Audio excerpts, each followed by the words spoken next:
ॐ त्र्यम्बकं यजामहे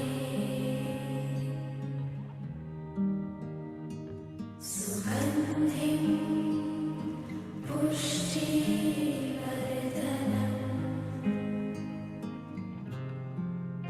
उर्वारुकमिव बन्धनान् मृत्योर्मुक्षीयमामृता।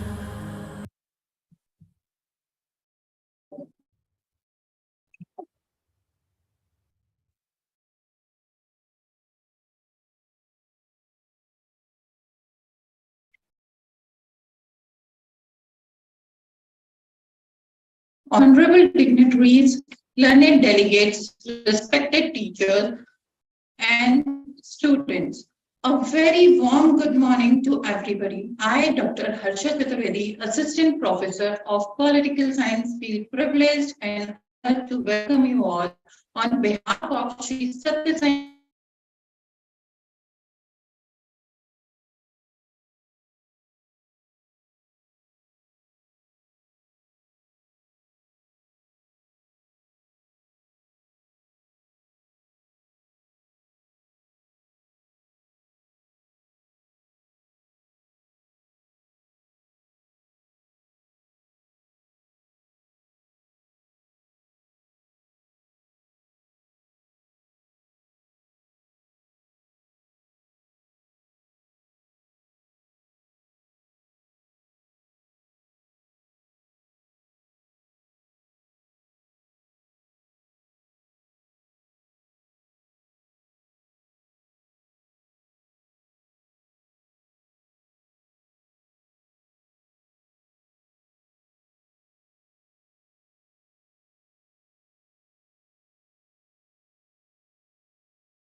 Harsha ma'am, you are mute.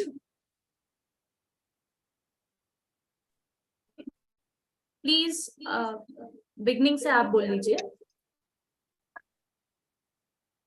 Honorable dignitaries, learned delegates, respected teachers and students, a very warm good morning to everybody.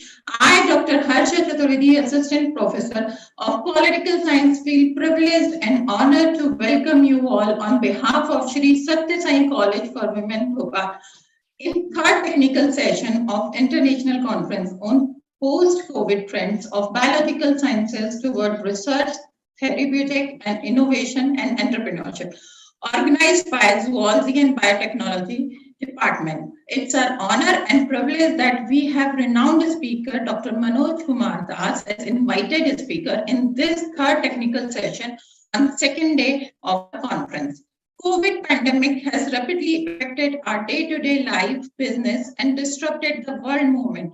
All governmental health organization and other authority are continuously focusing on identify the new development. Today, Dr. Manoj Kumar Das will be sharing the various aspects of evolution and innovation in healthcare and diagnostic triggered by COVID pandemic challenge. Before I invite our speaker, I would like to give a brief introduction of Sir Dr. Manoj Kumar Das, Director Project, the Indian Trust and Adjunct Professor of Clinical Research at Jamia Hamdard, New Delhi. Dr. Das is full-time researcher with keen interest in scientific field. He has led 27 projects as principal investigator and participated 20 projects as co-investigator. He is the recipient of 3 Global Grand Challenge Research Grant and 2 Grand Challenge Indian Research Grants. He is leading researcher on antibacterial resistance using One Health framework in India. He coordinated the early introduction of rotavirus vaccine in 3 districts in India prior to national rollout. He has been technical advisor to WHO on child health research priority setting, member of expert team of evaluation and of measles rubella elimination strategy, and national immunization technical advisor in Southeast Asia. Now I would like to invite our honorable speaker to please enlighten us with his vast knowledge and experience on the subject matter. Over to you, sir. Thank you, Dr. Harsa, for the kind words. And I think you all have experienced and also learned about some of these development and the evolutions during the COVID and post-COVID period.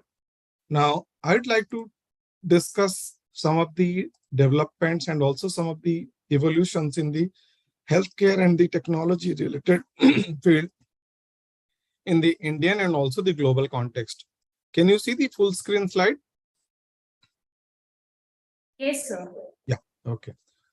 So all of us know about the pandemic crisis because we have lived through during last 2.5 years or so, where the COVID came out of a blue moon, and then all the things went into a halt for several weeks, followed by a little relief, followed by again another round of restrictions of various types. We have seen the challenges related to the lockdown, not only in India, but also globally at different time points. Then we saw the mass migrations, mass movements across the country, the restrictions in the terms of movement. And also in the same time, we experienced a large number of cases who were suffering from the COVID and suffering from different types of complication related to COVID, and also several unfortunate millions of lives lost during the COVID. During the COVID, several of us and also some of our family members have experienced the infection who required hospitalization, and most of the hospitals were actually flooded with the cases of COVID with severity of varying, starting from mild to the life-threatening conditions, and a lot of them have lost their lives. Compared to the first wave of COVID, which was in 2020, we saw towards the end of 2020 and early 2021, we saw that the requirement of the oxygen and also the other respiratory support system with the Delta wave, which raised the concern all across the country. And we were facing actually a lot of oxygen shortage and also the supplies which were to meet them.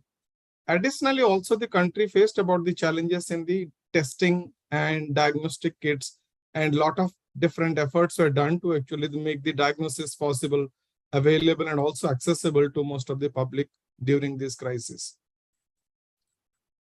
The pandemic has actually restricted whole globe from different aspects. It curtailed the society, where we were forced to restrict ourselves to some of the households through the lockdown, also through the social distancing, not visiting our neighbors and also not visiting our relatives, which has put a lot of psychological and also social challenge.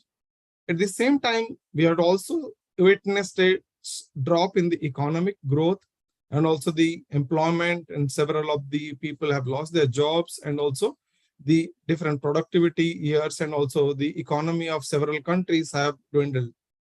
At the same time, we saw a technology advancement and also evolution, both from the computer and also the medical technology and also the diagnostics. And at the same time, sustainability of these efforts and also the overall environment was challenged with different challenges. The success story of the COVID is actually the vaccine development. And if we know that a traditional vaccine development usually takes about 10 to 15 years, when it takes the evolution through different phases, starting from the preclinical, where the molecule identification, target protein identification, followed by the next phase of whether it is eliciting any antigenic response on animal, and then the human testing through the different three phases. If you are all aware of that, we undergo three phases of testing: the human trials for some antigenic response, then the efficacy, then also the other larger effectiveness trials, followed by licensure by the regulating authority.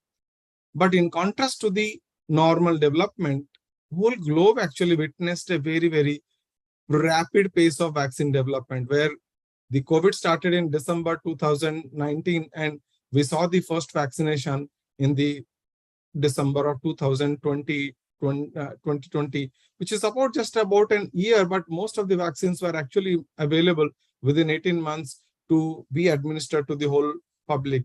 So we saw a very, very fast-tracked system, and this was not possible without the technological advancement and also several other facilitatory systems of the regulatory and other processes were put forth by both the government and also the other private sector.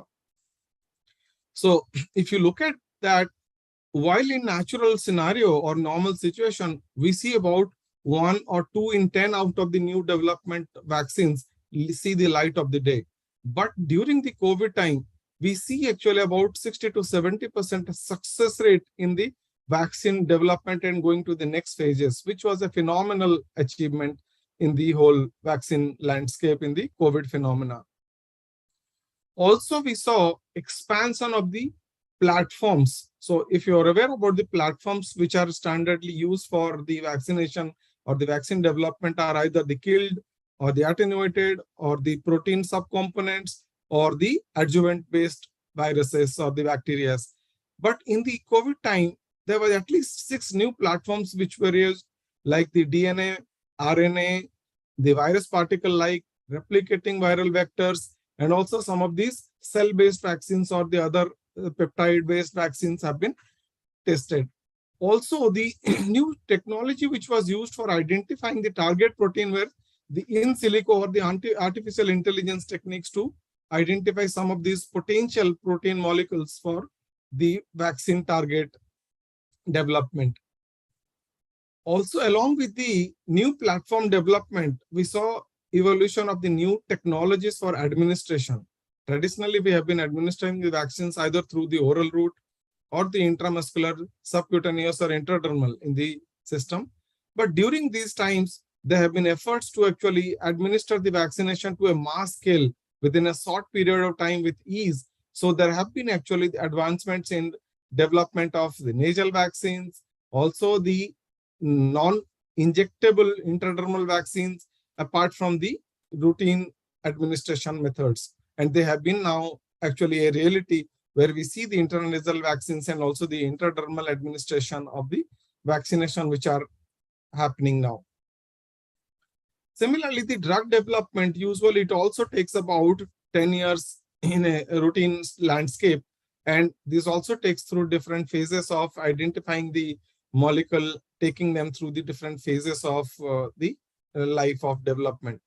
But during the COVID time, we saw at least about 10 to 12 products and molecules which were tested for the COVID treatment or the prevention.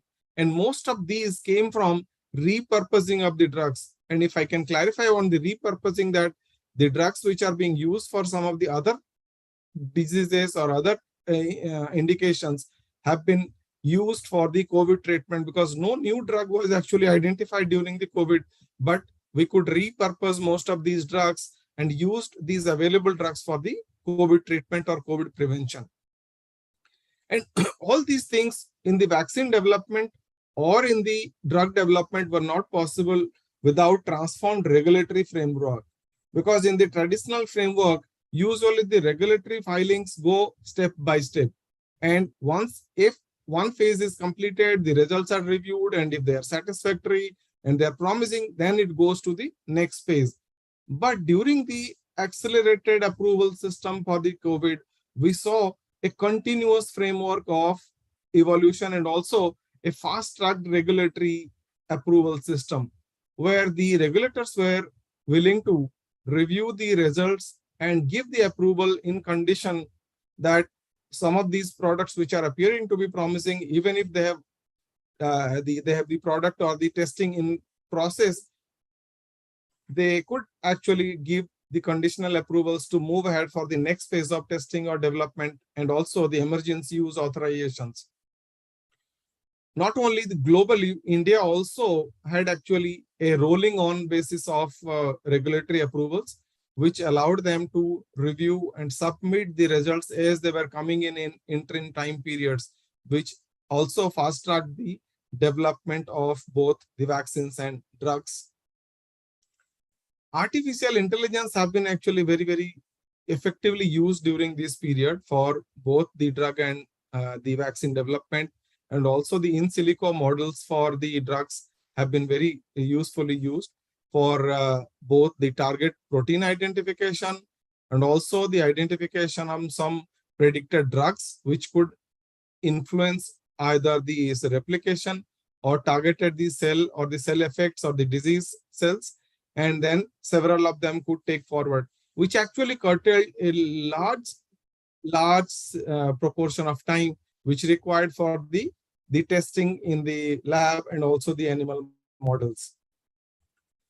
COVID diagnosis had also observed or witnessed a landscape transformation, which usually started with the COVID RT-PCR, where the protein or the target molecule for testing, identification, and also preparing the kits. We saw a fast-track system, and within few months only we had the testing ability for doing this, and also scaling up through the different manufacturing and entrepreneurship systems. These were made available and also were available at a cheaper cost on the progress with time.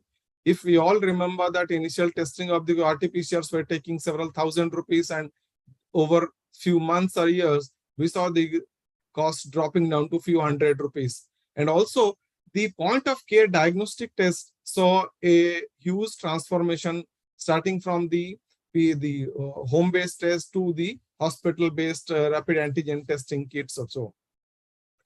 So PCODs actually is also the different types of application for the antibody targeted or the antigen targeted, or even the lab in chip like your lateral flow systems and various other artificial intelligence based or software based diagnostics could also see the light of the day. And these are the major contribution during the COVID times to the diagnostics arena for expanding the landscape.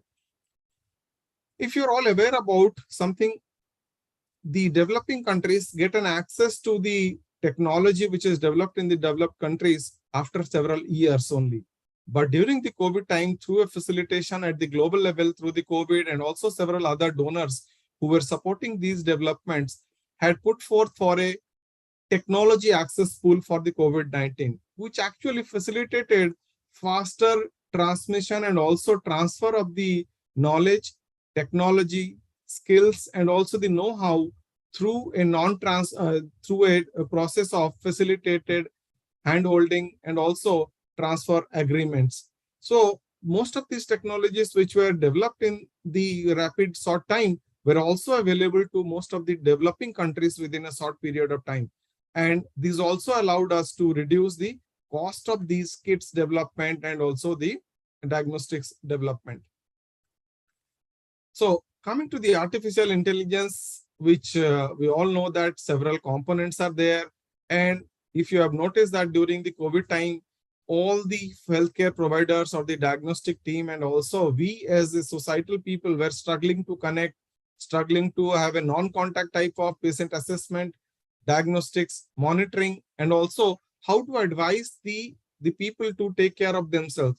So, and also about the prediction of the next wave or next phase, how the pandemic is going to evolve over time, when the next wave is likely to come, how many cases are likely to evolve, what type of requirement in the drugs, in the diagnostics, and also the preparedness is to be there. So in those situations, artificial intelligence played a very critical role, where different types of technologies like your machine learning, which allowed us for making diagnosis from the radiology or the lab or the data which were emerging from different sectors could be integrated and analyzed. Similarly, the non-contact type of therapy or the diagnostics where speech, vision, and different types of monitoring processes could be used. And several of these technologies were used to improve the accuracy of diagnosis, decision making by the clinicians, and also by the monitoring people. Then using complex algorithms to predict or promote, and used them for different sections like the robotics were used, the monitoring of the ICU or the clinical patients from remotely they were used, also used for the imaging analysis from remote settings, and several other the risk prediction were also used in the clinical settings. Big data analytics, if you know that healthcare, although has been generating huge amount of data for several billion of people in India and also other developing countries, most of these data are actually not available and not in a proper format, or they are inadequate to run any diagnostics. And similarly, they are also not usable because they are not in a uniform pattern or format. So these all put a challenge. And during this COVID time, actually, a lot of investment were done to do the structuring of data, the diagnosis of the clinical data, and also putting them into the electronic format, and also the hospital diagnostics, and also the wide system of transparent transactions of the data across the different healthcare units and also different sectors, which were able to give the analytics and also the predictions. Big data is being used in the healthcare system, and we have seen a surge of uses during the COVID time in various types of sector. Like it started from the health trend analysis to enabling the patient information sharing and archival. It's also wearables, which we saw a rapid rise. Then the identification and tracking of the patients through different systems. Then personalized medicine evolution, drug efficacy or preventive care. So there are different things which are being used, and also all these are expected to reduce the cost of the healthcare cost, especially for the developing countries like India and the others. Although the COVID was like a shock for the whole society, and also all the different sections of the things where we see different societal behaviors changed, consumer behaviors, we moved from the physical to the mode of both for going out or going for the entertainment or the distancing or working from home. And all these required also a different market requirement, not only from the physical market or the commodity market, also from the healthcare market and also the types of care that we receive. And we also used the different, the robotics and also the cheap sensors for making these things the disruptions minimal. Medical technologies saw a huge transformation where the COVID was such a contagious disease initially, which was actually threatening for many of the healthcare providers also, who were actually going through different types of stress and also psychological challenges for handling these types of PPE kit based and also the care for very long time.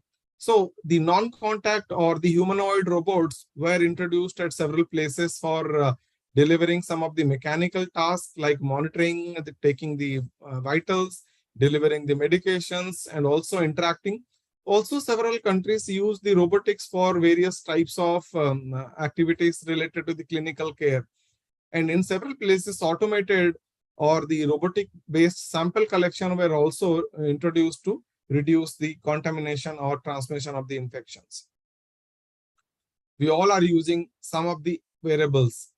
Most commonly what we use are actually smart watches or something, but wearables are actually emerging trend, and they have evolved to a large extent during this COVID time, where different types of wearables are being used for monitor your healthcare parameters. And also these are evolving into the implantable devices also, because several of the devices require multiple time point, either pricks or testing or transmission of different types of rhythms or stimulations to the brain or heart or even the hearing things. So several of these require different types of implantable devices. But what we face with the implantable devices is that how do we power them? Because all the battery or the running power supply system has a limited scope and limited scope of time period for survival of them.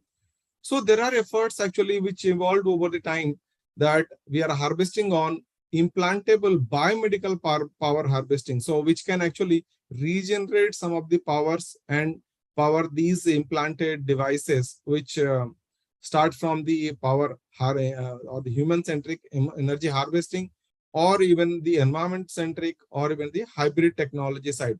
So these are triggered by either the biochemical triggers or the biomechanical triggers, or even the solar or infrared and radio frequency based powering systems, or even the photoelectric or photovoltaic triggers. So these are used primarily for the brains, where the people who are suffering from the different center or different part of the brain dysfunction, or even the visual or hearing.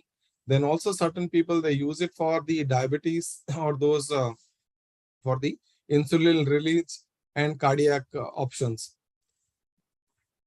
If you're aware about tissue engineering, where several of us require the tissues which are to be replaced or renewed over time, for which also we know for some of these tissues as the transplantation.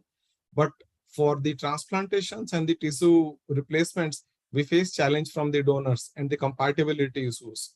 So in those situations where the people are now advancing on the tissue engineering, where we can synthesize the tissues in the lab and develop them and then implant into the bodies when they become adapted, which is also emerging as the regenerative medicine revolution, where the cells, which are the somatic cells or the mesenchymal cells, are being taken from the patients itself, and then they are triggered to develop or differentiate into different cell cycles, which are cell lines which are required for transplantation, like it may be liver, it may be the pancreatic islet cells for the diabetes, or it may be hematopoietic cells like the aplastic anemia like things, or it may be also nerves or the neurons which can require which can be transplanted or replaced.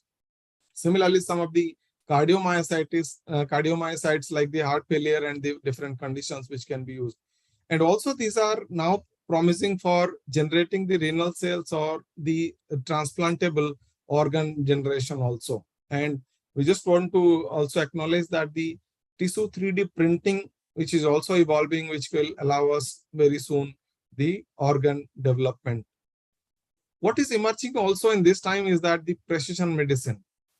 Precision medicine is that the drugs and several of these therapeutics have a broad target application. So they not only target the disease cells or the target areas, they also targeted multiple other cells. So we see so many side effects which are affecting the different cells or different organs.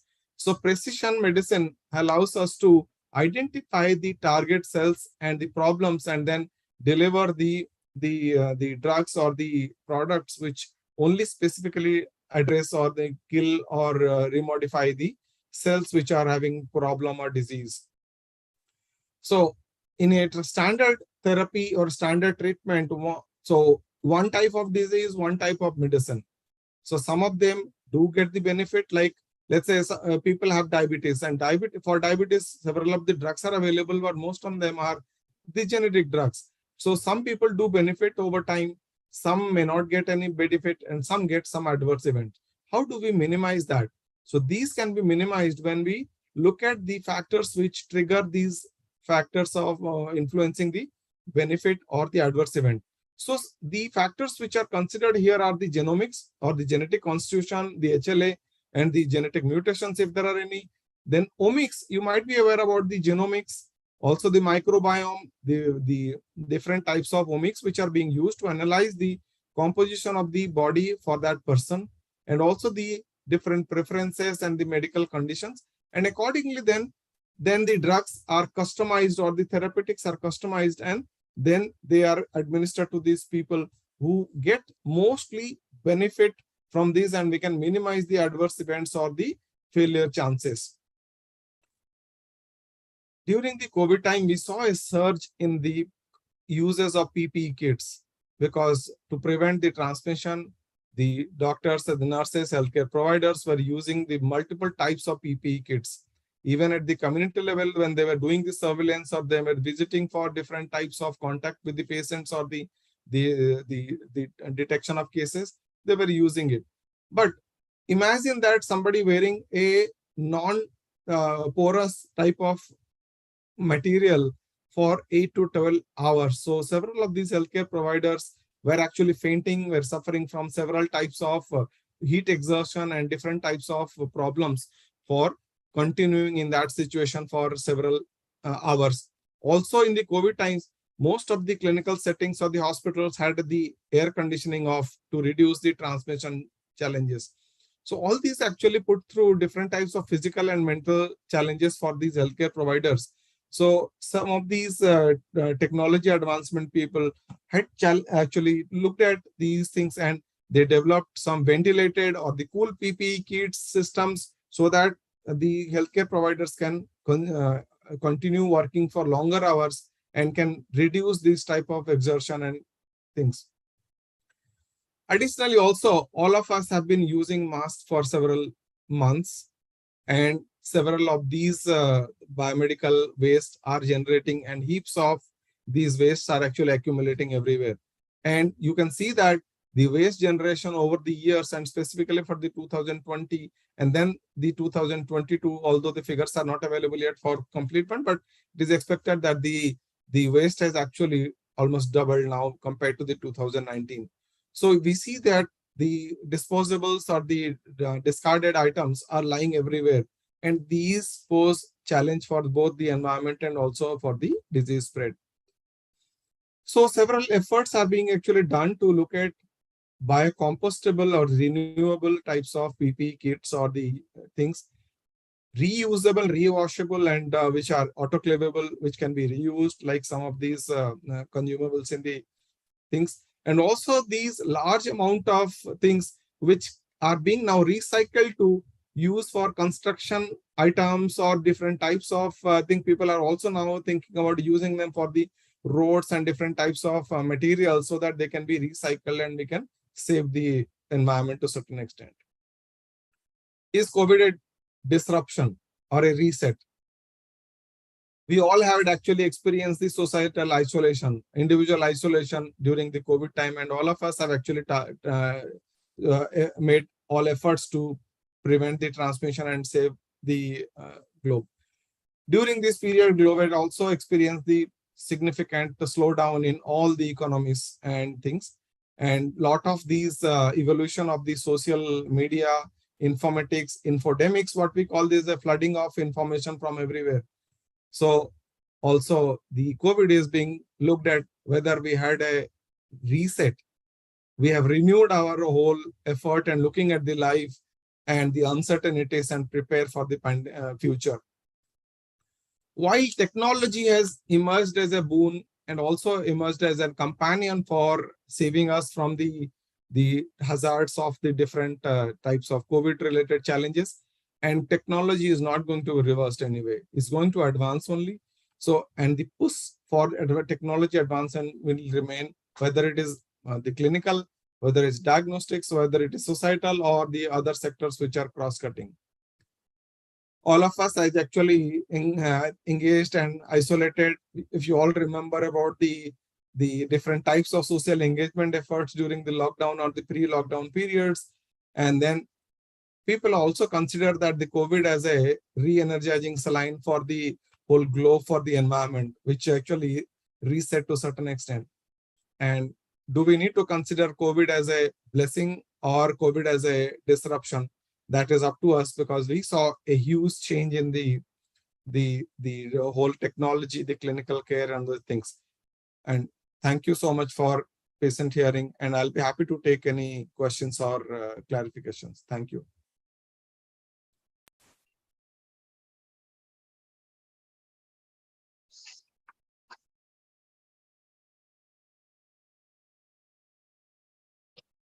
Thank you, sir, for such an informative session on this topic, which has given us immense knowledge about the new innovation in the field of diagnostic care and ongoing technological development and research studies in different fields such as vaccine, drug development, artificial intelligence, and big data analytics, medical technology, and clinical care, tissue engineering, and regenerative medicine, and material development also, etc.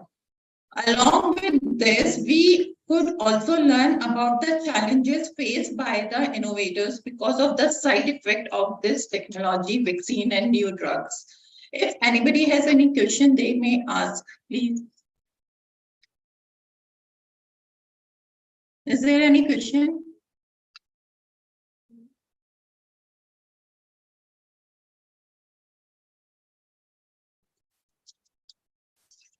There is no question, sir. I think your lecture is self-sufficient. That's why there is no question. I'm not not scientific person, but I also came to know about these so many terms. So I think this is very beneficial lecture. And thank you very much, sir. Thank you so much for having me and giving me the opportunity. Thank you so much.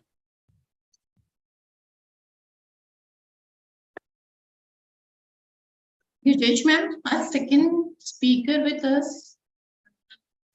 Yujesh ma'am.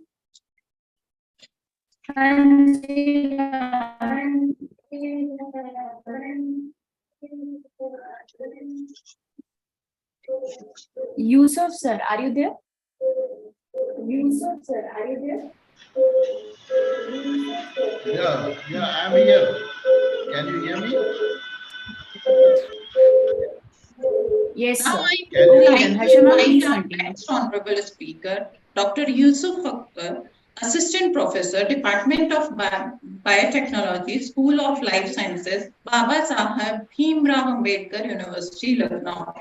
He has a rich teaching experience, more than 13 years in various eminent institutions. In his research field of biotechnology, he has specialized in protein structure and infection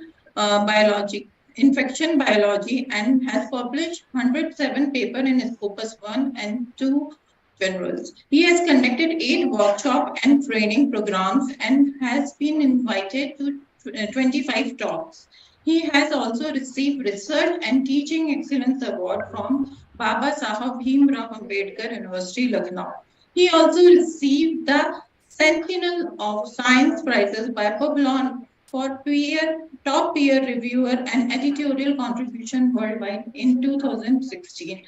He also received DAAD Long-Term Fellowship in 2007, EMPO Long-Term Fellowship in 2010, and many more fellowships. He also associate editor of scientific reports, Nature Research, Frontier in Microbiology, etc. He also associated as visiting faculty in University Technology Malaysia, Zoha Baru.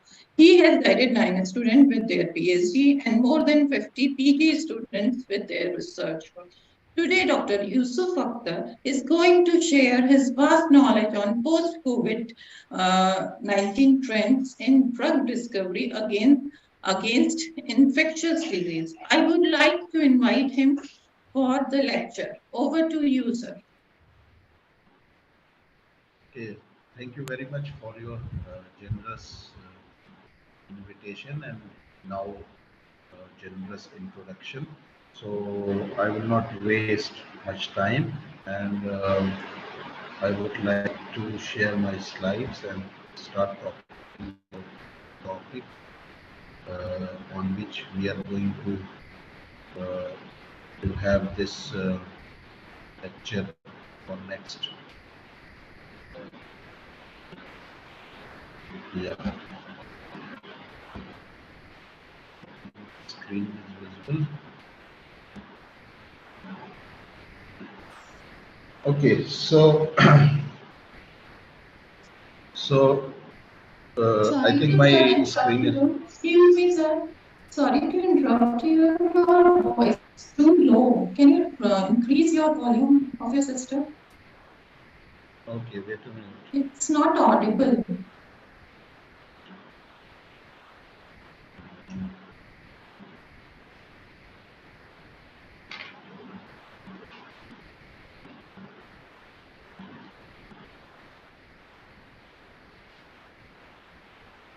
Hello, could you hear me now? Yes, sir. Okay, so like the earlier speaker, he has covered very diverse range of technologies uh, and therapeutic and medical interventions advancement during due to this pandemic, uh, uh, whose three waves uh, around the world have make have made havoc. So I will rather I will in my lecture I will more focus on drug discovery portion, because that is my area of expertise. So like the title says, post COVID-19 trends in drug discovery against infectious diseases. So we will try to cover several topics, but the whole discussion will be around the drug discovery process and how it happens, and what are the basics of drug discovery, and with a special reference to COVID-19 and other infectious agents. Okay, so let's come to first, means there are diseases. If we broadly divide diseases based on whether it is caused by infectious agent, or whether it is an aberrant state of in an individual's physiology, but without any infectious agent. Okay, so infectious disease versus metabolic diseases, like caused by microbial infection. So at one side, infectious disease is usually caused by a microorganism. That could be viruses, that could be bacteria, or fungi, or protozoans, or worms. Okay, and the other type of diseases like metabolic diseases are there, like diabetes, like hypertension, that don't involve any infectious agent. Okay. So these have modes of transmission and spread from one person to another person. So these infectious diseases, these must have mode of transmission. So like there are there are food-borne infections. There are water-borne infections. There are vector-borne infections. Vector-borne, like in northern Indian states now, there is a lot of dengue fever. There is, in these months, November, December, you will face a lot of dengue fever, a lot of chikungunya and other type of flus. So these are like these are spread by vector. Vector is what? Vector is some organism which is intermediary host. Like in this case, in the case of dengue fever, it is Aedes aegypti virus. Sorry, Aedes aegypti mosquito. So mosquito basically carry, when it bites one infected person, it will it will with the blood, it will take also it will take also the virus with the with its bite, and when it will bite again to a healthy person, it will transmit it. Similarly, like there are like amoebiasis, one type of protozoan which causes diarrhea. Okay, so that is by infected food or infected water that happens. Similarly, there are other diseases like other viral diseases and other infections, like sexually transmitted diseases. So that is caused by that is spread by one-to-one contact. Okay, so then blood transfusion also. Like if an infected blood is transfuse to a healthy person, then he will become infected. Then there are other ways of transmission, like from mother to the newborn. So these are infectious diseases. So these happen like that. But in contrast, metabolic diseases, in metabolic diseases, there is a aberrant function of the body, some vital organ or some glands or some any particular organ which will not function properly, and then it can happen. Or also it can happen due to aging and senescence. When people grow older, then cells, a lot of cells die, and a lot of tissues become weak. Or also it can happen by malnutrition, means uh, when people will not eat proper food. Okay, so now, like I said, I am a person of infection biology, so I will focus on the topic how drug target selection against a microbial pathogen uh, is being done. So in a simple, because the audience are of diverse nature, so let's try to understand how it happens, how we select a target, how we design a drug. So what we will do, basically, we there when we analyze what is best target against which we can design a drug. So what we will do, basically, we look at the microbial pathogens component or host component. So it can be so primarily it can be targeted to microbial pathogen components. Means, let's say, if we design a molecule, if we design a drug which goes and blocks the microbial pathogens some component, and what happens then, so this component should be such that microbe will not divide and that microbe will die. Okay, so it can happen like that. In some special cases, we can also target host components, because when microbial pathogen, either that is bacteria or that is virus or that is fungal pathogen or worm or anything, when it Excuse me, infests sir. or in, yeah, could you sir hear me? Please आप अपनी screen जो है एक बार sharing हटा के फिर से start कीजिए शेयरिंग, बिकॉज हम लोगों को फर्स्ट स्क्रीन ही दिख रही है sir. Okay, wait a minute.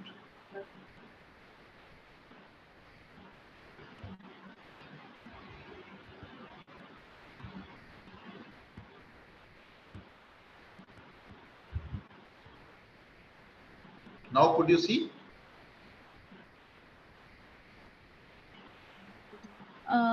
Yes sir, but I think आपने स्लाइड शो शेयर नहीं किया है. अभी भी हम लोगों को जो पावर पॉइंट है बस उसमें थर्ड स्लाइड दिख रही है, तो better you So share your complete screen. no, I have shared before, and when we will share, so in these programs this is a problem. So if I will slide this one by one, then I think it will work. Otherwise, Okay. again it will stay. Okay Okay. Sir, okay sir.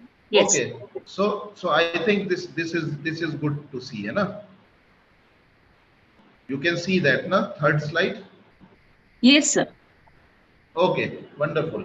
So now, like I was talking, either we will block some component of that bacteria or virus, or in rare cases we can block the host components. So but when we will block the host component, there is chance of side effects always. Even when we will block the microbial component, then also there will be off target effects, off targets or side effects.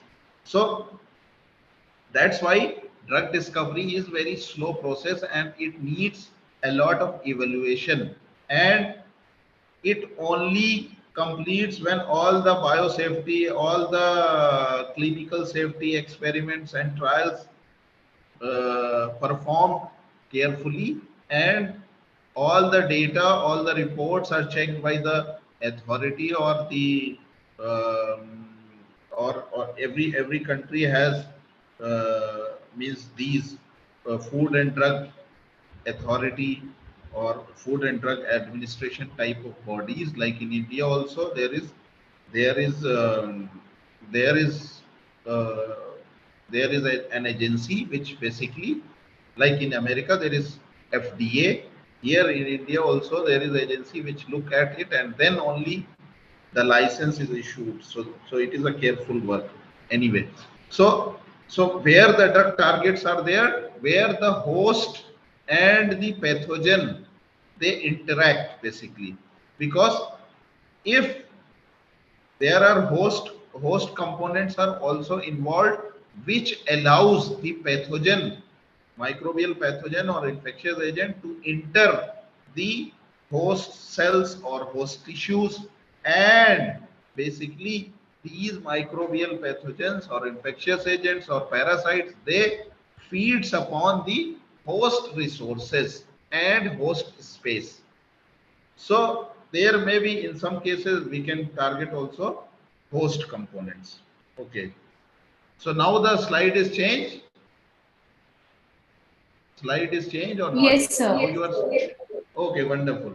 Okay, wonderful. So if we, so let's say if we look at what kind of pathogens component it could be targeted. So like I have given here one example of when we design drugs against a bacteria. So how these bacterial components could be targeted. So you see there is a kind of anatomy of a bacterial cell. You can see there is cell wall, you can see there is cytoplasm, and there are ribosomes, there is DNA in between. Okay. So these all parts, these all components are required for the functioning of this bacteria. And then if everything will work properly, so it is also like living organism, animals and higher organisms. So if these things work in a in a proper manner, then only bacteria will survive and bacteria will divide. Okay, so there are these number of drugs. For example, cell wall. So cell wall of the bacteria is previously targeted by these so many antibiotics. You can see beta lactam group antibiotics, which very popular beta lactam antibiotic is penicillin or ampicillin, which which which is an old and probably the first antibiotic discovered. Okay. Then there are cephalosporins, there are monobactams, there are carbapenems. These all are derivatives of beta lactams. Then there are glycopeptides like vancomycin and bacteriacin. So there similarly, like here cell wall is targeted. Then in another case, like plasma membrane is targeted, like polymyxins. By polymyxin B, cholestyne. Then there are lipopeptide which also target the membrane of the bacteria. Then there is daptomycin. Similarly, ribosomes are also blocked by many known antibiotics like aminoglycosides, tetracycline, and microlides, etc., etc. Okay. Then there are metabolic pathways. So metabolic pathways in any cell, any living cell, it there are several biological catalysts, like we call them enzymes. So what enzymes do? At a particular time in a living cell, there are hundreds of compounds are converted into one compound to another compound, and Means because we are let's say we are eating food. Food has nutrition like carbohydrate, like protein, uh, like uh, fat, other things. So it will be digested, and when it will be digested, it will be assimilated and absorbed by the intestine, and it will go to the blood, and blood will take it to all the tissues, and where there all tissues are made up of cells. So cells will take this nutrition, and they will continuously oxidizing it and converting it into another component, another metabolite. Similarly, there are a lot of biosynthesis is going on, there are a lot of degradation is going on. So a lot of chemicals are converted into one form to another form. So for that we need enzymes, because otherwise if the process is not catalyzed by enzymes, it will be very slow and very inefficient. So those enzymes could be targeted, those enzymes could be targeted by drugs and could be blocked. So now the point is that, let's say we want to target any bacterial component. So what that component should look like, what basically that component, if we want an efficient drug, then that component should be unique if we compare with the human. Because if it will also target the human component or human protein or human cell structure, then what will happen? It will create a very bad side effect, and then it is not a good drug. Okay, so that's why when scientists analyze what they try to look, they basically look a unique component in bacteria which should not be present in the human cells. Okay, so like these drugs you can see on the screen, these are successful antibiotics. Those are discovered in last maybe 70 years, and these all have, okay, those can have side effects, but not huge side effect. Like if somebody is suffering from a bacterial infection, he will take a course of antibiotic for 7 days or for 14 days or for 5 days, depend upon what kind of antibiotic you are taking. And that time period is already optimized, that in this time period that bacteria is completely killed from the system and removed from the system. So those are, and then you took for that period, and then you are fine, and if there is a small side effect, then you recovered. Or doctors also prescribe like vitamins and other drugs like proton pump inhibitor with the antibiotics, so that the side effects will be subsided. Okay, so let's go to so I gave the example how drug targets are is being selected. So now let's focus on more on this virus, because that is the topic of this your seminar. So this SARS coronavirus, uh, SARS-CoV-2 or SARS coronavirus 2. So basically, this SARS is a family of coronaviruses uh, which usually infect animals, but in last 20 years there are other coronaviruses which started infecting humans. So there was one in one was SARS. Its name was SARS coronavirus. So SARS and COV, not -2 like this one. So that was earlier, which was modified, and then this new one was discovered in 2019. And there was another one which was called as MERS, MERS, MERS. That was also coronavirus, and that was spreaded in Middle Eastern countries. So anyway, so how this coronavirus look like, if we look at it and little bit go into detail, how what components, uh, it is made up of what components basically.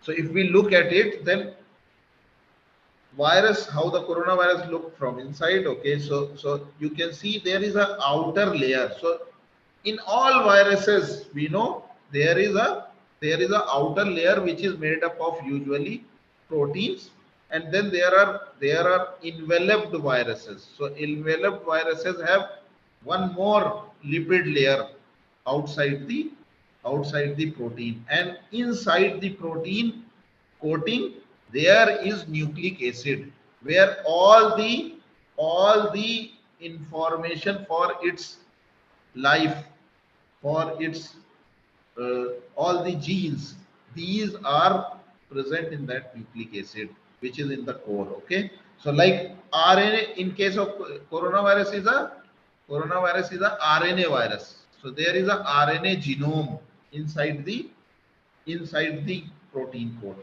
Okay, so there are a few number of proteins it is made up of, like spike protein. So its name corona means, in Latin, corona means sun basically. So sun, why they started calling it like a sun? Corona means sun. So because of there is a protein which is called as spike protein.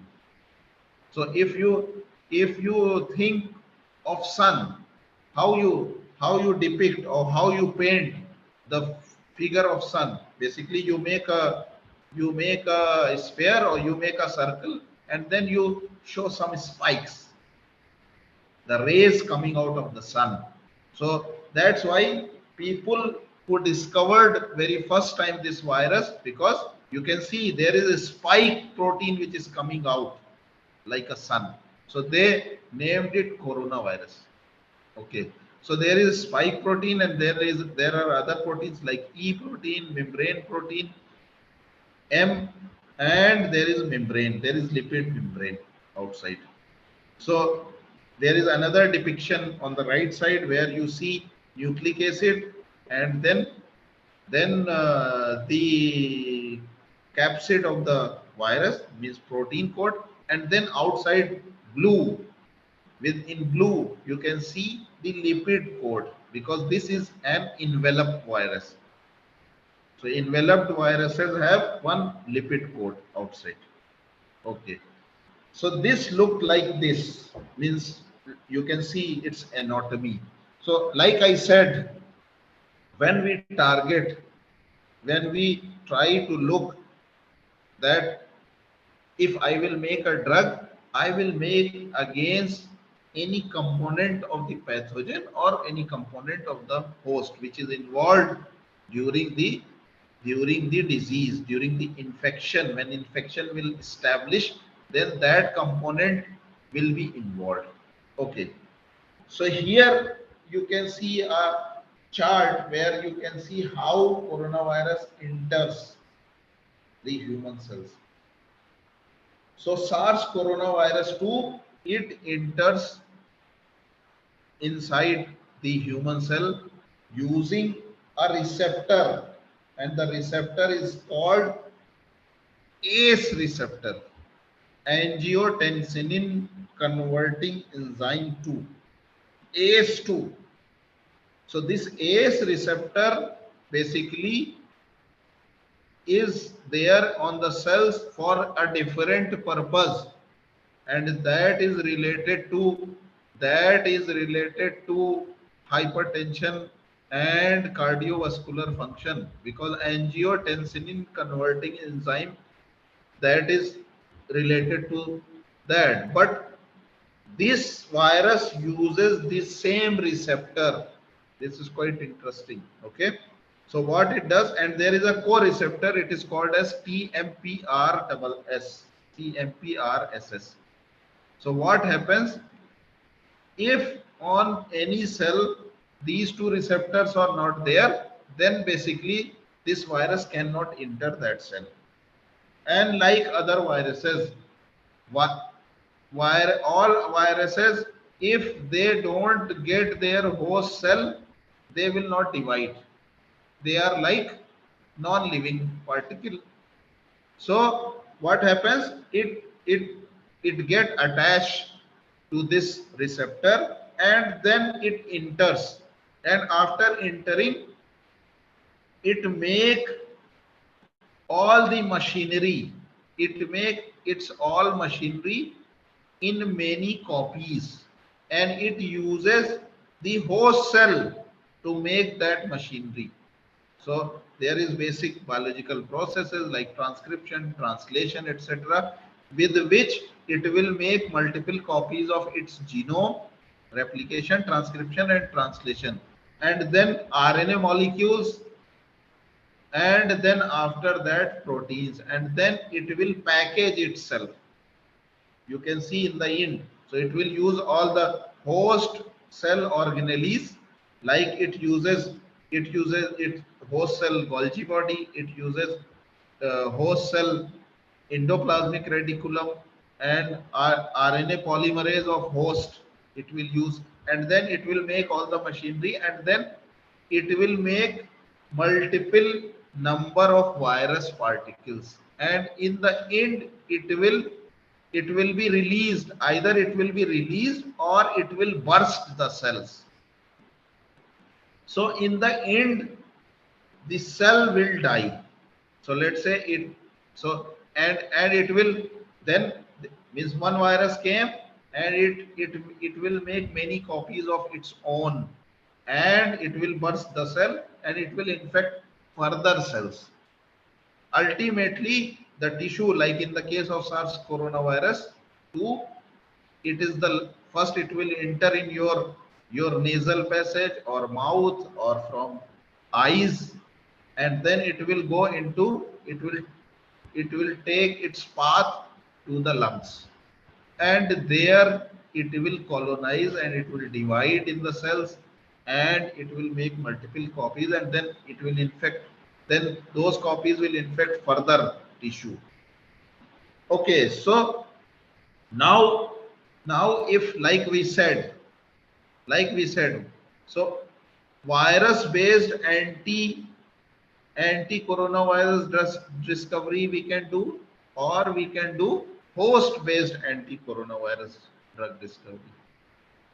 So whatever we do, it should follow what? It should stop fusion of virus to the host cell, either it should stop replication of viral genome, or it should disrupt the assembly of the new virus particles, or it should stop the release of new virus particles after burst of the cell or after release of the cell. So for SARS coronavirus, so these are the checkpoints where, against which drug discovery can be done. Okay, but as virus use most of the host machinery to propagate itself, drug discovery against viruses are quite difficult, because we cannot target much the host component, because it will block, because because all the host component is evolved or made for another thing. For example, the ACE receptor is made for another thing. It is made to control blood pressure. But what is happening here? It is opportunistically used by the virus to enter the cells. Similarly, host RNA polymerase and host organelles are made to run your cells, your tissues, your body, but it is used by the virus as a parasite. Okay, so for SARS coronavirus 2, the receptor is ACE on which is present on all ciliated epithelial cells. For MERS, the earlier one, the receptor is different. That is Middle Eastern respiratory syndrome virus. So like this one is this one is its older version was MERS, which was spread in Middle Eastern countries at some point at like 12 years ago, and like 20 years ago there was this SARS coronavirus 1 was spread. Okay, so now we know that when the drug discovery will be made, then what components of either microbe or the human cell would be targeted. But targeting human cell is not human cells component is not very preferable, like I said, because it is all human cell components are made to perform some function, some normal function, which is used by the virus opportunistically. Okay, so the drug discovery process, overall drug discovery process is very lengthy. Like you see in the cartoon, identify if you want to do that, then you identify the disease, you isolate the protein, so it involves like 2 to 5 years, and then you find a drug effective against disease protein. That protein you blocks. Protein is what? Protein is either microbial component or host component, or you can say human component. Similarly, then preclinical trials like 1 to 3 years testing on the animal models. Similarly, and then formulation and scale up trial, and then human clinical trials. So this all will cost like 15 years at least. So drug discovery is very slow process, and there are a lot of, like earlier speaker was telling, that for drug discovery or for vaccine discovery in coronavirus, the regulatory bodies have speed up. They speeded up the process. They speeded up the means giving the license process. They speeded up much, so that the anticipated goals will be achieved. Okay, so drug discovery process and technologies. So there are target identification. So target identification could be done using, now the technology is advanced a lot. So genomics, gene expression profiling, a lot of bioinformatics and proteomics could be used. Then there is target validation. So target validation could be done using gene knockout in animal models, and then there are a lot of inhibition assays can be done, and then lead identification, high throughput screening using computational screening, and then combinatorial library could be used, and fragment based screening could be used. These are more finer techniques to do drug screening. Then there is lead optimization, like medicinal chemistry driven optimization, means what we have virtually or computationally screened, that lead will be synthesized in the lab. It means that compounds, the top, let's say top 3 compounds of from millions we have selected using computational tools, and then we synthesize it, and after synthesis, then real binding with the the target in the experiment could be done. Later on the animals it could be tested. First what you do, first you make the disease model, a diseased animal model, and then you give the your selected drug which came in your earlier analysis, and then you see whether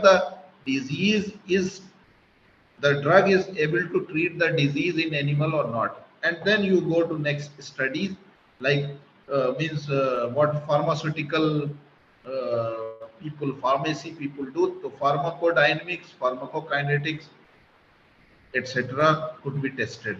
And then in the end, human trials can be done. Okay, so rational approach to drug discovery is, like I said, identify and validate the target, and then you have to produce that target using gene cloning and expression of that protein.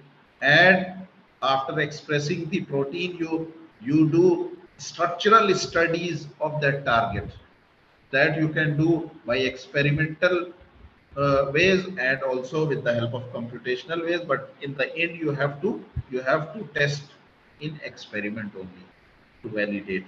So crystal structures or molecular targets of and inhibitor complexes could be tested. So whatever we have shortlisted in computational drug discovery, we have to test in experiment. And there what we do, that either that host component or microbial component and our drug, we see whether it is able to bind or not. And if it is able to bind, then what is the mechanism of binding, and that binding is stable or not. And then synthesize modified lead compound accordingly. So the chemist, here the role of chemist is there. They modified that lead so that it will better bind, or it will not bind to the off targets, or it will not, then it will minimize the side effects. And then toxicity and pharmacokinetics testing, and then preclinical trials in animal models, like I said, and later on human trials. So there are many tools which could be used in the first in silico screening, like comparison of sequences can be done, and identification of targets, like I explained. That there are homology modeling, then systems biology approach for identifying targets. Then there are a lot of databases are there, which is used to curate and systematically arrange information about drug and drug targets. Then there is in silico screening, like ligand-based, receptor-based screening, etc. And then pharmacodynamics, pharmacogenomics databases, which assist basically all the genes and proteins where there is mutations, or there are lit- other information, like uh, what is important, SNPs, mutations, etc. That is stored in the pharmacogenomics database, etc. Okay, so there are several processes like molecular docking, virtual high throughput screening, and then quantitative structure activity relationship. So these all are the methods which are used in this kind of drug discovery. So for example, we use molecular docking. So like I said before, like you see, there is a ligand and there is a receptor. So this receptor is basically that human or microbial component which we want to block, and ligand is our inhibitor, which will go and it should go like a key, like lock and key, and it should go and it should block it. It should bind and it should block it, so that that component will stop functioning. And that component, if it will stop functioning, if it is a microbial component, then microbe should die. So we have to select such component. Okay, like I said. Okay, So there are these methods, means ligand based screening, etc. And then we calculate like binding energies. So binding energies means how strongly. So what binding energies tells? Basically, binding energies tell how strongly that inhibitor binds to the microbial or human component which we want to block. Okay, so there is these are a lot of calculations and means mathematics of this binding. So anyway, so basic binding mechanism could be of several types.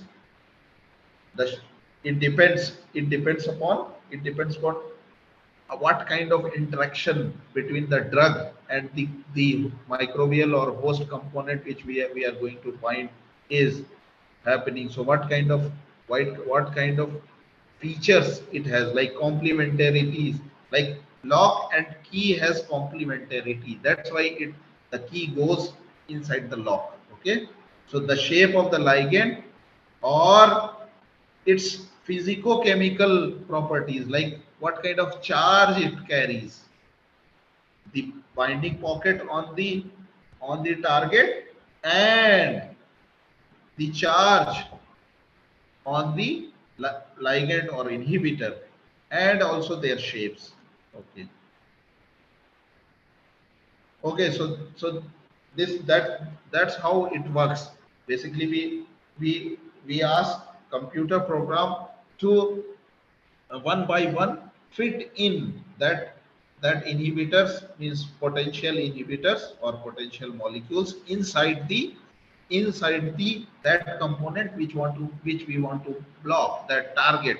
So it will put inside, and then it will calculate whether the binding is strong or not, and then one by one. So like we do like 10 lakh molecules, we screen 10 lakh molecules against one single component in like 4 or 5 days, and then it depends upon how faster computer you are using. So now people are using supercomputer or quantum computer, that will be very fast, like that will be in few hours. 10 lakh molecule library can be screened.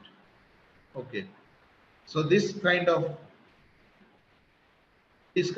analysis can be done. And then another type of computational analysis also we do, like we check if the molecule will go inside human body, what is its fate. Okay, so two things are there. First, the molecule should reach to the particular organ where the infection or where the disease is happening. Okay, so it is called as bioavailability. It should reach there and should be available so that it can bind to the target component where we are means we are targeting, like if it is a microbial component. So let's say infection is in our lung, so it should be the molecule which we take orally. It should first go metabolize in our stomach, and then it should assimilate, it should absorb by the blood, and it should reach the lung. Then only it will work, na? So that kind of information we can computationally analyze, like the molecule, what is the rate of liberation of that molecule, or absorption of that molecule, or metabolism of that molecule, or how it will be excreted. Because the drug molecule is, when it is taken, it is like a prodrug, and then when it will go in our stomach, it will be metabolized, it will be converted into some other molecule, in some other form, which should be active form, which should go and which should treat the disease. Okay, so these all are analyzed, that when it will go to human body, then what will happen. Similarly, we analyze like whether it will cross the blood brain barrier, because if molecules will cross blood brain barrier, it can reach to our nervous system or it can reach to our brain. So it can cause toxicity, and brain is so important that if there will be toxicity in brain, then whole body will stop functioning. So it is very important. That's why, so we will check. We check whether the molecule has potential to cross blood-brain barrier, BBB. So it should not be. If we are making a drug for lung infection, it should not cross blood-brain barrier. Okay. Similarly, but if we are targeting a molecule, we are going to make a drug for nervous system, then it should cross blood-brain barrier. Similarly, we also analyze whether this molecule, this molecule by any chance could cause carcinogenicity, or this molecule can cause cancer. If that also we can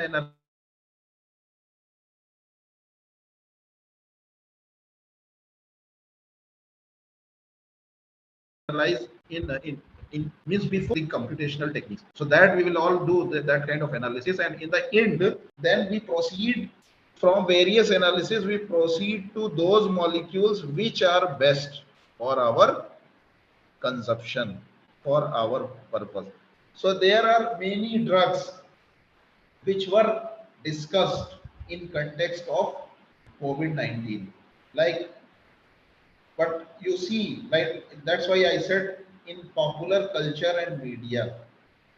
But you see, science is not, science don't go like overnight. It is a continuous process. And because you see, we need to check many things. We need to check a lot of things, and we need to be very careful. If we will not be careful, then what will happen? It will it will be dangerous. It can cause problem. But media, like during the pandemic, there is pandemic of fake news also. So for example, people were across the globe, it was happening. People were like somebody proposed chloroquinone and hydroquinone, which is a quinolone derivative, which is basically anti-malarial and anti-rheumatoid arthritis drugs were there.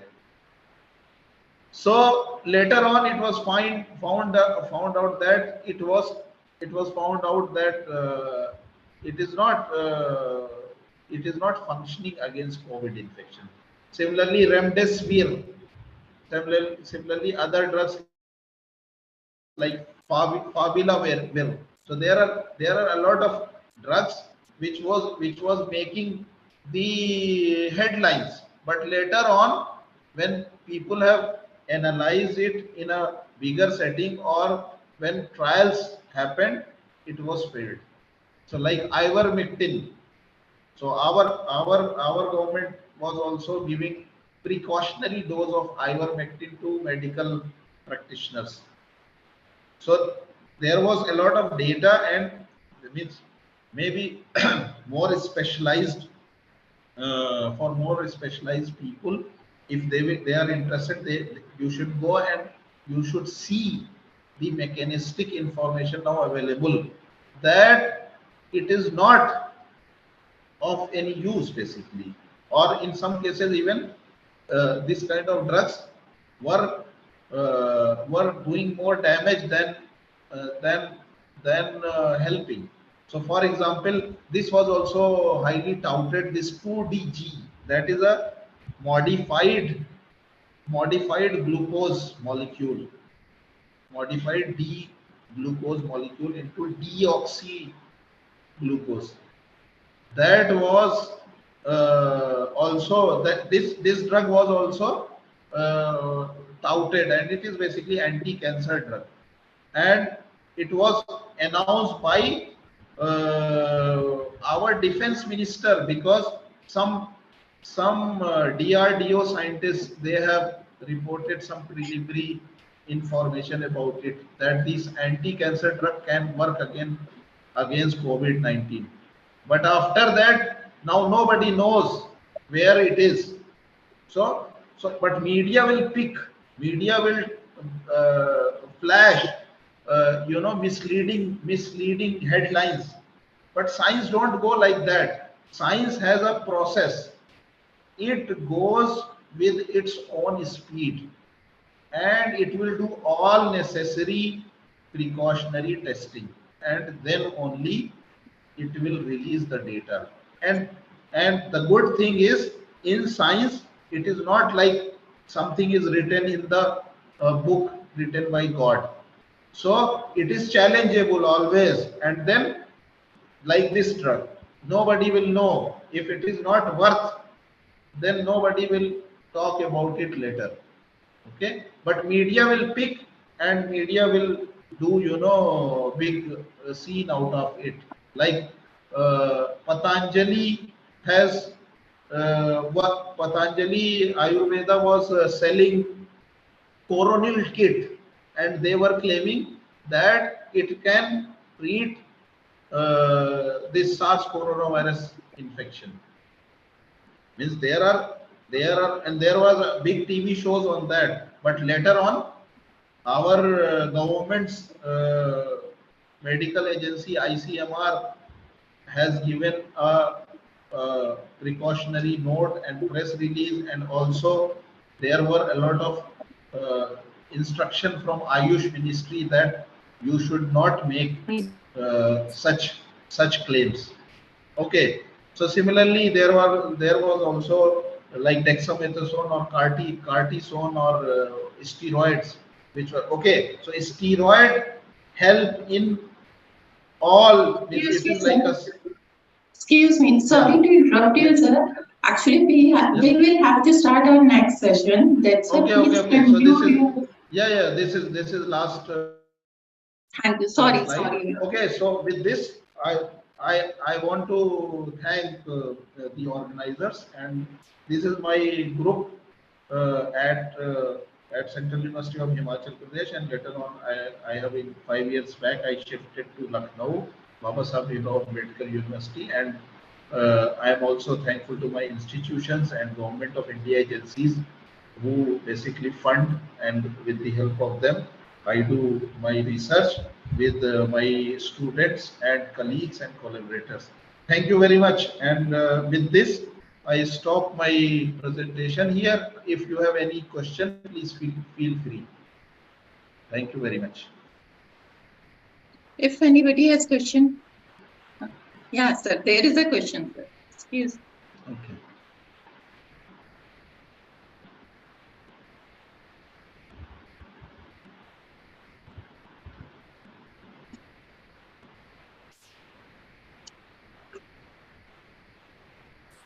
Good afternoon, sir.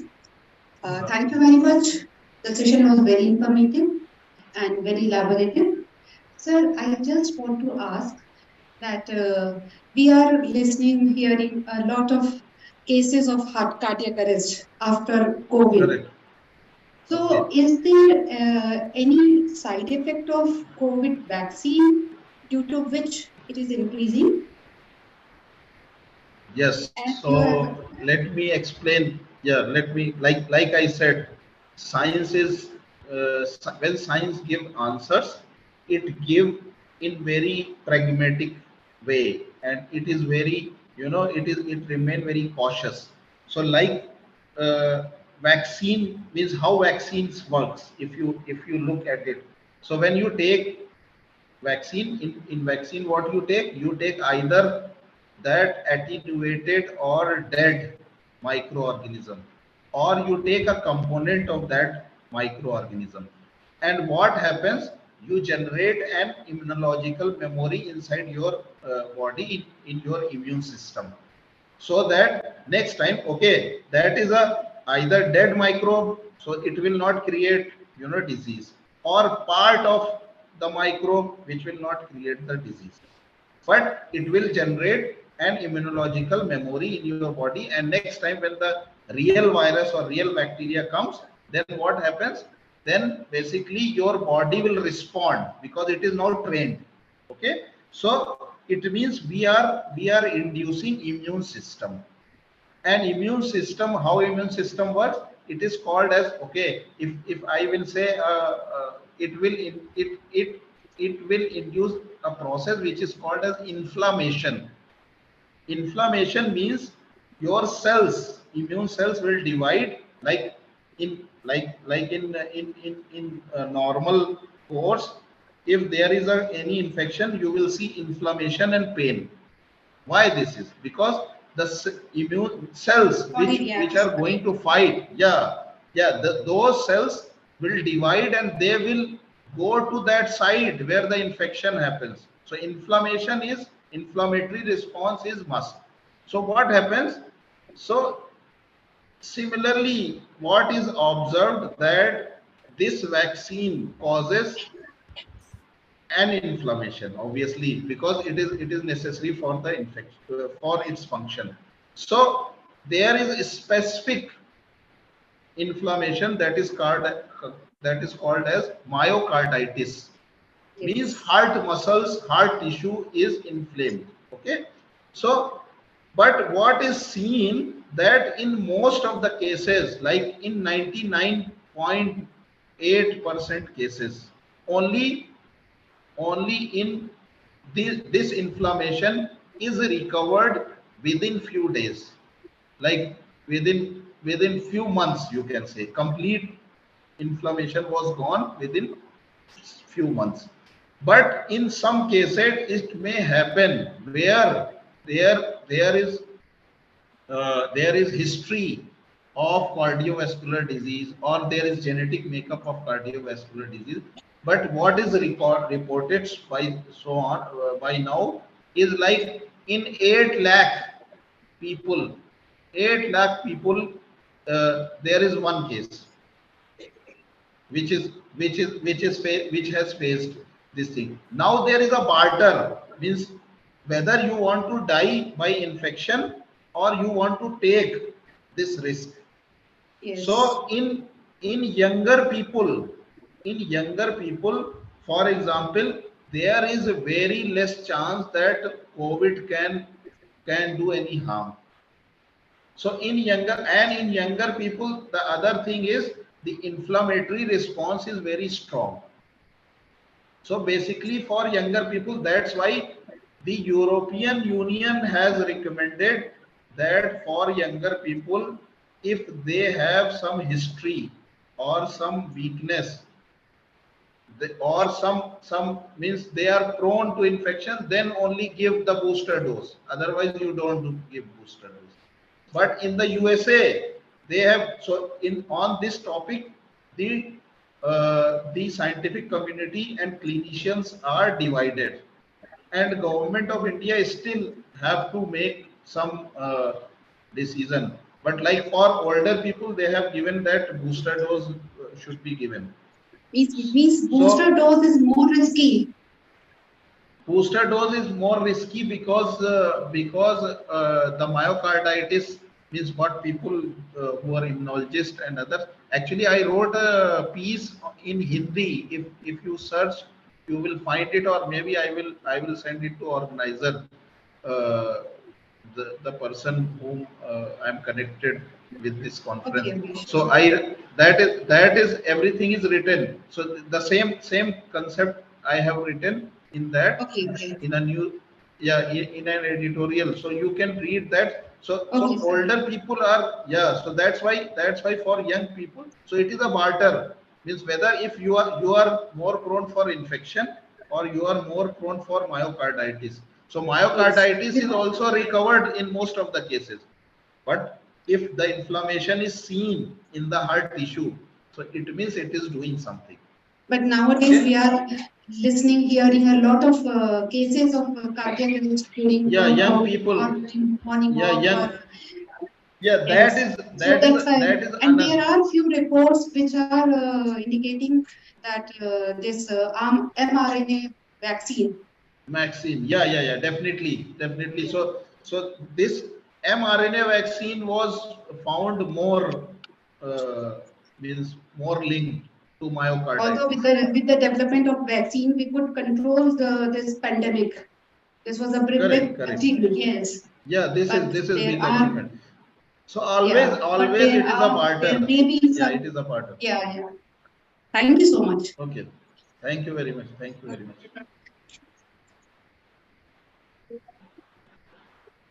Any other question? Thank you very much, sir, for such informative session which focused on the recent trends and components of development in the structure-based drug design using advanced molecular modeling and how technology plays an important role in this process. It will definitely help us in future. Now it's time for the high tea. Request to all of you kindly assemble in auditorium after 10 minutes. Thank you. Thank you very much, sir. Thank you very much. Thank you very much.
Audience are requested to be with us.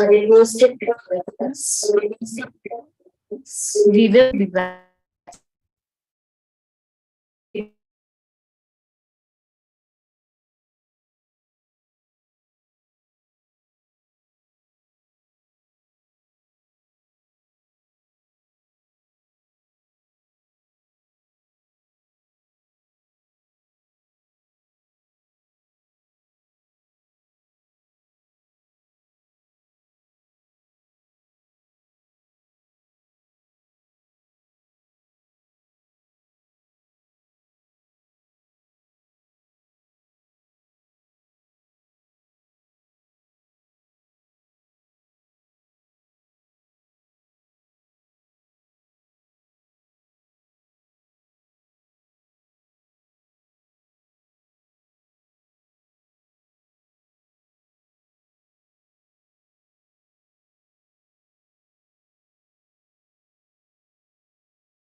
Shikha ma'am. Tea break is over now and we may start now. Okay. Sri Sai Ram. I, Dr. Shikha Mandloi, Assistant Professor Microbiology, welcome you all in technical session 4 of second day of International Conference on Post-COVID Trends of Biological Sciences towards Research, Therapeutic, Innovation, and Entrepreneurship. A scientific researcher works on the prevalent issues and latest phenomena, especially the problems faced by the society to which it belongs. After following many scientific methodology to obtain information and data of high accuracy and reliability, they need to share this information and innovations with world. Conferences and seminars give them a platform to share this information with the learned scientific community. Therefore, to give the same opportunity to various researchers, we now move towards paper presentation and poster presentation session.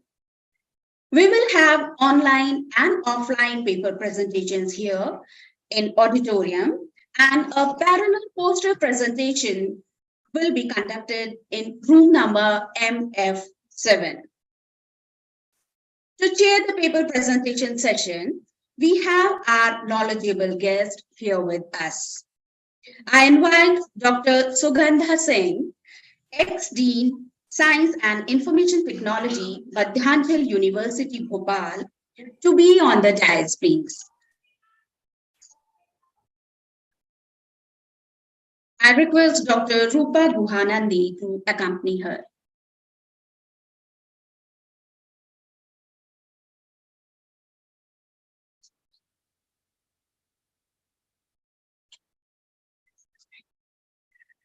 Following the tradition of our college, we welcome our guest with a sapling that spreads a message of life, tranquility, serenity, and beauty of nature.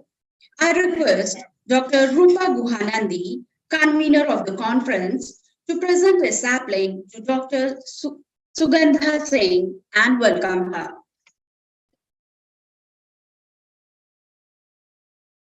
Thank you, Rupa. Before beginning the presentation, may I have the privilege to introduce our learned chairperson to the delegates. Dr. Sugandha Singh is ex-Dean Sciences and IT, Madhyanchal Professional University, Bhopal. She has 15 years of teaching and 10 years of research experience. Her areas of interest are molecular biology, plant biotechnology, cell biology, and environmental sciences. She is actively involved in research guiding many undergraduate and postgraduate students. She has completed a research project from MP Council of Science and Technology, Bhopal. Dr. Sugandha has published 14 research papers and she has given more than 30 invited lectures. In her various capacities, she has always excelled in paper presentations, winning more than 20 awards and Young Scientist Fellowship. We are delightful to have such a conversant speaker among us today. I request Dr. Sugandha Singh and Dr. Rupa Guhanandi to please take their seats. You're welcome.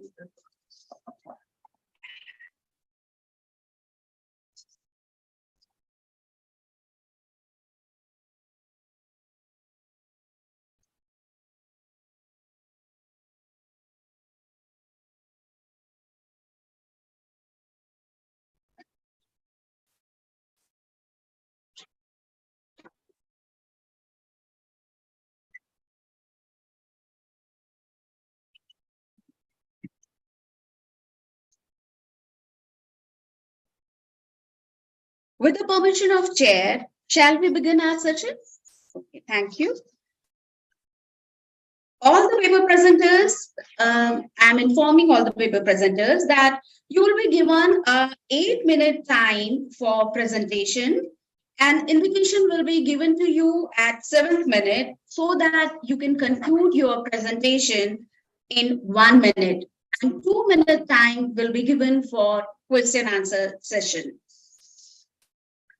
So here in paper presentation session, we have both online and offline presentations. Our first presenter is Anjali Bhargav, research scholar from RGTU Bhopal. Her topic of presentation is preparation of organic manure from wheat stalk. Good morning to everybody. Can I share my screen? Am I Yes. audible? Yeah. Yes, you are audible.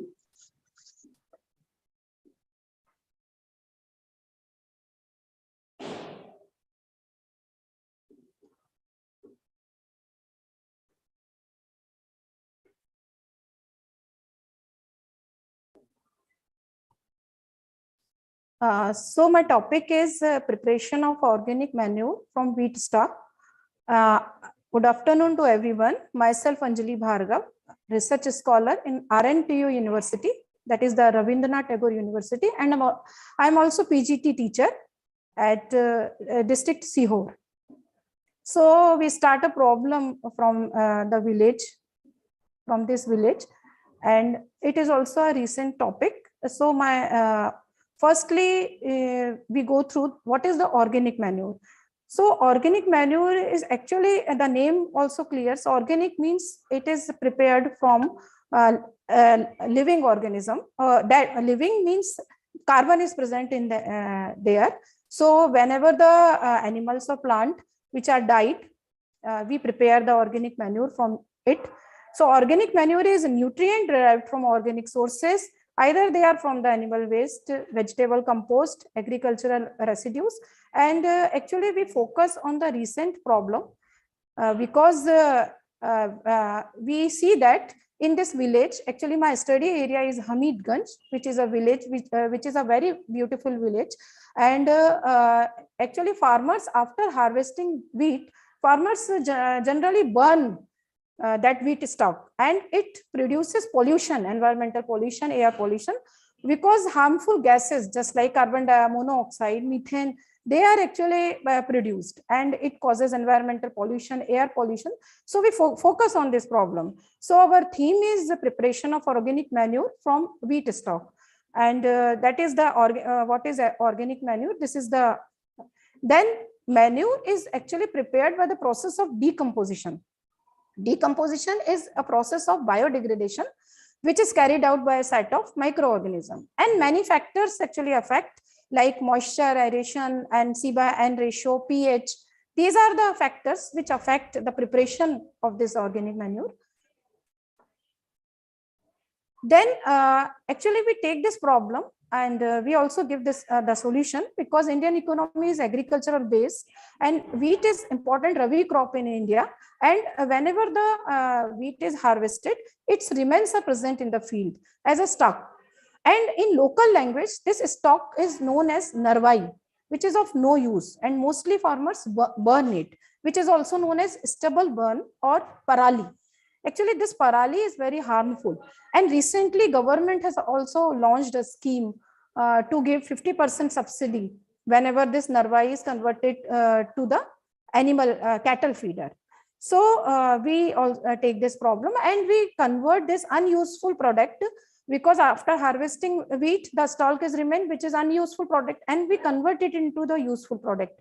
And it is also beneficial to the farmers, and also it is beneficial to the environment, because environmental problem, it causes environmental pollution whenever the farmers burn this. Parali is also known as in stubble burn. So we take this problem, and this is our study area, that is the Hamidganj, which is 10 km from Gopalpur and 31 km from Nasrullaganj district, and it is very beautiful village which is full of biodiversity, and it is also important for crop field, soya bean, wheat, these crops are grown in this village, and it is also my working place. So I take this. Then this is the methodology. Firstly, we collect wheat stalk, and with the help of machine also, we cut it in fine pieces. Then we mix it with neem leaves and water. Then cover it with polythene and place this mixture into sunlight. And after 15 to 20 days, and prolonged period, actually, whenever the time is increased, it also becomes very useful manure. And but average by an average, we take after 15 to 20 days, it becomes organic manure, which is beneficial for plant growth. So it is very easy process, and organic manure is an easy, cost effective, friendly way. No other, it is not a complex process. It is very easy process. Even small scale, smaller farmers also make this organic manure, or no investment. The biggest advantage is that it requires no or minimum investment. Then these are the local peoples. This is the organic manure, and these are the local people of Hamidganj, which helps us in the formation of this organic manure. And recently, I have also told you that government has also launched a scheme to make these wheat stock to make straw. That is the bhusa, which is also a cattle feeder. So we are also planning to convert this wheat stock in straw. And future perspectives in local language, this stock is known as narvai. And government, I have already said that government has also launched a scheme to give 50% subsidy to farmers which make stock to straw. Or straw is useful for the cattle, and in this village, cattle is also present in very much amount. So we take this topic, and thank you. Thank you. I have completed my topic.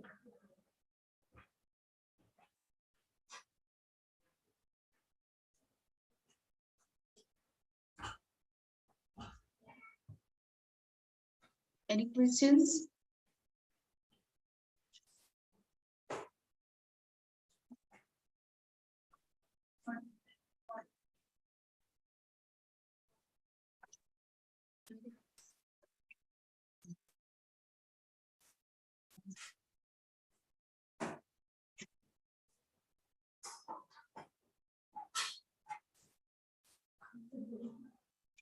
Participants can post their questions in chat box also.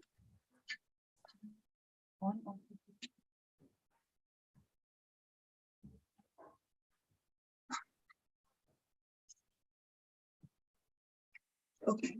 Okay, thank you. Wait for a while.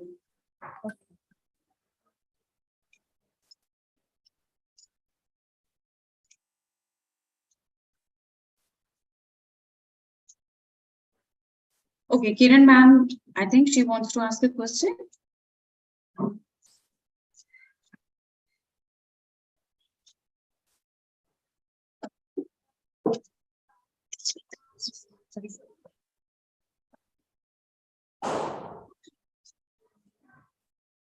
Madam, मेरा question ये है कि ये जो आपने organic manure बनाया है, ये किसी पर्टिकुलर फसल में यूज कर सकते हैं या सभी जगह यूज कर सकते हैं? It's not a particular, it's a general, मतलब सभी फसलों में इसका यूज किया जा सकता है? यस यस, ठीक है जी। Question, thank you.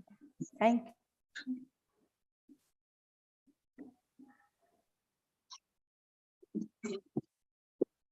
Okay, thank you, Anjali. Our next participant is Reena Upadhyay from Barkatullah University. The topic of her presentation is Importance of Biotechnology Using Transfer of Foreign Genes by Physical Method, Electroporation and Particle Gun Method to Producing Transgenic Crops and Transgenic Animals. Good morning, all of you. Can I start? Yes.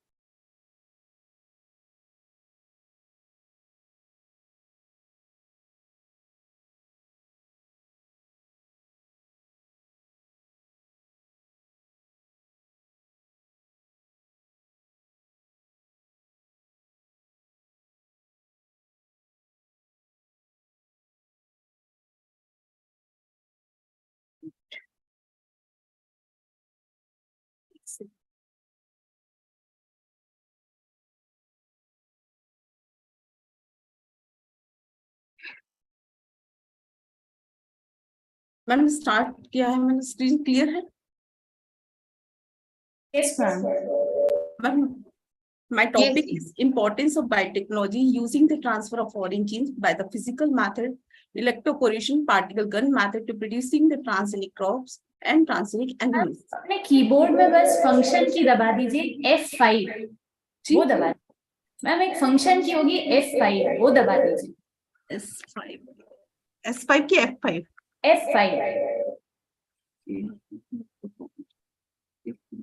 Slide show चलाना है आपको actually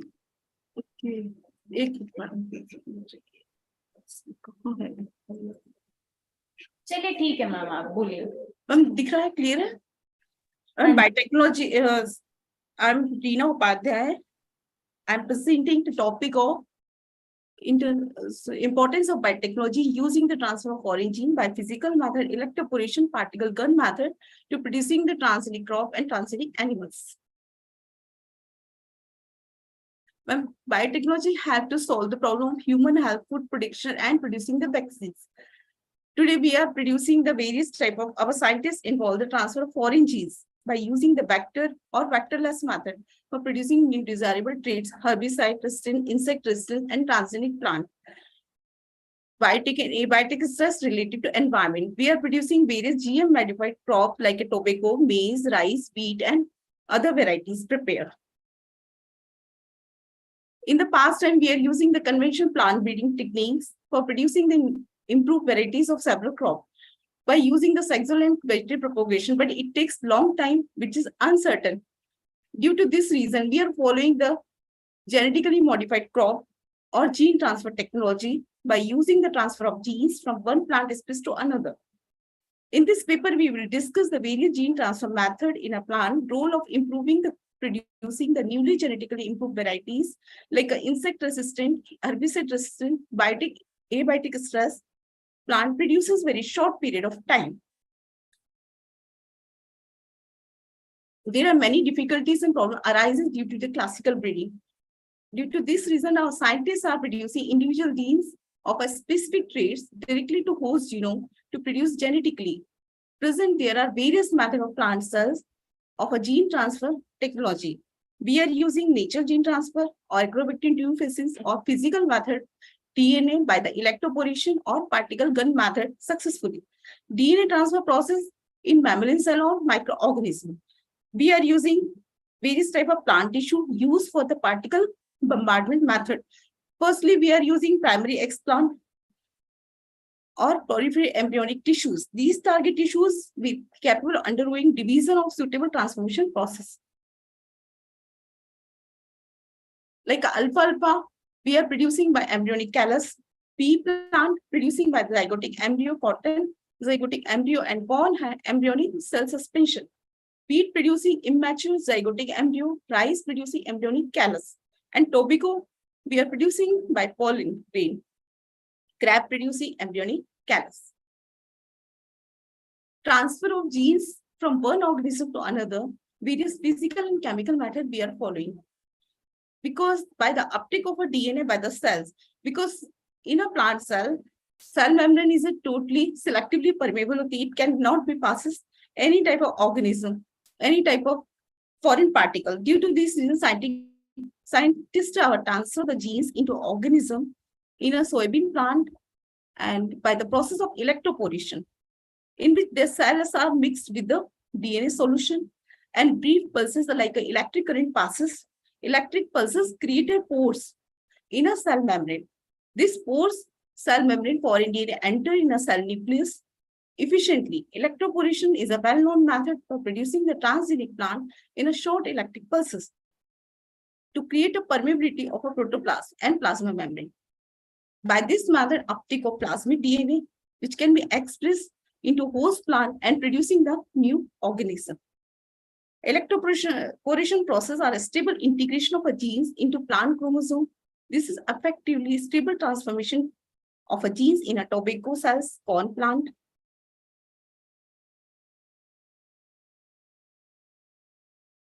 there is an uptake of foreign DNA. In this process, we are uptake of foreign DNA or transgene by the plant cells like a eggplant, root tip, shoot tip, leaf disc, or mature embryo or meristematic tissues. Because meristematic tissues may special type of qualities that are present, they can be regenerated to a newer organism and improved variety of plant and animal can be produced. Today, protoplasts take up cytoplasm organisms, isolated chromosomes, and naked plasmid DNA. Various types of genes are transferred to a host plant and animal genome, but the recent experiment focus on using protoplasm mainly for the gene transformation process by the polyethylene glycol. During the process of electroporation, polyethylene glycol, PEG, is to be used for the speed of the process of electroporation. Electroporation process is a gene transfer which can be used to produce the stable transfer cell line. And explant, we are using explant cell organelles of a plant or protoplast callus tissue. We are using.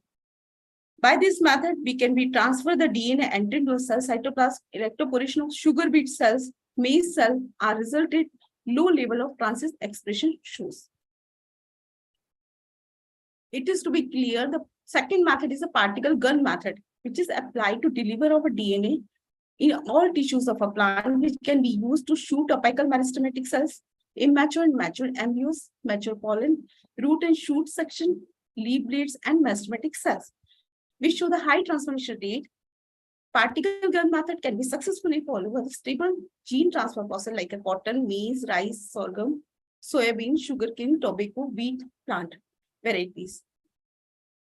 By using the various gene transfer method, our researchers are increasing the milk production in cattle, increases the growth in fishes, GM modified cow, goat, chicken, sheep, rat, mice has been produced in nature.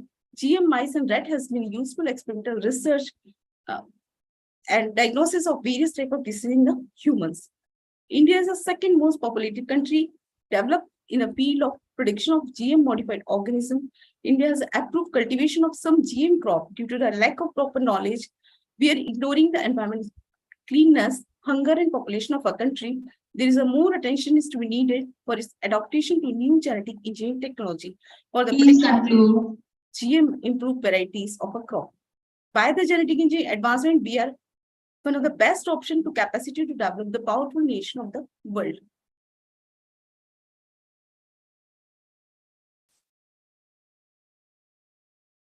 Completed, ma'am.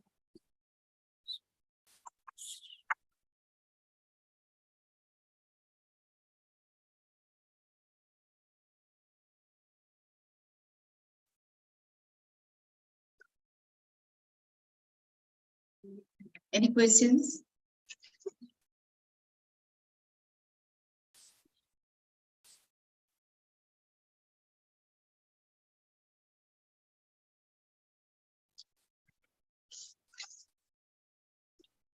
No questions are there. So now I call upon our next presenter, Abhiruchi Sabal. The topic of presentation is investigation of protective role of Phyllanthus amarus and Sida acuta on chick embryo model.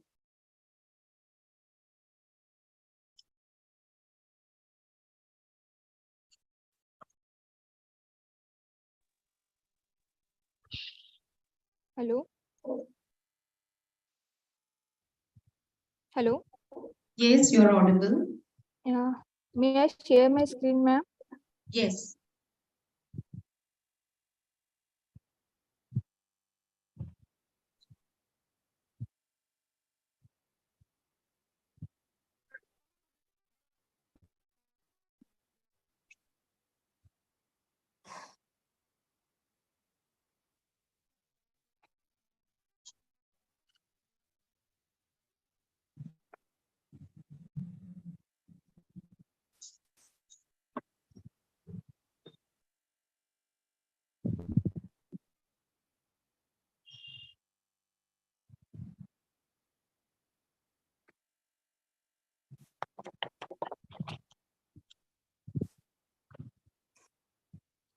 Good afternoon, all of you. Myself, Abhiruchi Sable, and My today's topic is investigation of protective role of Phyllanthus amaris and Sida acuta against drug toxicity. Introduction. Medicinal plants are a global heritage that has continued to play an important role in health care with 80% of Abhiruchi? world population. Yes, ma'am. Abhiruchi, if you wish, you can Yeah. start your video camera. Okay, ma'am.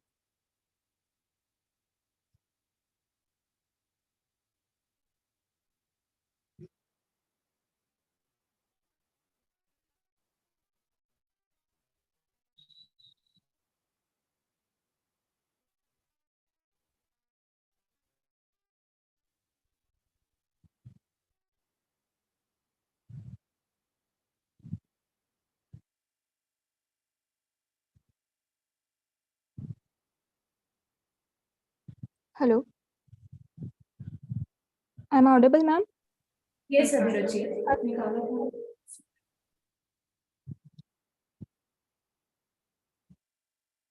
Ma'am video on नहीं हो पा रहा है. Okay, beta, please start. Okay, ma'am. Medicinal plants are a global heritage that has continued to play an important role in healthcare with 80% of the world population relying on traditional medicinal plants for optimum health due to lifestyle. Increased population etc. humans are now more prone to a variety of disease, and to counter cure this disease, now drugs and medicine are being discovered, researched and developed. However, not all drugs are completely beneficial. Some may cause toxicity. Plant-based medicine can be utilized to prevent effects to such toxic drugs. Various plant-based medicine made up of plant extract are now being studied for their antitoxic effect. This paper mainly focused on two such plant species. First, Phyllanthus amaris. Phyllanthus amaris is a plant in Euphorbiaceae family with approximately 800 species found in a tropical and subtropical country around the world. The name Phyllanthus means leaf and flower and was given to because of its appearance. The second one is Sida acuta. Sida acuta is a Malvaceae weed that commonly dominate improved pasture, wasted and distributed area, and rodent detach. The plant is originally found Mexico and Central America, but it has spread throughout the tropic and subtropic. The Phyllanthus amaris is commonly named is Bhuyavla, and Sida acuta commonly named is Brui grass. Now, we will discuss methodology. This study aimed to evaluate the protective action of those plants. The current study sought to investigate the same potential of this herbal medicine. Phytochemical study will be done by process of hydroalcoholic extraction of phytochemical by solution method. Primarily, phytochemical analysis, TLC analysis, estimation of total flavonoid and total phenol in the plant extract. First, primarily analysis, the extract is obtained using solution method to understand the organoleptic property of the two plants, hydroalcoholic extraction of plant and Sida. Organoleptic property include color, texture, appearance, and smell. The formula used to get percent YAL is a follow. YAL formula is bet of extract upon bet of curd substrate taken before extraction. Second, test for alkaloid. For this test, 1 ml of dilute extract was found with 2% H2SO4 for 2 to 3 minutes. The boiled extract was filtered and the dandruff reagent was added.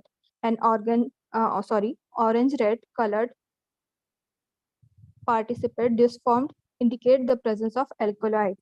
Second, test of flavonoid. In this test, 1 ml of dilute extract was mixed with 5 ml of dilute water and the mix was shaken. Few drops of lead 88 solution were added to this mixture. Yellow participant formed showing the presence of flavonoid. Next, total flavonoid content analysis. Following ceolated method was used to estimate the TPC in both extracts. The extract was diluted with their respective solvent and that oxidate with choline cholate reagent followed by neutralization with sodium carbonate. Absorbance was measured at 650 mm after 60 minutes. TLC analysis. The condition for TLC analysis is given figure. Condition and formula. TLC analysis were done in according with the work done by Milikaus et al. And Marinova et al. Extracts were studied dilute with their solvent followed by addition of 2% aluminum chloride. Mixture was incubated at room temperature of 60 minutes and absorbing was taken 420 nm. Estimated was done by comparing absorbance in standard followed graph. This is a result, illustrated result of solution method. इसकी property as illustrated in the table illustrated, P. amaris is higher yield than Sida acuta. The yield increases with increase in polarity of solvent.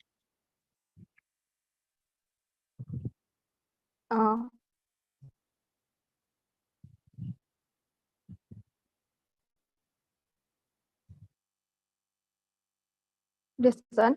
For thousands of years, natural resources have been used as a source of medicinal agent, and significant number of contemporary pharmaceutical have been derived from natural resource. After reported antimicrobial activity of Phyllanthus amaris and City acuta is urinary tract infection. They reported the methanol extract of this process a potent lead molecule in combination microorganism causing both P. amaris and City acuta have significant traditional use, some of which have been experimentally stabilized, and a team has been made to isolate potential chemical constituents and their mechanism of action. Traditionally, this has been used to treat a variety of conditions, including respiratory disorder, skin disorder, gastrointestinal disorder, presence of sufficient amount of polyphenol flavonoid content in both P. amaris and Sida acuta, indicate that this may have therapeutic role and can prevent toxicity. But we suggest more studies are needed to confirm the use of P. amaris and Sida acuta in a drug toxicity. Because of flavonoid poses a number of medicinal benefits, including anti-cancer, antioxidant, anti-inflammatory, and antiviral property. Thank you. Thank you, ma'am.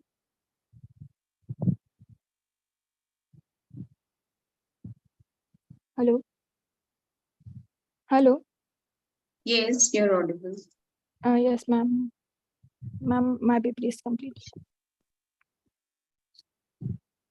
We are waiting if anybody is there to ask any questions. Yes, okay, madam is asking you a question. Yes, ma'am. Yes, Abhijit. So, yes, ma'am. What is your future plan of studying these plants? Yes, ma'am. Ma'am, what is your future plan of studying these plants? You mentioned 2 plants in your study, right? Yes, ma'am. Ma'am, yes, ma'am. Actually, Yes. ma'am,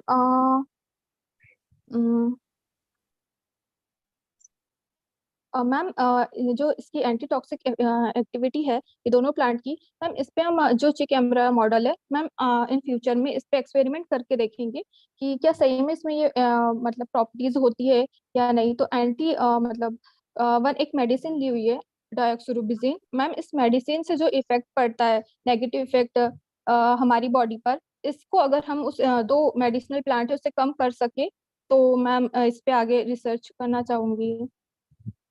Okay, best wishes to you for your research, but I would like to add on something to your presentation and your talk.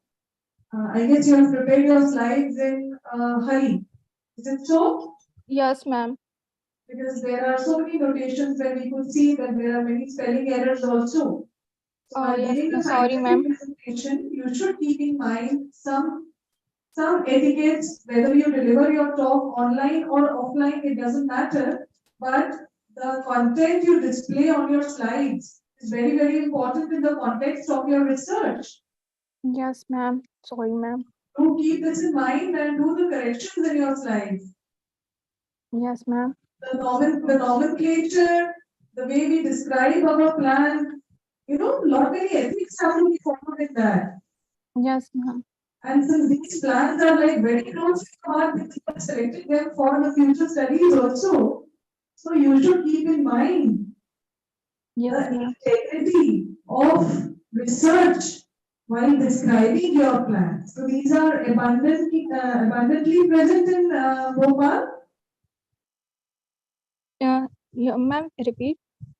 Can you tell me about the occurrence of these plans? Ma'am आवाज eco कर रही है। Distribution status? Ma'am आपकी sound अच्छे से आ नहीं रही है, इको कर रहा है। Madam is asking about the availability of these plans. Are these plans easily available in Bhopal?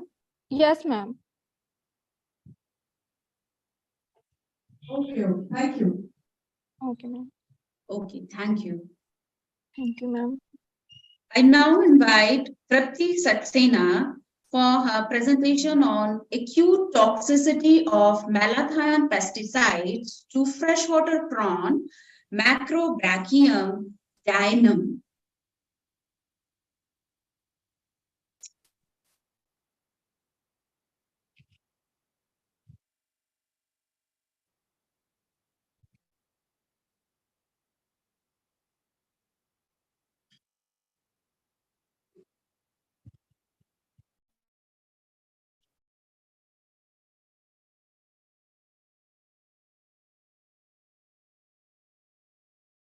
Tripti, have you joined us? Ji ma'am. Okay.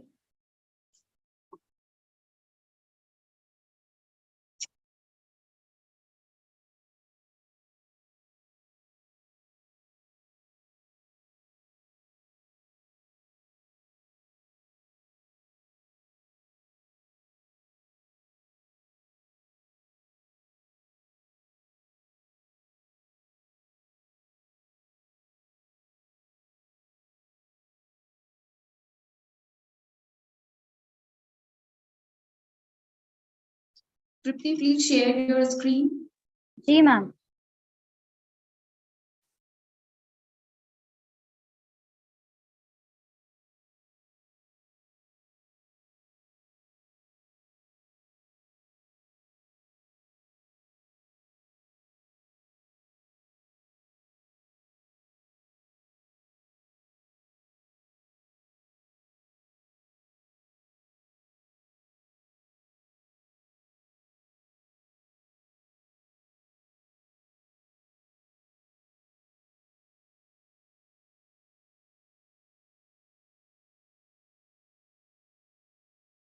ये यहाँ से शेयर नहीं हो रही है।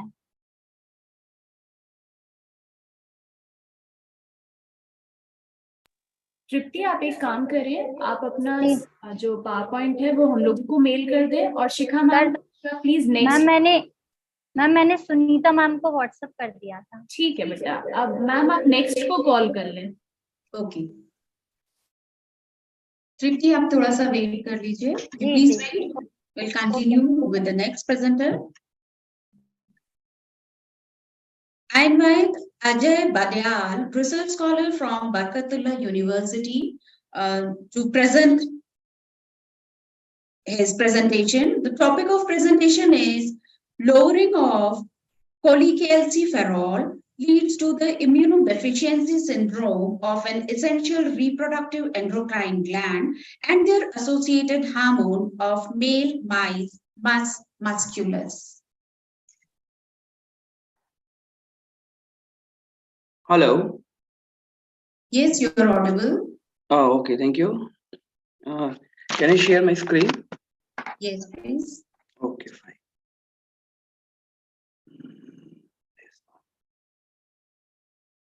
Share. Is it visible, ma'am? Yes. You have started sharing it.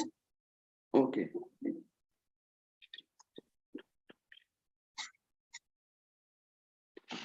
Good afternoon to all of you. Myself, Ajay Badyal. Ajay, your slides are not visible. Okay, just a fine.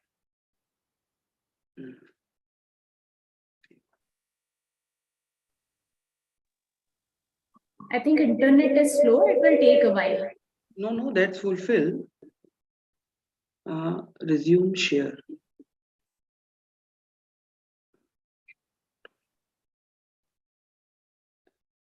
Is it shared, ma'am? Screen is visible? No, not now. Okay.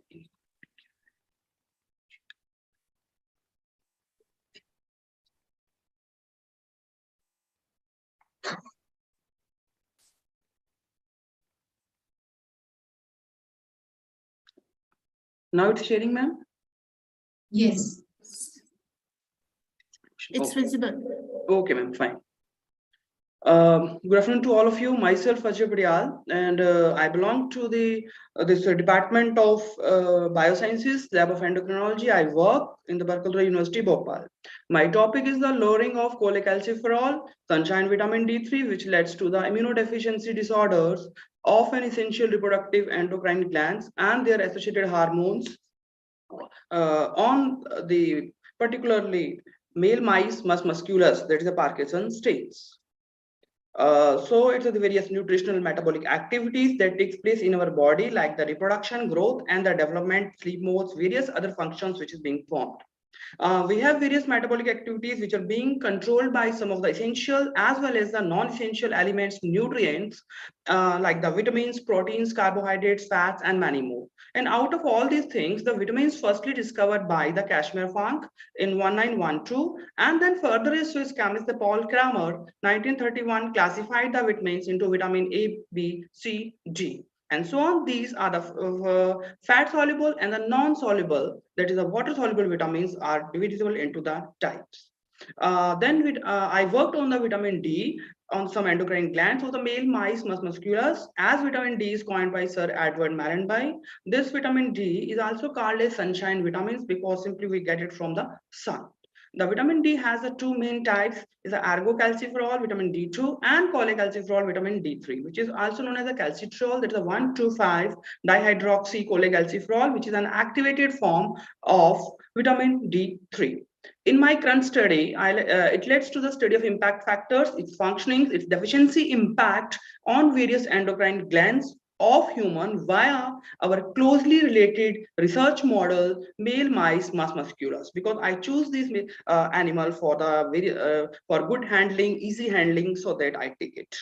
For this studies, I take the adult mice, which is brought from the authorized dealers, and we have the ethical authorization for the experiment, which is being authorized by the CPCA in the New Delhi. And secondly, we take the special diet for our experiment that we take from the NIN ICMR institution, Hyderabad.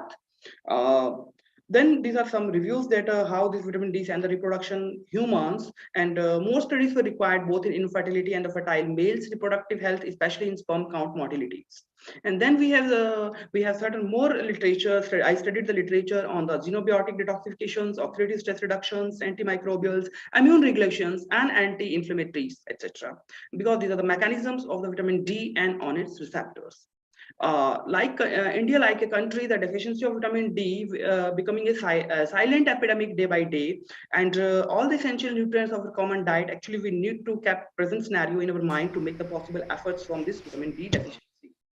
And the role of the vitamin D that inoculates the various metabolic activities, indirectly changes the concept of the conceptions, decrease the various processes, which we get experimented from the various particles from the blood, that is a simple serum from the blood, and various defects which mainly secreted or indirectly or directly from our glands endocrine into the blood.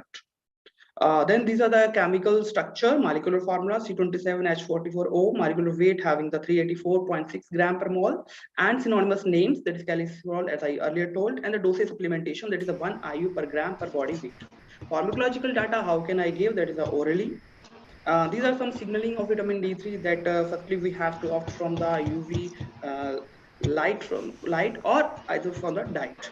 Then particularly it will be on the 25 hydroxylase, which is assimilated in the liver, and then it hydroxylation of the D on the adrenals, and then in the testosterone, and similarly the signaling going on. Now the aims and the objectives of my experiment is that how we can get the relief from the deficiency of vitamin D3 and the impact on the various endocrine gland works on my topic. Now, my studies will give the immense benefit to the society on the basis of their body weight, normal histological parameters, and the biochemical analysis of hormones like testosterone and also the immunologically efficiency.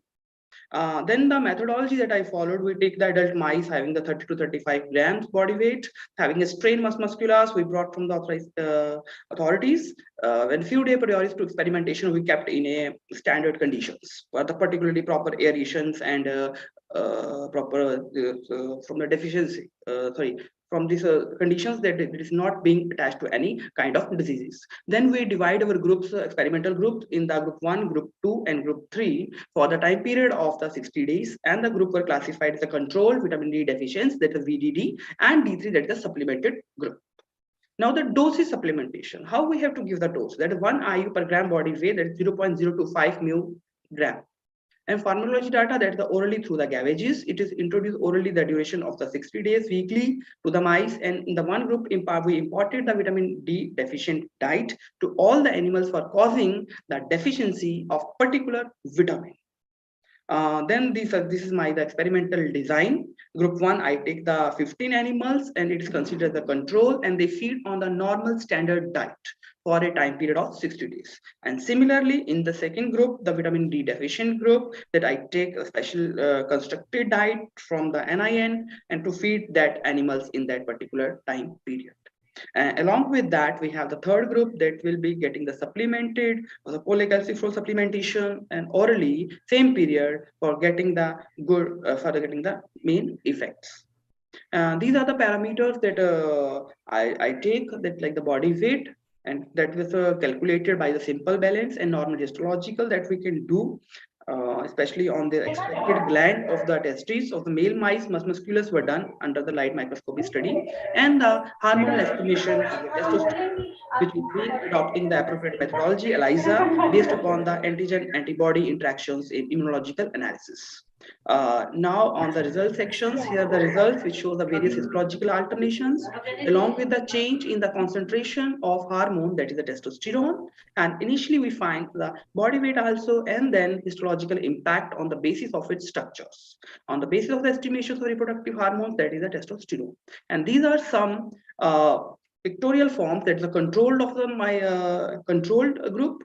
And then we have the second one, we say that how this structure, the cellular moieties were getting in a controlled way. And in the second group, that is a deficient group, we can see that there is a simple morphological changes, that how it can become the distortions, and the cell cytoplasm get to the beyond of its structure. So structural changes will also seen in deficient group. And again, when we get the supplemented group, again these things can be get again segregated and reach to some point that to get the efficient conditions, to get it's on the controlled basis.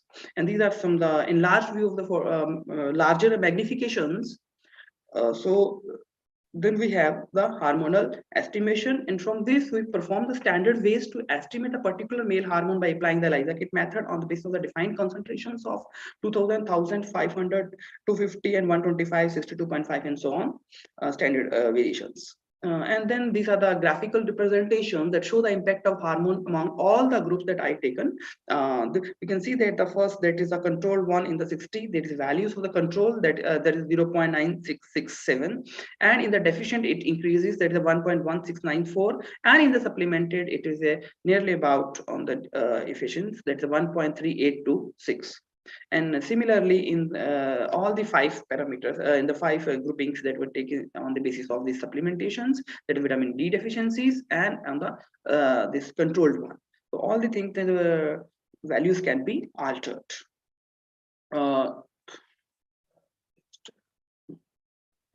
Then on the conclusory statements, from this little piece of experimental study, we concluded that the deficient person will getting the reduction in their physical appearances, like the reduction and the loss of the hairs, and gain in weight, and the less sexual desires, and many times the mood swings like the conditions will also be noticed.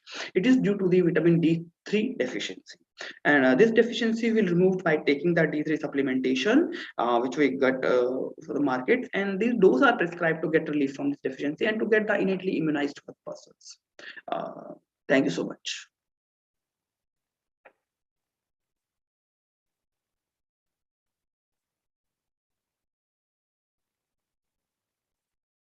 Please. Any queries, ma'am? Complete it. Hello. Just wait. Okay, ma'am.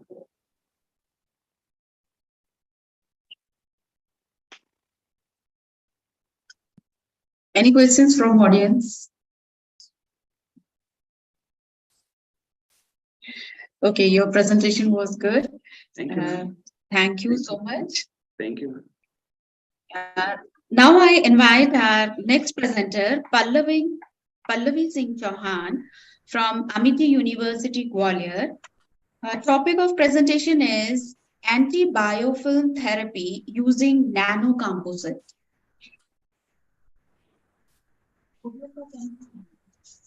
Good morning. Good afternoon, everyone. Is my screen visible? Yes. So good afternoon, everyone. Myself, Dr. Pallavi Singh Chauhan, Assistant Professor, MIT Institute of Biotechnology, MIT University, Madhya Pradesh, Gwalior. My topic of presentation is anti-biofilm therapy using nanocomposites. So starting with the introduction, basically the problem with the antibiotic is the development of the that resistant film around them. So any kind of medication or antibiotics could not affect that particular bacteria. In addition, antibiofilm therapy enhances the sensitivity of the bacteria toward that particular antibiotic. So, the advanced method to treat infection caused by the resistant pathogens should be explored in the present scenario. In our laboratory, we have synthesized silver-doped copper nanoparticle that is used in this study to exhibit satisfactory antibacterial and antibiofilm activity. Now, these are the objectives of the study. First of all, we have done preparation of a extract that is Albizia lebac extract. Then this is a characterization of the nanocomposite, which we have synthesized. After that, in vitro evaluation of the nanoparticle. So we have checked antimicrobial activity, antibiofilm activity, MIC, MBC, etc. Also, we have checked the cellular protein leakage analysis and antioxidant activity. And finally, we have moved forward for the statistical analysis. Now, starting with the methodology, first of all, we have synthesized silver-doped copper nanoparticles, and they were characterized by UV visible spectroscopy, SEM, TEM, XRD. Antibacterial activity against multi-drug resistant E. coli strain was opted basically. The cellular protein leakage was determined by using Bradford assay. The effect of this nanocomposite on the production of extracellular polymeric substance was evaluated. These are the results. So you can see a colorimetric change when we are using the metal solution, and we are going to add the extract into it. So there will be a colorimetric change into it. So that is clearly visible.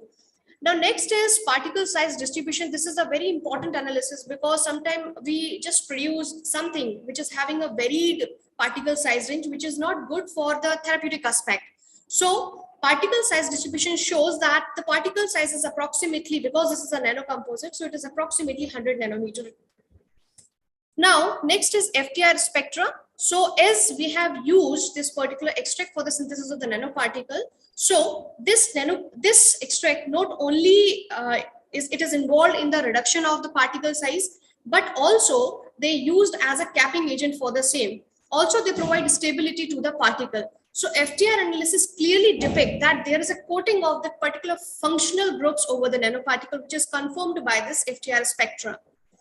Now, next is XRD pattern analysis. XRD pattern analysis, we have opted for, first of all, for the average particle size calculation, for which we have used Debye-Scherer equation.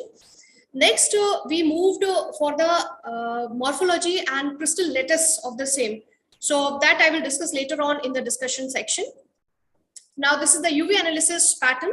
So the range of the absorbance, it is approximately 360 nanometers something. Now, this is the TEM analysis, and it is clearly visible that the particle size, it is approximately 100 nanometer. Next, it is SEM analysis. There is little bit agglomeration in the particles. We can see it clearly. It is due to because we are using a nanocomposite into it. And especially the copper nanoparticle, it is having a property to get oxidized readily. So that increases the probability of coagulants as well as agglomeration of the particle. So the size of the particle is approximately, shape of the particle is slightly elliptical as well as spherical. Now, next is the EDX pattern. As I've already told you that I have synthesized a nanocomposite. So it is very important to analyze that each and every composition is present into the sample. So basically I am focused on silver and copper. So you can see the characteristic peak here, both of silver as well as copper. So which confirms that the composite is having both the materials. Next is in vitro analysis. So this is just an antimicrobial analysis against certain microorganism which we have chosen. Now, finally, to the conclusion, overall various concentration of the silver doped copper nanoparticles were synthesized through a stable, simple, and eco-friendly green route. Extract act as both reducing as well as stabilizing agent. The successful synthesis of 0.1 molar, 0.05 molar, and 0.01 molar silver doped copper nanoparticles was confirmed by various biophysical techniques, as you can see, zeta sizer, UV visible, FTIR, XRD, TEM, SIM, and EDX, etc. Now, next is the SEM results, which reveal that agglomerated particles with irregular hexagonal morphology and an average size of 66.25 nanometer that we have calculated through the formula. The biosynthesized silver doped copper nanoparticles showed strong antimicrobial activity against few pathogens, few microorganisms, which you can see here. They exhibited an MIC of 62.5 and 125 microgram per ml, while MBC is 250 and 500 microgram per ml.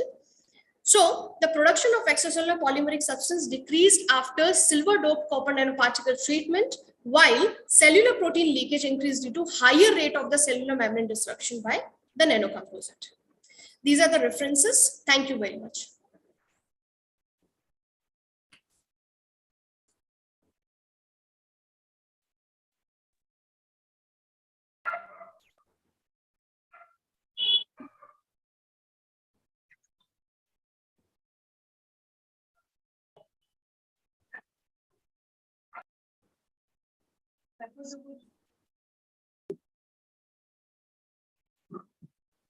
That was a good presentation, Dr. Pallavi.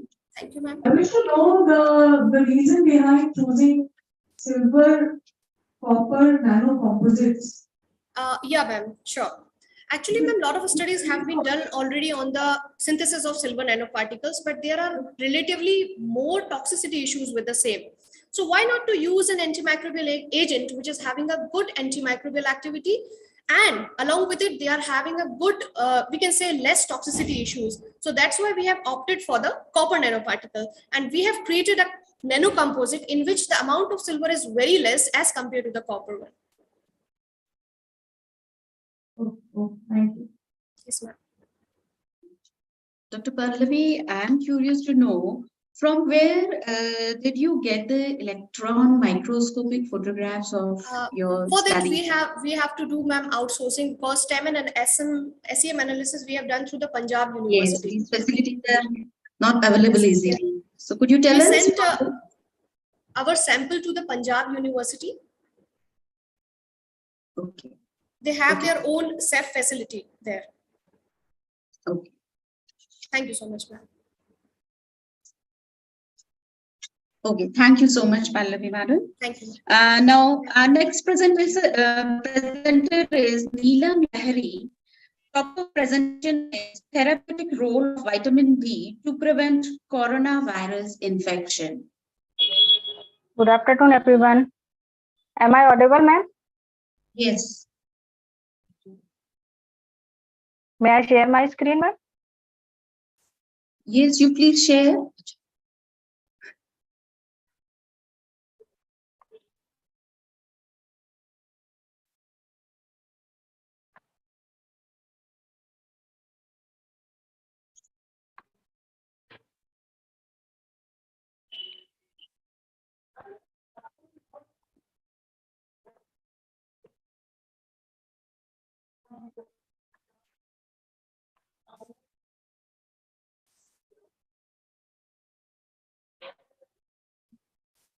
My screen is visible, ma'am?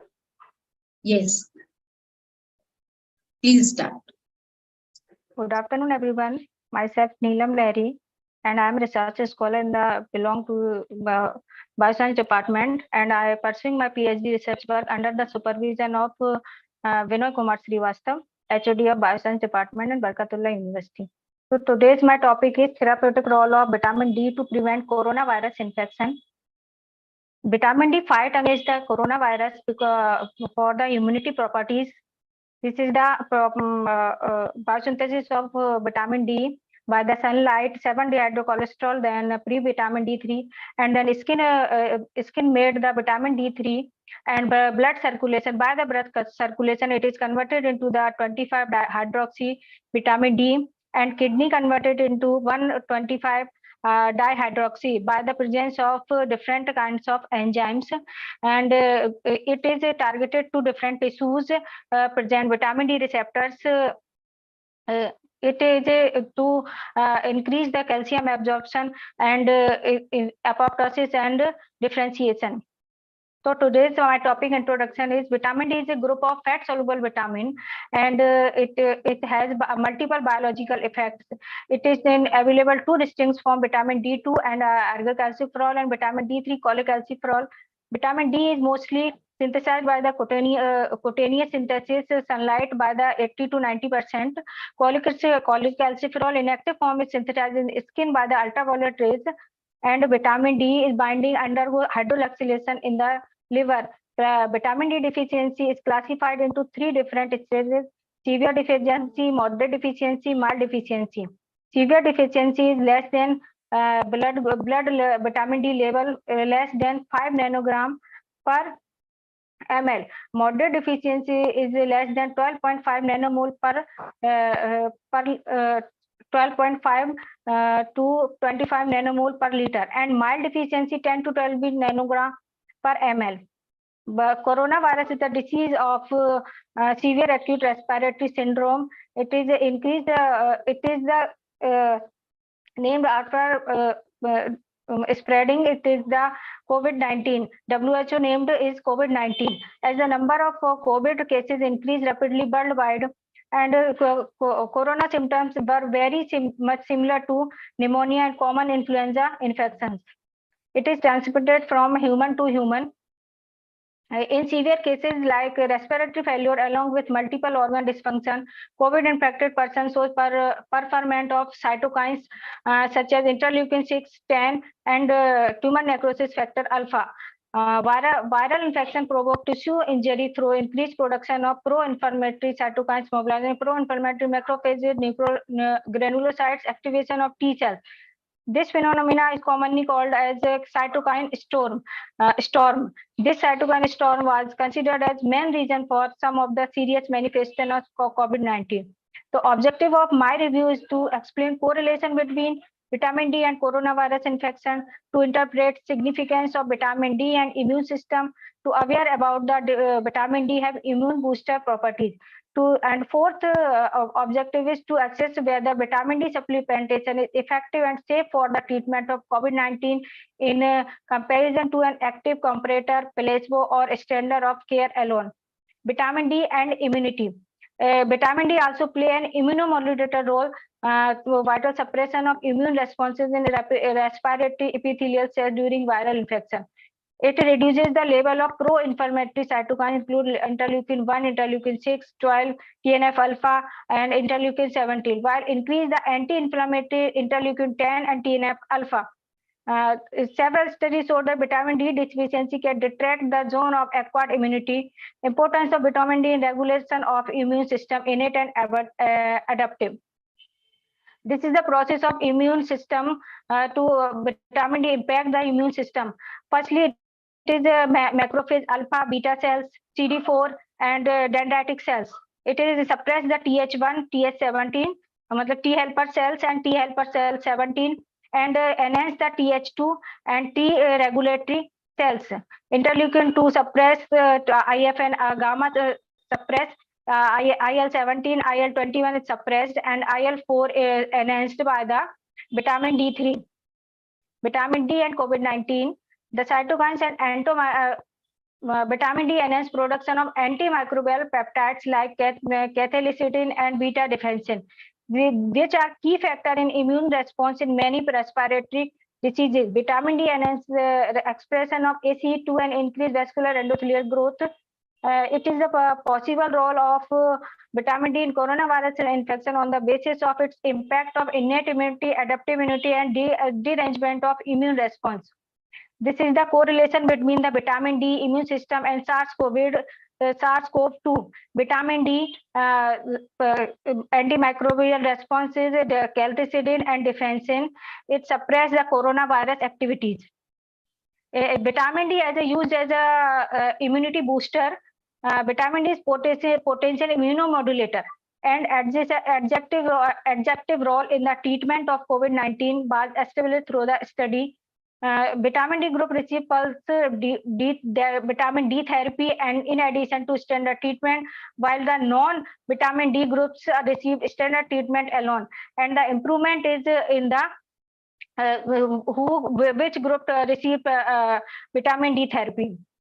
This is the conclusion to today's my topic is the role of vitamin D is reducing and modifying the inflammatory cytokine response of respiratory epithelial cells, macrophage, and other immune cells to various pathogens. Most of the clinical data and experimental data demonstrate that vitamin D has a role in lung infection, immune response against foreign pathogens. This is harmonious with the observations that low status vitamin D may contrarily impact the outcome of COVID-19 patients. Thank you so much, everyone.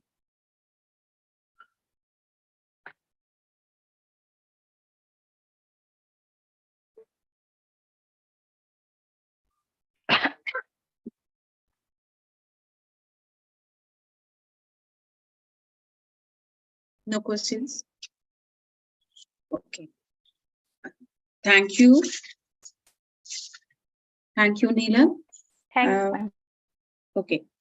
I think it's the time to take a lunch break now.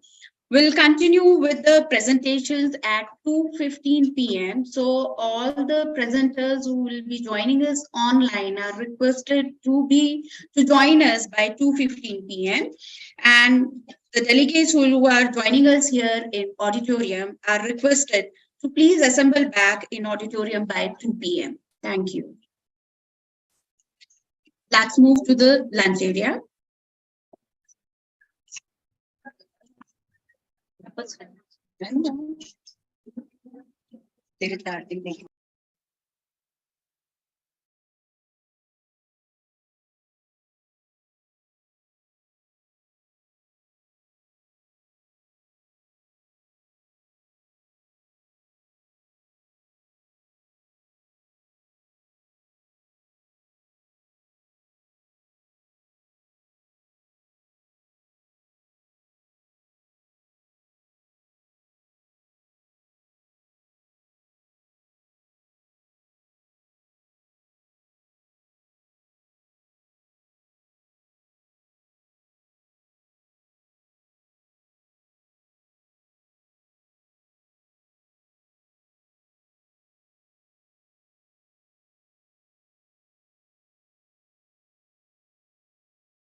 Audience, please be with us. We will be back in 5 to 6 minutes.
सबकी permanent आगे बैठो तो आगे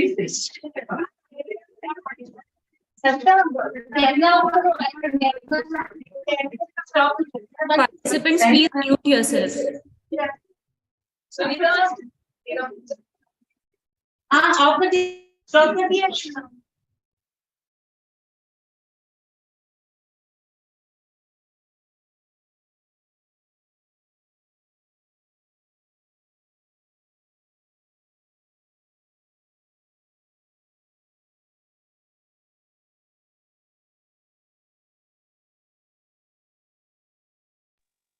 Shikha ma'am, we may start now.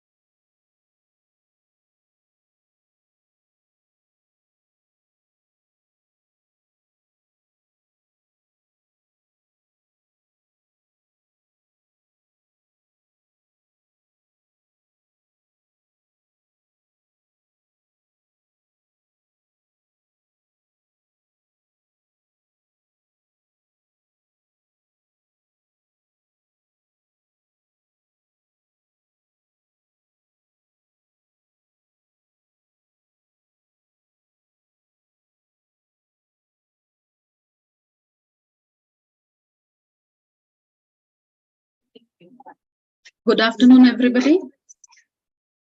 Hello. Good afternoon, everybody. So, in this post-lunch session, I, Dr. Shikha Mandloi, welcome you all once again. We'll continue with our presentations. And now we have Hariom Singh Sisodia from Barkatullah University. Topic of his presentation is post-COVID trends in geopolitics and India's policy perspective.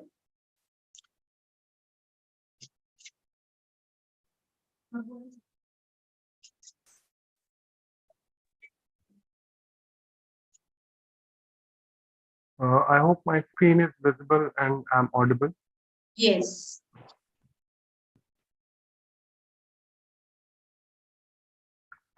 Good afternoon, everyone. I would like to thank Sathya College for this opportunity to present my paper. And I would also like to thank Dr. Sriji Shet ma'am for her constant support throughout my research work.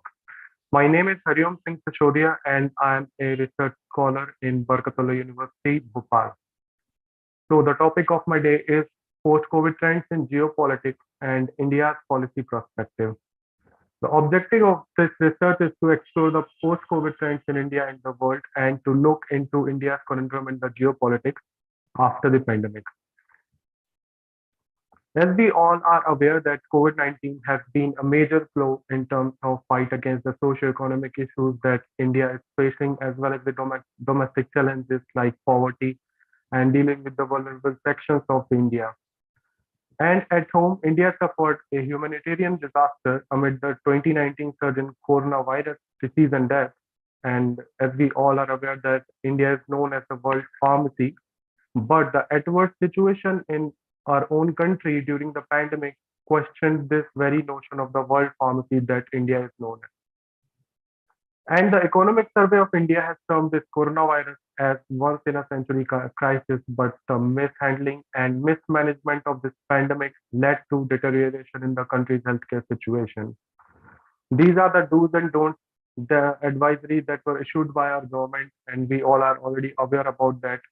Not to make much physical contact and wear reusable face masks, all these things. I'm skipping this slide due to the time constraint.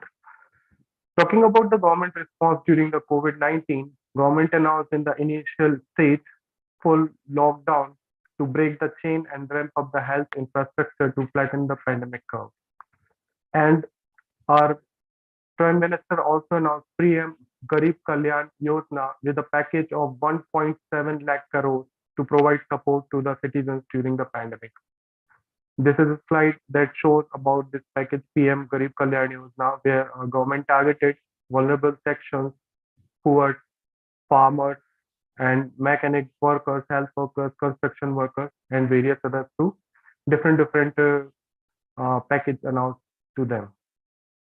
Now, talking about the emerging issues after the pandemic, I have distinguished it into the three sections, that is socio-economic and political issues.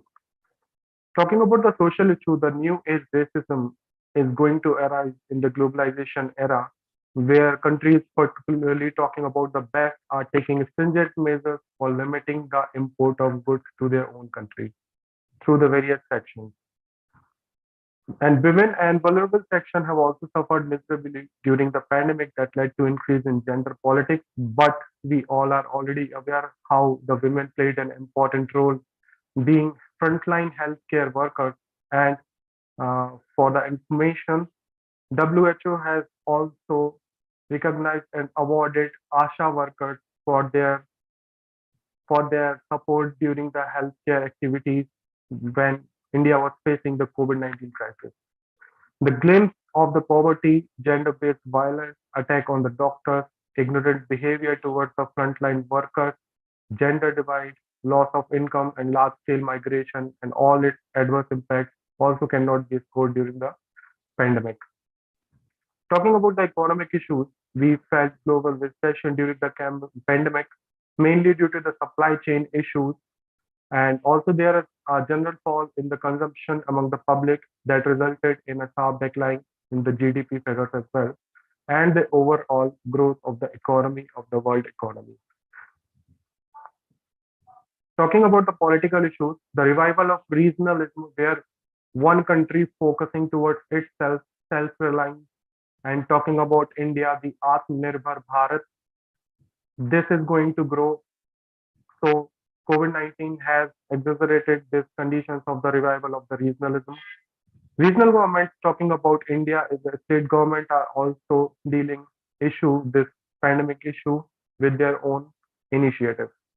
During the pandemic, India also faced the Chinese intrusion in our northern border that affected our diplomacy with Quad as well as the Indo-Pacific.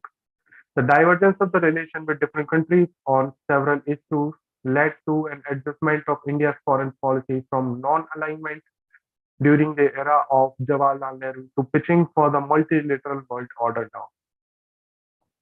Now talking about the Indian foreign policy, so COVID-19 has changed the way countries deal with each other, be it in a political and materialistic way.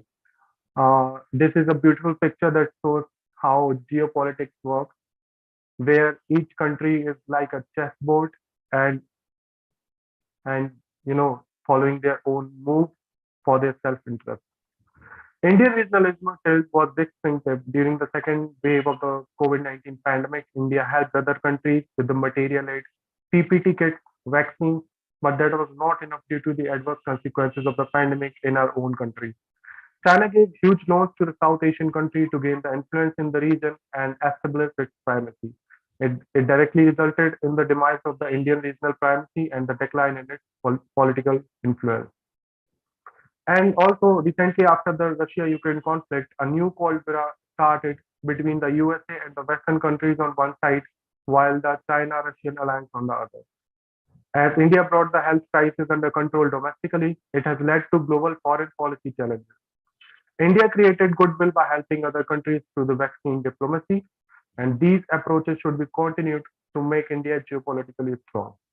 And the Chinese intrusion in our border and its checkbook diplomacy is going to be a major challenge for India. Now, talking about the post-COVID strategy, government with a like-minded country are now thinking beyond former relationships, and they are ready to cooperate on the different issues. And these issues are the supply chain issue of the unemployment after the COVID-19 pandemic, global recession, and the cooperation with the state government, lack of data, talking about digital India, global health issues, and the climate change for sure. So climate change is a global phenomenon that is to be dealt with the country's cooperation, and supply chain diversification from China to other countries like India and Vietnam and other South Asian countries is in favor of India's strategic interest. India has to focus on unemployment by incentivizing labor-intensive industries. And cooperation with the state government is necessary for education, literary, health, and infrastructural projects to achieve the goal of 5 trillion economy. More robust and reliant data is necessary to build targeted schemes for the policy formulation. And Digital India is obviously a major boom. As we all are aware, we are conducting this session in the hybrid mode. So this is what Digital India is about.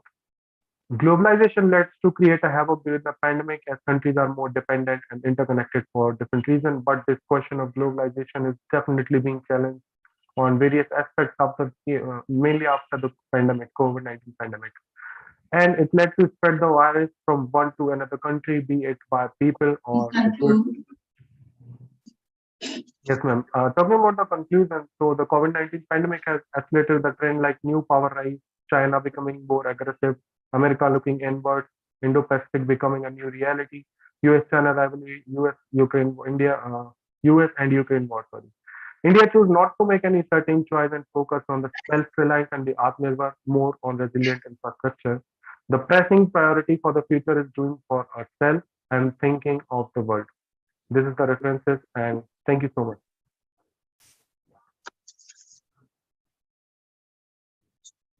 Any questions, please?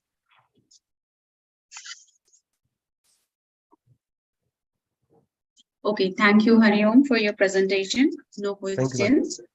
Thank you. Our next presenter is Renisha Peter from Sam Global University. Renisha, you have to introduce your topic yourself. I don't have your topic in my list. Good afternoon, ma'am. Ma'am, actually, I've shared my topic with Dr. Sunita, ma'am. No problem, no problem. Okay, ma'am. Sorry for the inconvenience. Okay.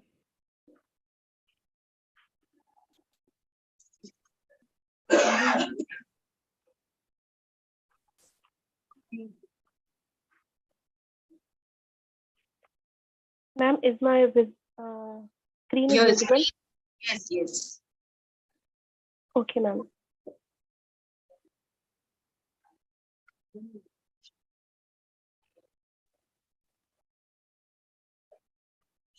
Okay. So a very warm good afternoon to respected dignitaries. Your screen is visible, but you haven't shared your slides.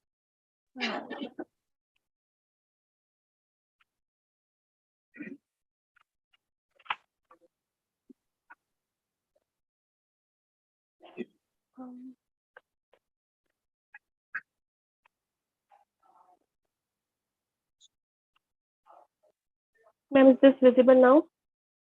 No, your slides are not visible.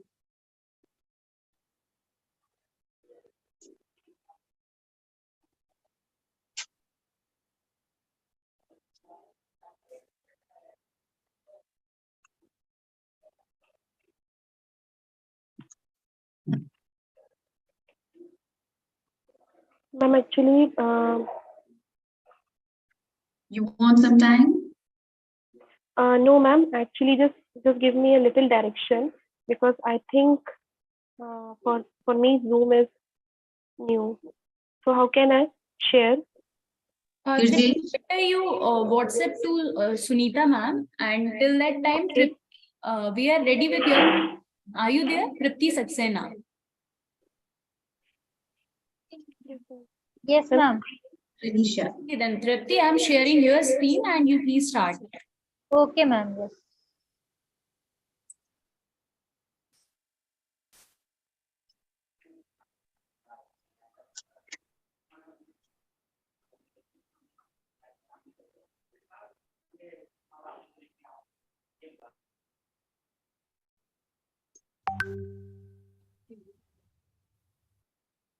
Okay, Tripti, you can start. Yes, ma'am. Good afternoon to all respected teacher and members. Myself, Tripti Saxena, research scholar from Government MBM Bhopal.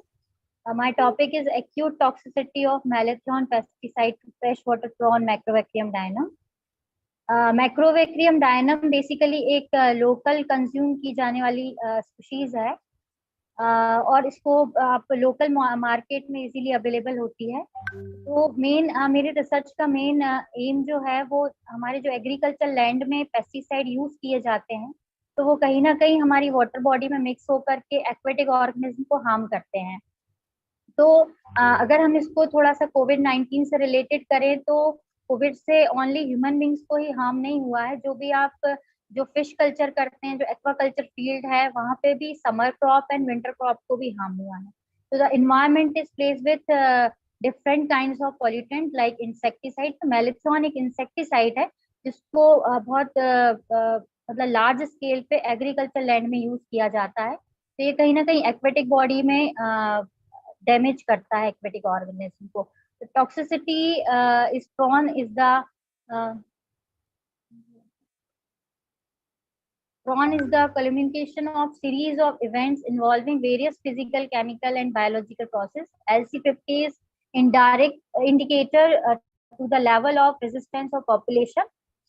Marathon is a wide spectrum aliphatic insecticide, widely used for both domestic and commercial agriculture purpose.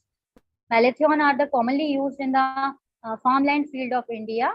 Here an attempt is made to study the lethal toxicity of malathion in the M dynam, as the prawn are suitable for toxicity monitoring.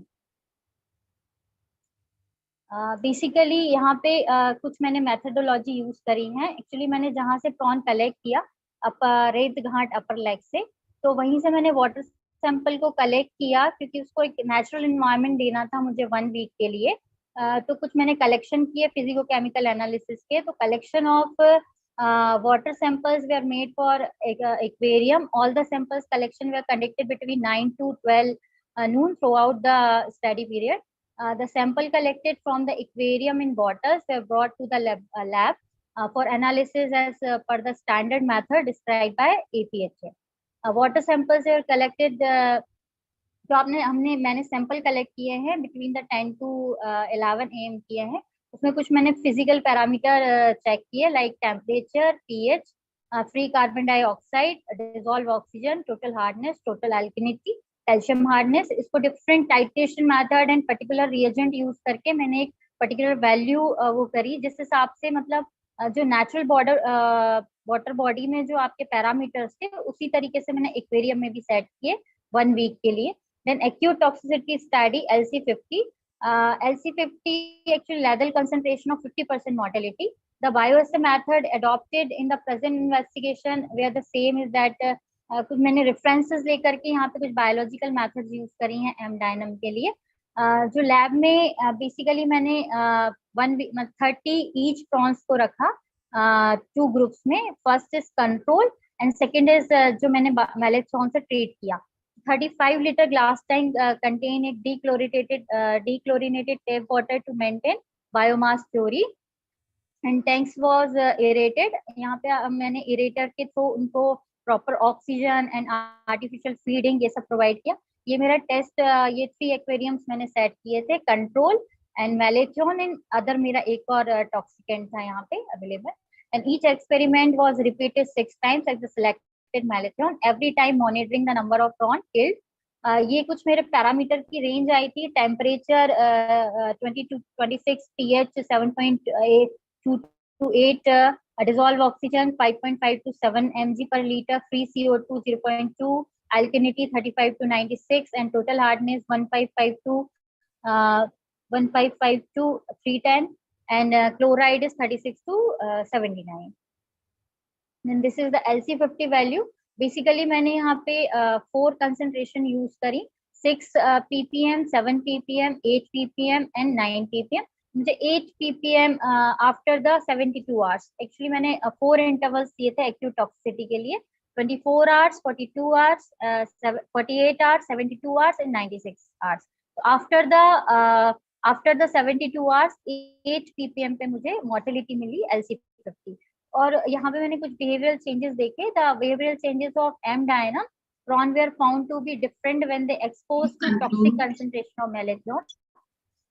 तो basically मेरा जो main इसमें मैंने अभी behaviour की मैंने acute toxicity में basically behaviour देखा है। देन क्रॉनिक टॉक्सिसिटी में वहाँ पे मैंने बेसिकली फीमेल एम डायनम में ओवरी एंड हेपेटोपेंक्रियास पे इफेक्ट देखा।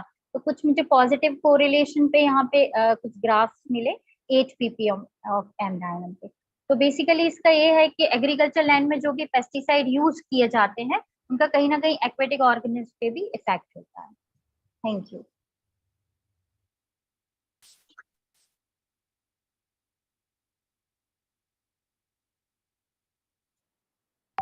Questions? Yes, Riddhi. So I wish to ask you, आपने अपनी slide में mention किया है that you have collected the samples at a particular timing, that is from 10 to 11 a.m. Right? Yes. So what is the reason behind this? I want to know this. The collection of samples at this particular time, does it have something to do with the physicochemical properties of the water body? How Yes, it is ma'am. related? हाँ, ये बताएंगे आप? Ma'am, please repeat it. Voice not clear. Okay, I wanted to know that you have mentioned the time of collecting samples, that is from 10 to 11 a.m. Is it so? Yes, ma'am. So what is the logic behind that? And is it related to somehow the physicochemical properties of that water body at the time of collection? Yes, ma'am.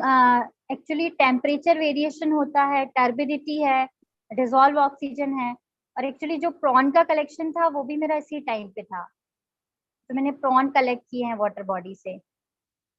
तो इसी time पर क्यों किया आपने, मैं ये जानना चाहती हूँ। एक्चुअली मैम मॉर्निंग टाइम में वो ज्यादा एक्टिवेट फॉर्म में आते हैं और इजीली वो अपर लेयर पे अवेलेबल रहते हैं। और इसका आपकी वाटर बॉडी के फिजिको-केमिकल प्रॉपर्टीज से कोई रिलेशन नहीं है, सच तो? नहीं, एक्चुअली मैम मैंने वाटर बॉडी का मैंने एक्वेरियम में टेप वाटर यूज किया है, बट नेचुरल वाटर बॉडी को इसलिए चेक किया कि मुझे वहाँ पे पैरामीटर सेट करने थे उसके अकॉर्डिंग कि नेचुरल वाटर बॉडी में वो किस तरीके से रहेगा। Okay okay, thank you.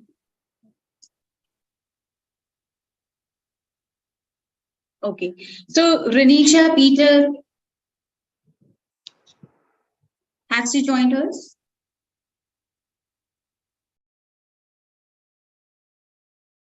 Girjesh? Renisha? Renisha has joined? Yes, we had a chat with her. Okay, so now I call upon our next presenter, Sheetal Sahare, for presentation on topic efficacy of metal nanoparticles in mitigation of Withania somnifera leaf spot disease, a review on biotechnology approach. And Sheetal, before you start your presentation, all the presenters, please note that now the time limit for presentation has been reduced to 5 minutes. At 4th minute, we'll be giving you a bell, an indication that you have to conclude your session in next 1 minute. Since we have large number of presenters waiting for their presentations, so we have to reduce the time limit for presentation. Please bear with us. Okay, Sheetal, you start now. Ma'am, am I audible? Yes, yes, you are audible. Yes, ma'am.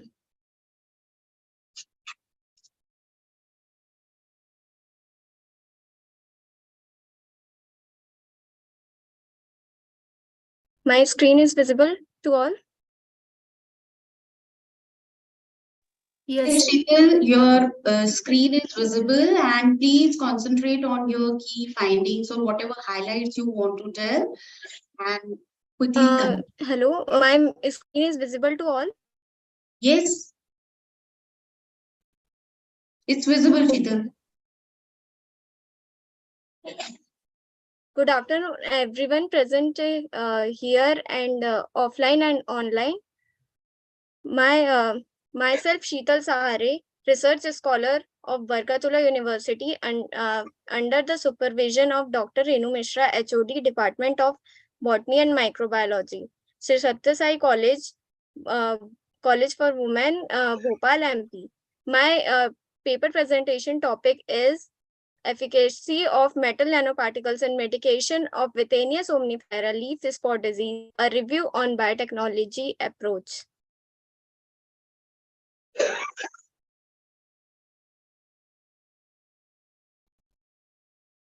Abstract, Withenia somnifera, commonly called ashwagandha. It is widely used in Ayurveda, Unani, and pharmaceutical treatment. And the secondary metabolite of withanolide is steroidal lactones, which makes plant unique. Leaves contains withanol and withaferin A used to cure many diseases. Where this is the leaf spot disease is prominent disease caused by Alternaria alternata. To mitigate this problem, nanotechnology is very potent technique for this study. Why is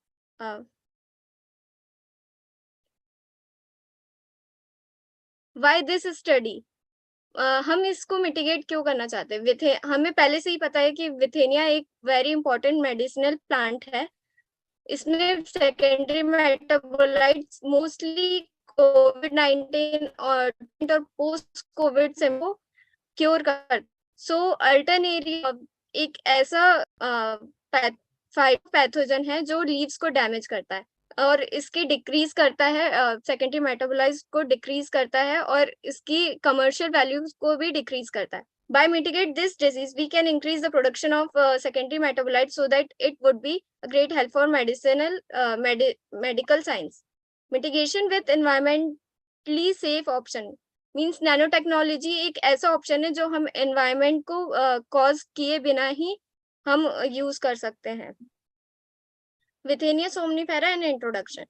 With phytomedicines widely used in ancient times, India is a rich biodiversity in which plant-based medicines are very effectively used.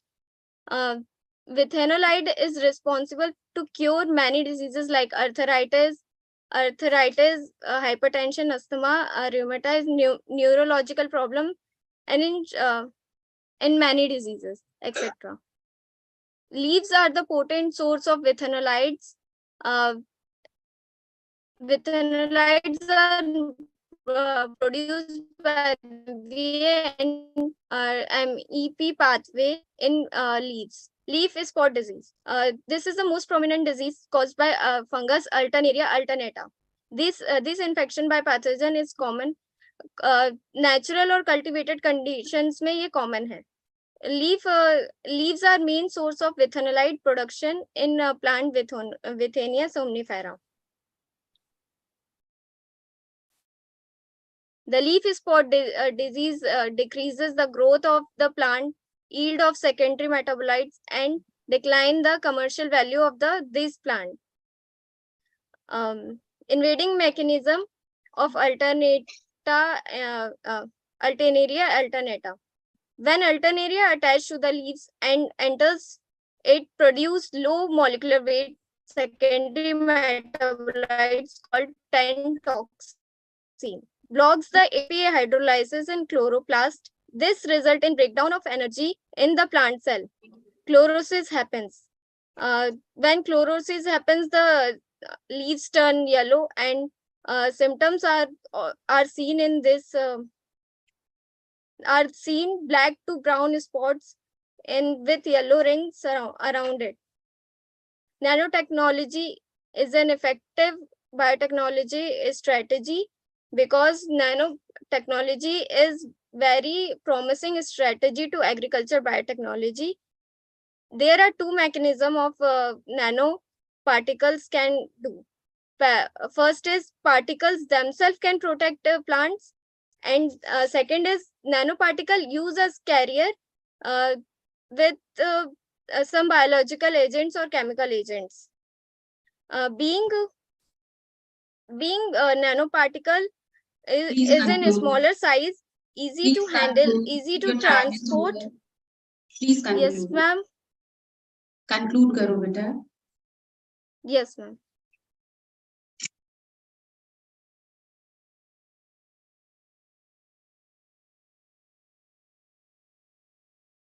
This is the mechanism of nanotechnology used in the disease management. Metal nanoparticles are also used in nanotechnologies.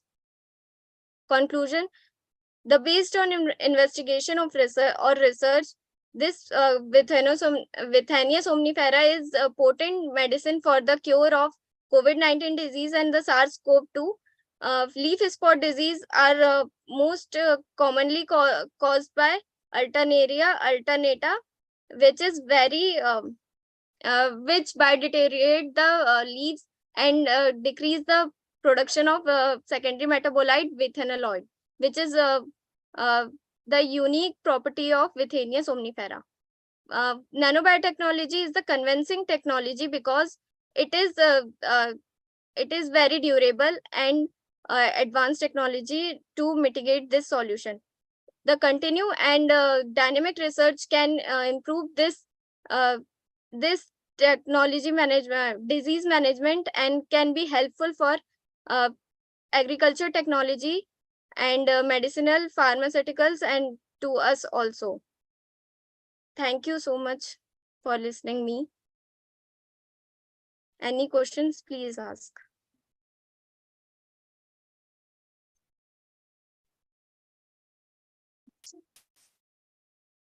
That was a good presentation. It was very lucid and very impressive, Sheetal. I wish to know that you are making use of nanoparticles, nanotechnology per se in your research work. So I guess you are about to start with your research work and you must have done a lot of review. बहुत literature search आपने किया होगा. Yes, ma'am. Excuse me, ma'am. Can you repeat this question? I cannot hear you. Okay. I was just complimenting you that you made a very good presentation. Congratulations. Okay, thank you, ma'am. What I wanted to ask you is that you must be at the beginning of your research and you must have done a lot of literature survey. Yes, ma'am. Reports. So thank you, ma'am, so much. This plant पे तो कितनी research हो चुकी है अभी तक? What is the reason behind selecting this plant? Can you tell me? Yes, ma'am. क्योंकि ये बहुत सारी डिजीज में हेल्पफुल है और इसका विथेनोलाइट कंटेंट जो है हमें उतना मिल नहीं पा रहा है प्रोडक्शन में, तो हम इसके विथेनोलाइट कंटेंट्स को कैसे बढ़ा सकते हैं, इंक्रीज कर सकते हैं, इसीलिए हमने ये प्लांट चूज किया है कि विथेनोलाइट कंटेंट बढ़ेगा तो ये फार्मास्यूटिकल्स में हमें इम्पोर्टेंट वैल्यू प्रोवाइड करेगा, इसीलिए ये प्लांट चूज किया है हमने कि इसके बहुत सारे. Yes. Huh? Now the other question is that why you are making use of nanotechnology per se या nanoparticles का उपयोग आप क्यों कर रहे हैं इस रिसर्च में? मैम नैनो पार्टिकल्स इसलिए यस मैम इस डिजीज के मिटिगेशन के लिए you are making use of nanoparticles, no? Yes ma'am. So what are the properties of nanoparticles which you feel like that ये क्योर हो जाएगा और इसका? Yes ma'am. Nanoparticles are small in size and can be durable and वो easy to transport है, easy to handle है. हम इसको small amount में यूज करके अच्छा बेनिफिट ले सकते हैं, इसीलिए हमने नैनो पार्टिकल्स स्टडी के लिए यूज किया है. Which this is about beginning of research. Yes ma'am. Okay, thank you, Cheetal. Okay, thank you ma'am so much. Okay, thank you, Cheetal. Our next presenter is Supriya Gupta. Topic of presentation. Ma'am, Renisha Peter is there. Okay, Renisha has joined us. Okay. Yes, ma'am. Topic of Renisha's presentation is effect of probiotics on COVID-19, a review. Ma'am, am I audible? Yes, you are audible. Thank you, ma'am. Respected dignitaries and all respected teachers, a very warm good afternoon from one and all present over here.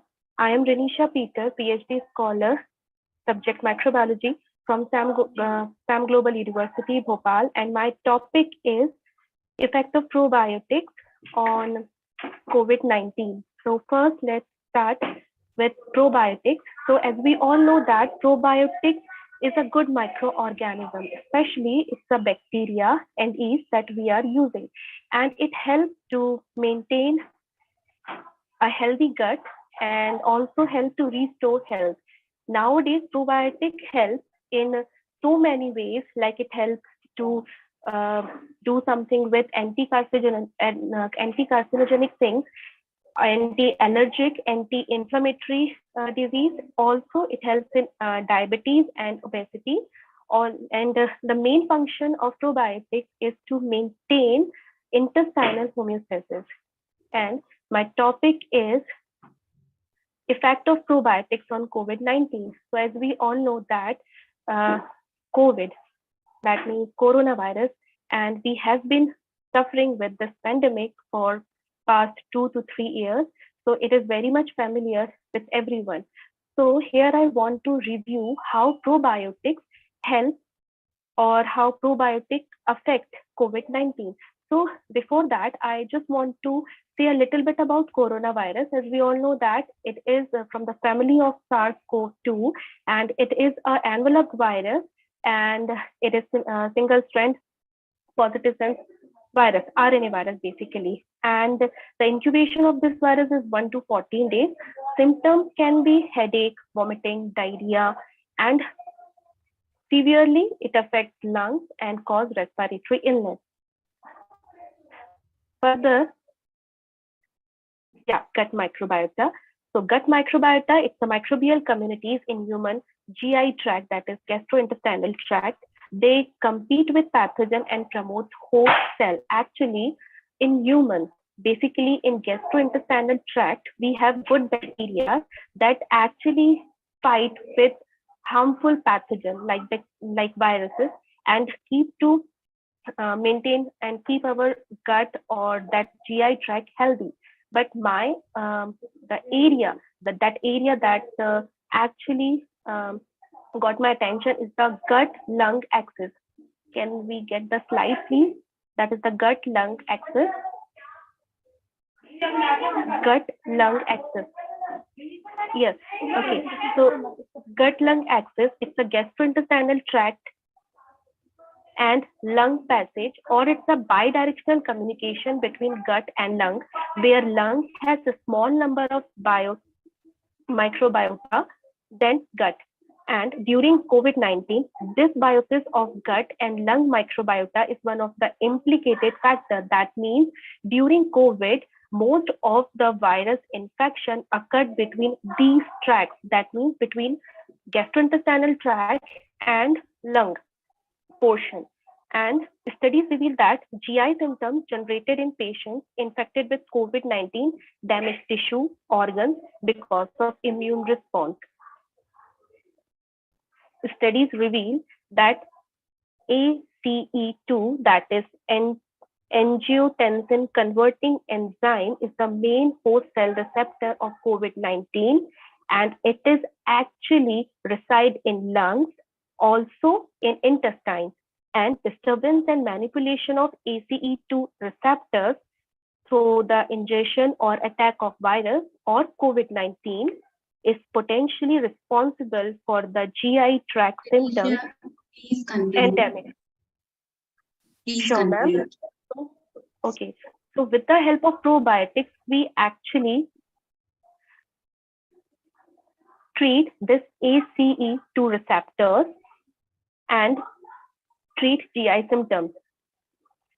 Hence, with this review, we can conclude that the host ACE2 receptors associated with COVID-19 GI symptoms and with probiotics like acidophilus, LKCI, that is Lactobacillus KCI, Lactobacillus acidophilus, and Bifidobacterium, and Lactobacillus bulgarius, we can possibly make immune cell potential and efficient to produce antiviral activity and help to recover human health. Thank you.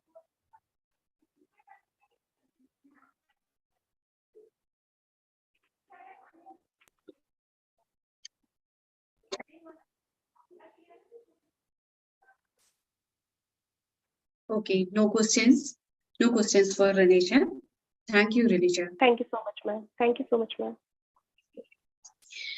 May I inform all the dignitaries and delegates that our judges for session on poster presentation have joined us. I humbly invite Dr. Rajkumar Garg, Associate Professor Biosciences, Barkatullah University, Bhopal, to be on the dais, please. I also invite Dr. Khushali M. Pandey, Assistant Professor Bioinformatics, Department of Biological Science and Engineering, Manit, Bhopal, to be on the dais, please.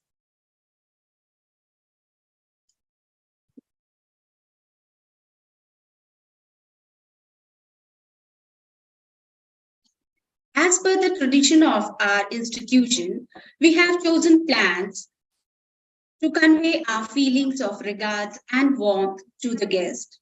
I request Dr. Renu Srivastav, Organizing Secretary, to welcome Dr. Rajkumar Garg with a sapling.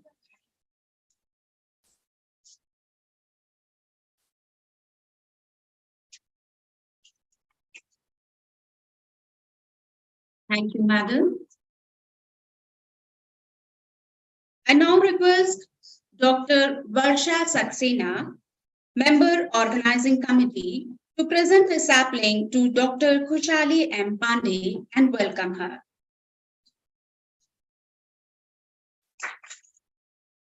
Thank you, Varsha.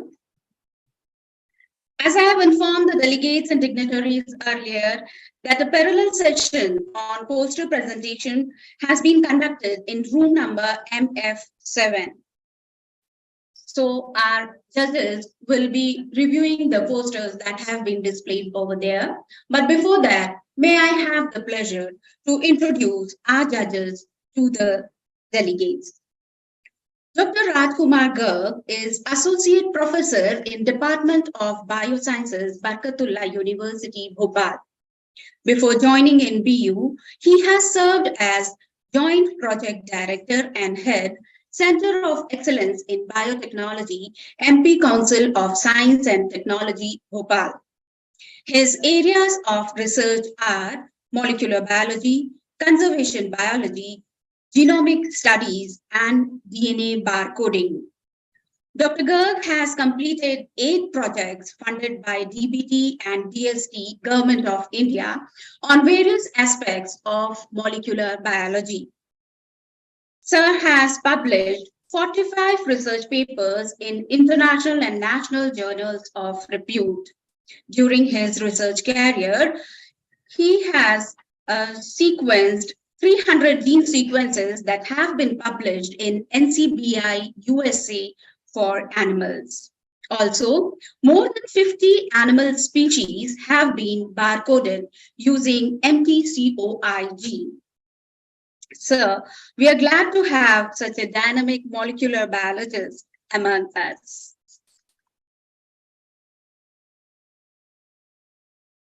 Our second judge, Dr. Khushali M. Pandey, is Assistant Professor Bioinformatics, Department of Biological Science and Engineering, Manat, Bhopal. Her areas of research interest are system biology and EBMS, simulation studies, pharmacophore modeling, comparative genomics usage, CADD. She is deeply involved in research. Dr. Pandey has active research collaborations with IIT Delhi, IIT Chennai, National Institute of High Security Animal Disease Lab Bhopal, and AIMS Bhopal. She has published 39 publications in international journals and supervised 4 PhD theses. 35 PG theses and 26 undergraduate theses have also been completed under her guidance. She has completed 3 sponsored research projects. She is editor in 8 journals and has membership and fellow membership of various societies. We are pleased to have such a contemporary scientific personality among us. Thank you so much, madam, for being here today. Now I request our judges to please proceed for the judgment of the posters that have been displayed in room number MF7. I request Dr. Sadhana, Dr. Vaishali Karve, Dr. Sunita Yadav to please accompany our judges.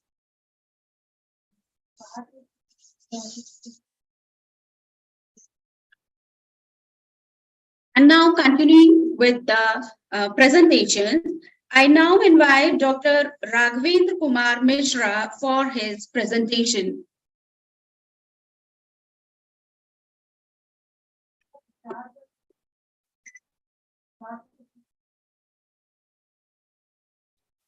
Girjesh, Dr. Raghavendra Kumar Mishra has joined. Ma'am, I think Supriya is with us. We can continue with her. Okay, so now Supriya will be presenting her presentation. Topic of her presentation is green synthesis of silver nanoparticles of Withania somnifera roots and its applications. A review on phyto-nano biotechnology.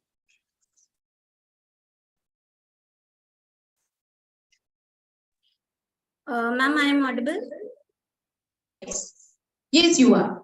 Okay, thank you, ma'am. A hearty good afternoon to all the respected people. My name is Supriya Gupta, presenting my paper on green synthesis of silver nanoparticles using Withania somnifera L. duinal roots and its applications under the supervision of Dr. Renu Mishra, ma'am. Here is the brief content about my presentations. Tiny is beautiful is a known phrase of the past, but now it has replaced with tiny is not only beautiful but powerful as well. This 21st century is the age of nanotechnology where everything is going smaller and smaller to create big impressions. Starting about nanotechnology, we had to understand about what is nanometer. Nano is a Greek term meaning tiny or a draft, measuring around 10 by 9 meters or 1 billionth of a meter. 1 nanometer is about as long as your fingernail grows in 1 second. So nanotechnology is the branch of science which involves designing, synthesis, characterization, and applications of particle at a very nanoscale. Richard Feynman introduced the concept of nanotechnology, while term was coined by Norio Taniguchi. Green nanotechnology, also known as phytonanotechnology, means synthesis of nanotechnologies and nanoparticles using the plants and its product, microorganisms. It is based on bottom-up approach, that is from very small atoms or molecule nanoparticles have been formed. These are some of the advantages of using nanotechnology as compared to conventional chemical technologies or multi-drug medical treatments. They are eco-friendly in nature, highly stable, highly specific to the particular disease, easy synthesis, targeted drug delivery system, high speed, non-toxic, cost-effective, and biocompatible. While certainly there are some limitations as well, like some ethical issues, they are time-consuming, low yield, and some unknown effects. But still, besides the limitations, if we talk about the advantages, this 21st century nanotechnology is very essential and credential for a sustainable future. I had selected Withania somnifera, also known as Ashwagandha plant, for my green synthesis of nanoparticle because during COVID, we have seen that according to different notifications and advisory by the Ayush department, Withania somnifera has shown so positive effect regarding treatment of pre and post-COVID symptoms as well. Here you can see the brief chemical constituent composition of the roots of the Withania somnifera, primary and secondary metabolites. These are the phytochemical analysis of root extract. Root mainly contain withanolite, which is a steroidal lactone. Necessarily important, possess several pharmacological properties like anti-inflammatory, immunomodulatory, hepatoprotective, cardioprotective, anti-diabetic in nature. But why we are using silver in the synthesis of nanoparticles? Since silver is antimicrobial, it shows anti-inflammatory, anti-cancerous, antioxidant properties, and synthesis of nanoparticles using silver metals are increasingly used in several industries like pharmaceutical, food, cosmetic industry, healthcare industries. Here is a brief synthesis of silver nanoparticles using Withania somonifera L. Dunal roots according to Nagati et al. 2016. We have taken Withania somonifera roots which were washed, dried and grinded into coarse particles for the further oxide extraction process, and the plant extract which we got is further tested for primary and secondary metabolites. Then we have prepared a silver nitrate solution. Then हम उसे place करेंगे magnetic stirrer में degree temperature with 30 minute के लिए हम drop silver nitrate के solution को add करेंगे until color changes. You have to conclude. That you have to yellow color, and after the reduction of silver molecules, it will turn into the dark color. Further capping is done for the stabilization of the particular. Some of the applications of the silver synthesized Withania nanoparticles in biomedical applications. I just went with the diagram. Here is a comparison between a conventional and nano-based drug delivery therapy. Here we can see that अगर हम एक conventional medical treatment use करते हैं और हम एक nanotechnology based drug को use करते हैं, तो हमें diagnosis, management and treatment में काफी ज़्यादा help हो सकती है. Diagnosis में काफी help हो सकती है, and during COVID अगर हम nanotechnology का use करते हैं, तो हम है या फिर industries में use करते हैं. In the slide, you can see now how nanotechnology can be helpful in maintaining the COVID-19 symptoms, not only in the pre-COVID phase, but also in the post-COVID phase. Some prevention measures, nano-vaccine, nano-based protection equipments के form में, in the form of diagnostic or in the form of treatment therapies. Some others applications of nano-nutraceuticals, nano-remediation, nano-cosmetic, nano-pesticides. Basic conclusion. Ma'am this is the conclusion कि ये time है कि हम nano technology पे ज्यादा invest कर सकते हैं ताकि हम और ज्यादा एक्सप्लोर कर सकें, and biotechnology can be beneficial for the human welfare. Here are the references. Thank you so much ma'am for hearing.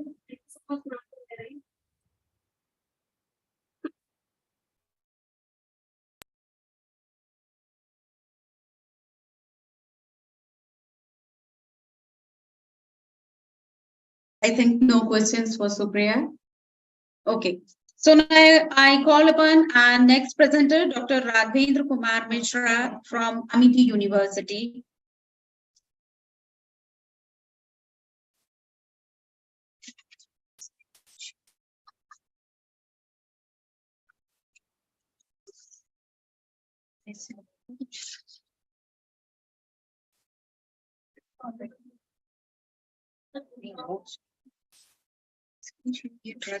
Hello. Yes. Ma'am, I'm audible?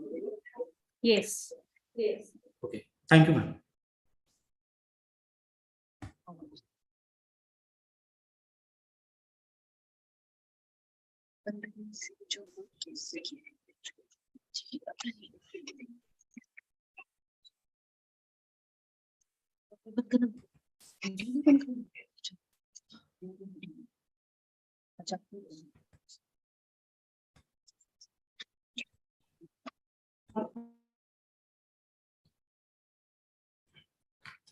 Thank you very much, everyone, and good afternoon. Today I will discuss the application of molecular farming in development of plant-based bioactive compounds or plant-based vaccines. As we know, during COVID-19, millions of people were infected with this COVID-19, and lakh of persons were died around the globe. Even in India, more than 5 lakh persons were died. This COVID-19 has caused major global health concerns. They caused worldwide panic, resulted in economic losses, and hampered the effort undertaken to limit its spread. So these pictures were common during the COVID-19. And everywhere people are roaming here and there. Hospitals was filled during this COVID-19. After that, several vaccines were developed around the globe. Even India also, they developed vaccines, and then these vaccines prevented this COVID-19.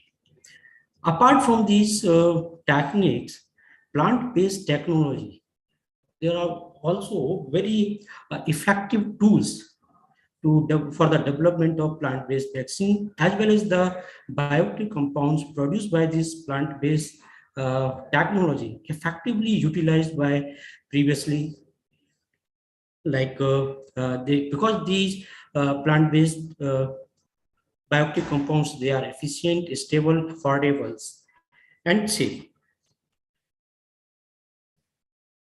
So one term is molecular farming. So what is the meaning of this molecular farming? Molecular farming is a novel approach. So with the help of this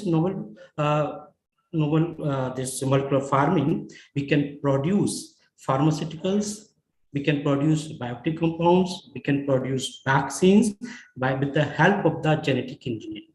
And then we can transfer this particular gene of interest in a plant, and then with the help of micropropagation, we can produce these bioactive compounds of vaccine at the largest scale. So the first pharmaceutically relevant proteins made in plant was human growth hormones in 1986.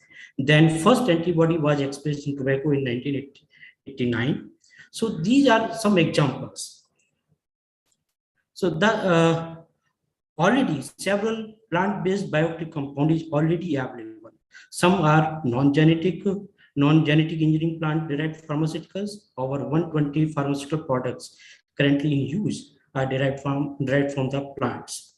And genetic engineering based these bioactive compounds like recombinant human proteins, therapeutic proteins, enzyme replacement, antibodies, vaccines, industrial products are also available like proteins, industrial enzymes, modified starches, oils, waxes, etc. What is the process? How we can develop these bioactive compounds with the help of the molecular farming? So for molecular farming is not just a one science, one particular subject. This is the combination of subject. In this molecular farming, we need biochemistry, we need genetic engineering, we need enzymology, we need molecular biology, etc.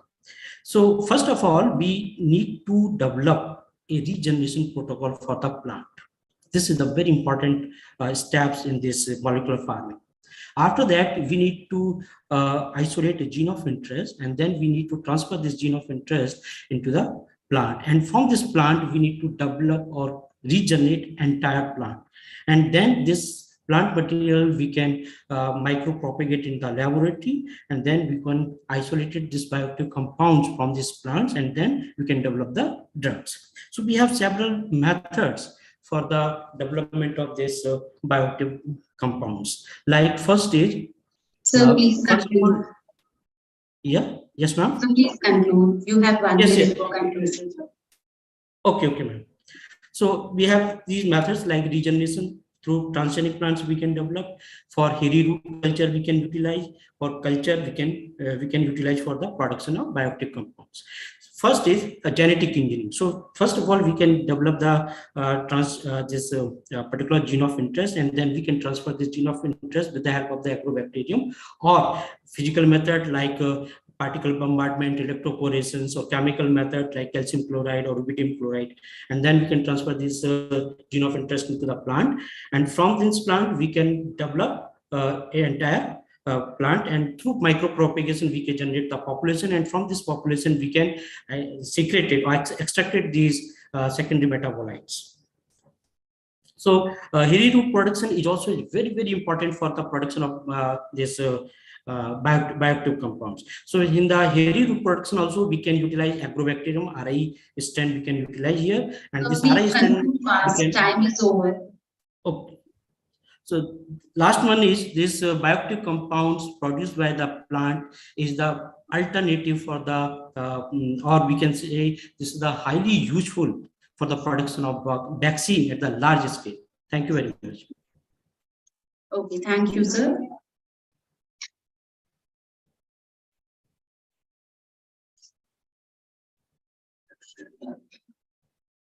Any query, ma'am? Any questions? if you have any question, or if you want to, you can also download all the papers is available in the Google Scholar. All papers is available in this Google Scholar citation. So please, you can visit my page also. And if you have any questions or query, you can send a mail also. Participants, if they have any query, they can put it in the chat box and will be answered later by sir. Our next presenter is Dr. Anurag Jyoti from Amity University. Topic of presentation is bioconjugated gold nanoparticles, a potential tool for the early disease diagnosis in post-COVID era. Good afternoon, ma'am. Am I audible? Yes, sir, you are audible. Ma'am, I'm trying to share my screen, but it is saying host disabled participant screen sharing. Sir, now we are Just a second. Ma'am, is it visible? I hope. Ma'am, can you see my screen? Yes, yes. All right. So good afternoon, one and all present here. So I'm very much thankful to the organizers who have given me opportunity to present my work. The topic of my work, as ma'am said, is bioconjugated gold nanoparticles, a potential tool for the early disease diagnosis in the post-COVID era. So here, going towards the introduction. As you know, emerging pathogens causing disease are globally, they are the global threat. And among them, I have chosen the enterotoxigenic Escherichia coli, one of the important pathotypes of E. coli, which causes watery diarrhea. And it is mainly responsible for the outbreaks of diarrhea and deaths, mostly among the young children. Although we have many gold standard methods for the diagnosis of the diseases, such as real-time PCR, conventional methods by which we can identify the causative pathogens in less time as well as in low doses. But still, they are expensive and the methodology is not that much easy. So the costly and delayed diagnosis can further complicate the disease management. So the rationale of the study, the existing methods, since they are labor intensive, time taking, and there is always specificity is always the issue. So the ideal detection system, what we are looking for, must be fast, simple, sensitive. They should be specific, quantitative, as well as highly reproducible. And this is what is the timeline of detection system. Earlier we used to focus on culture-based methods. Then the PCR-based diagnosis came into the market. Then recently we have real-time PCR-based methods which came into market. But I said that they have many lacuna. So I am talking about my research about the nanotechnology, how we can cope up with these and go for an ideal detection system. So it can be reasoned that the application of nanotechnology can lead to development of a portable as well as robust pathogen detection system for on-site diagnostics of the pathogen. So my area is what I'm looking for is your colorimetric detection of nucleic acid signatures of E. coli, that is ETEC, using gold nanoparticle probes.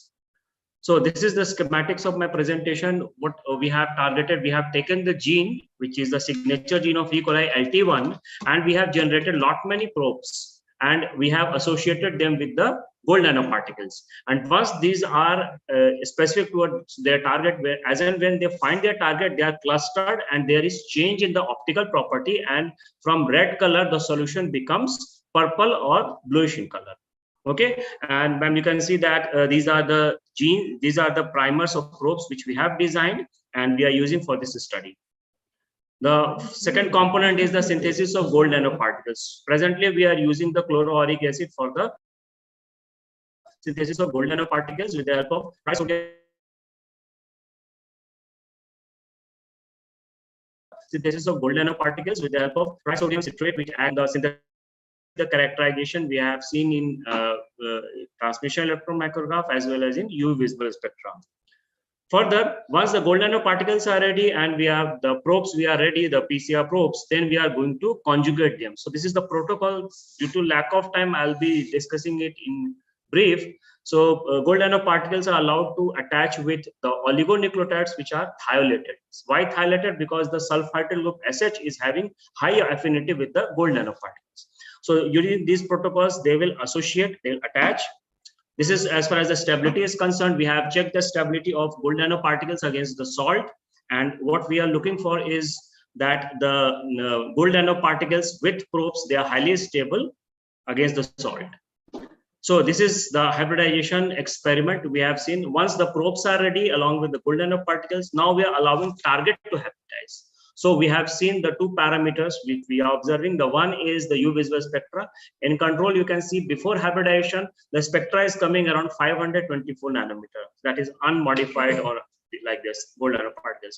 And once they are hybridized with the target, the spectra shifts towards 552 nanometer, which is a reflection. Sorry to interrupt. You have 1 minute for conclusion. You are presenting with one paper, but we have. And similarly, you can see the change in color as well as the transmission electron micrograph that the particles are actually aggregated. Further, we have also gone through the series of using different concentrations of target. These are some of the transmission electron micrographs, actual what we have obtained. And using enhancers, we are further increasing the sensitivity also. This is the last slide of my presentation where we have actually done the spot and read test. So out of the 6 samples, as you can see, first and second, they are the gold nanoparticles alone as well as with the probes. So as you can observe that the color is slightly pinkish. The 6th is the control, negative control. Again, the color is more like a pinkish, but 3rd, 4th, and 5th. So here the hybridization is happening and you can easily visualize the change in color. Okay, so by end of this, we conclude that the system what we are developed or we are looking for is that they are rapid, because the hybridization experiment hardly takes 10 minutes. They are simple, specific towards target, and we have also worked out on sensitivity. So as compared to the traditional PCR based method, real-time PCR based method, which are more complicated, our system is, easy, rapid, as well as it is ideal for point of care diagnostics, which may be useful for your post-COVID era also for rapid and accurate detection of disease causing pathogens. Thank you very much. Any questions? Okay, thank you so much. Thank you. Very nice work. Thank you. Our next presenter is Dr. Raghavendra Saxena, and topic of his presentation is genome editing, a step forward for crop improvement and agriculture sustainability. Am I audible, ma'am? Yes, you're audible, sir.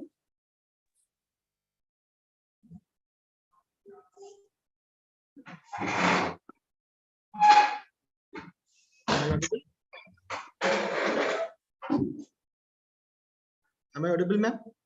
Yes, sir, you're audible.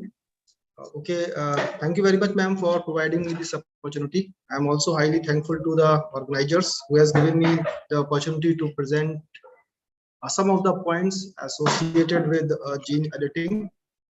By the topic, which is on the gene editing step forwards towards crop improvement. I'm just sharing my screen.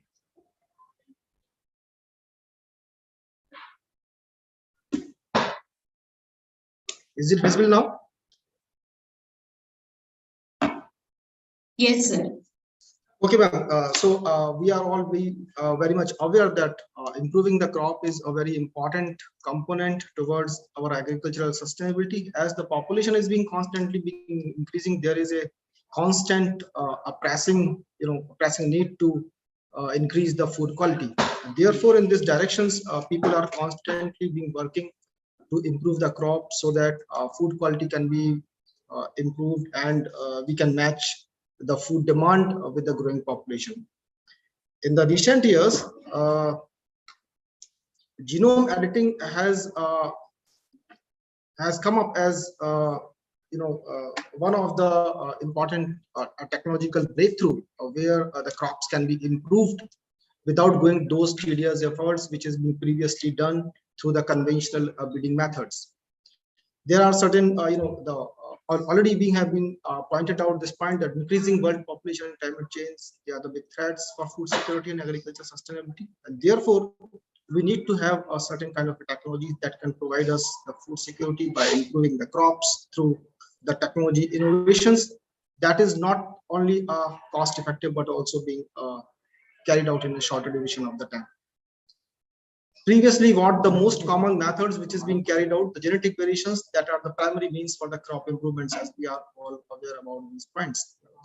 That means the genetic variations are the primary means for crop improvement in agriculture system that can be achieved through certain ways like mutations during the breedings, which are very tedious, and methods, crossbreeding methods, transgenic technologies, and genome editing, which has been recently much has come up in order to improve the crops.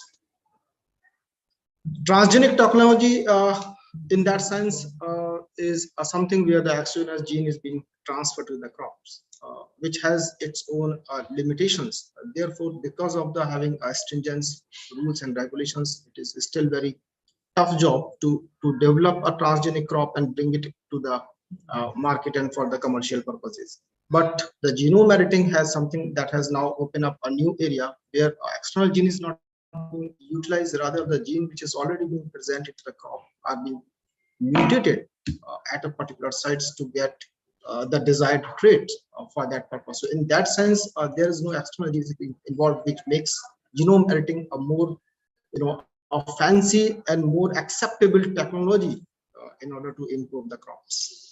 So that is what where we can have this very important point, that genome editing has given us certain very important technology that can help us to get a crop improved as compared to the transgenic technologies. So what this technology is all about is the genome editing is the method that used to make the genetic changes at the genomic level. Certain bases are being changed, like nucleases are being used. This technology has offered an immense potential so that the resistance can be improved into the crops, climate resilience can be developed, nutritional qualities of the crops can be increased through the genome editing tools. And this has been shown to be a successful in development of several crops like staple foods, potato, and several other have been improved in editing on non-boring mushroom, staple foods, hearts, high yielding tomatoes, high nutrition rice, wheat, mustard, millets, soybean, and so many of the other crops, which has been working. People are working on this for genome editing and to the improving other crops. Now we come to the points that how this genome editing is to be carried out. Some 4 important tools that is being most commonly used. So please conclude. In the genome editing technology, that is the Vega nucleases or nucleases, zinc fingers that use the DNA binding domains of zinc finger proteins were first to be used as a genome editing tools in form of the designated genome fingers. Transcriptional activators and Cas9 technology that has most recently in order to get the desired effect into the crops.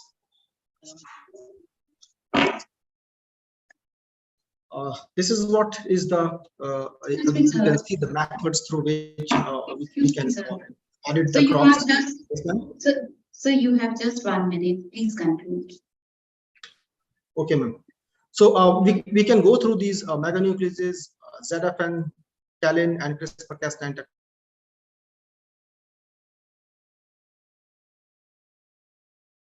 technologies to in order to improve the crops. Most of very few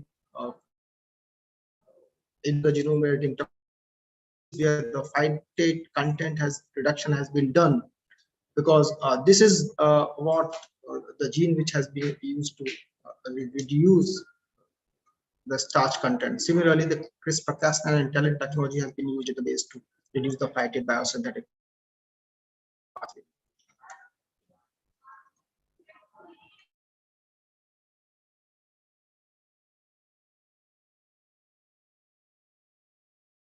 Wheat is also one of the crop where CRISPR-Cas9 method is used to improve. Beside these soybean and glycine max, they are also being tomato and potato are also being several other crops which is being utilized for they are improved through the gene editing methods. So in the conclusion, we have found that adoption of genome editing for crop improvement has potential to bring agriculture sector to a new heights. Combining genome editing technology and conventional breeding will greatly enhance potential of genome edited crops and their commercialization. Small stakeholder farmers will benefit immensely from high quality seed development, resulting in higher agriculture returns. Thank you very much. Thank you very much, ma'am. If anyone has any question, you can ask. Okay, thank you, sir. Thanks for your presentation, sir. No questions. Next, now I invite Meenakshi Soni for her offline presentation. She is a scholar from Barkatullah University, and her topic of presentation is post-COVID trends of enhanced diethalate invasion in humans and role of vitamin C as immunity booster.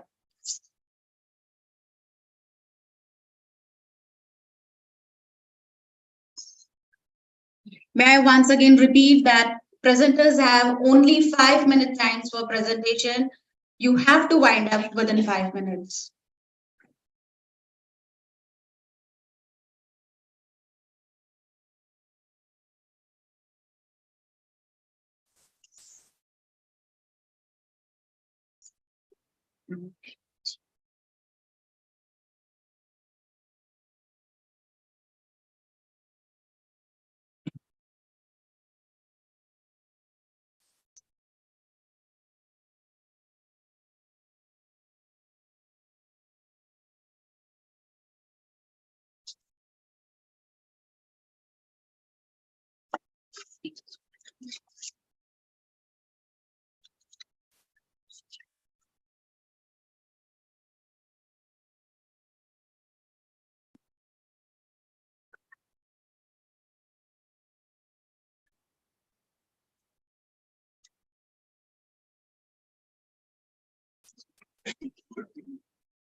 Okay, Meenakshi needs some time. Okay, Meenakshi, come, your presentation has started.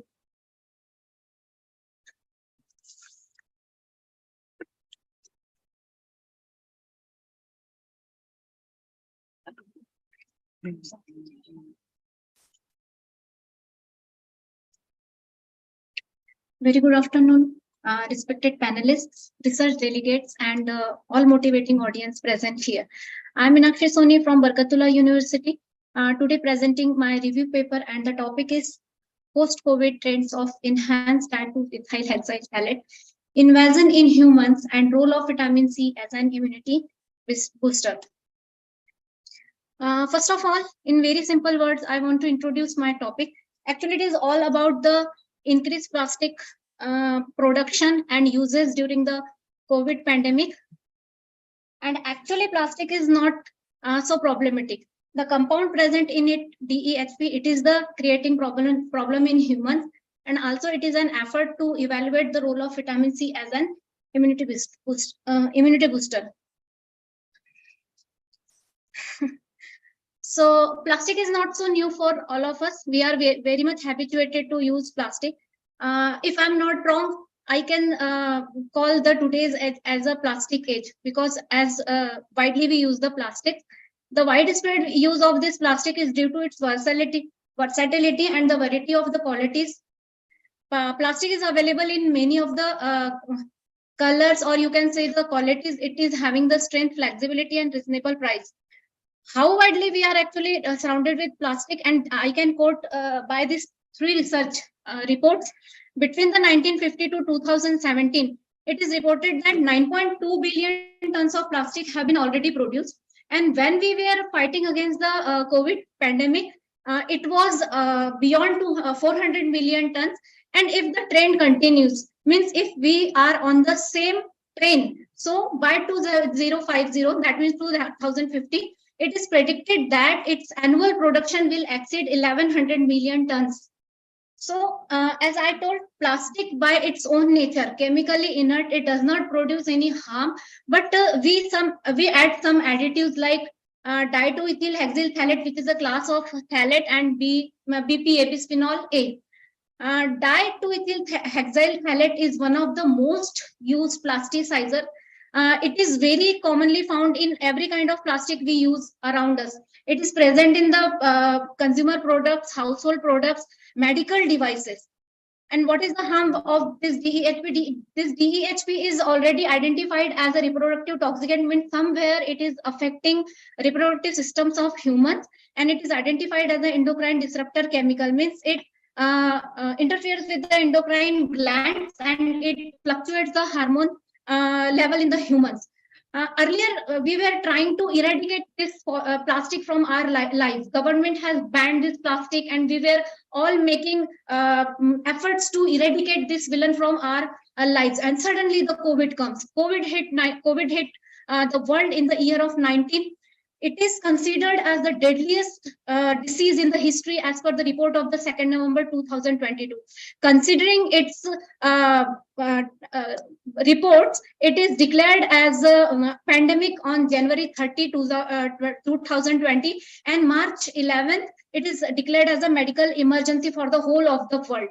I will not go for the common symptoms because we all of know us, but I can quote here the transmission ways. The common transmission ways were the respiratory and the physical contact. And it became suddenly so mandatory for all of us to use some safety devices like masks, gloves, aprons, PPA, and all these contain the plastic. Means once we were trying to eradicate this villain, and suddenly it become the lifesaver for all of us. So you can see in the picture, this sanitizer, thermometer, pulse oximeter, gloves, all these are made up of the plastic, and finally they will go into the ocean body. In ocean body, aquatic biota will consume them. It will enter into the biotic aquata food chain, and ultimately it will back to the humans. Means what we are producing, what we are giving to the nature, nature is giving back to us, and it is finally entering into us.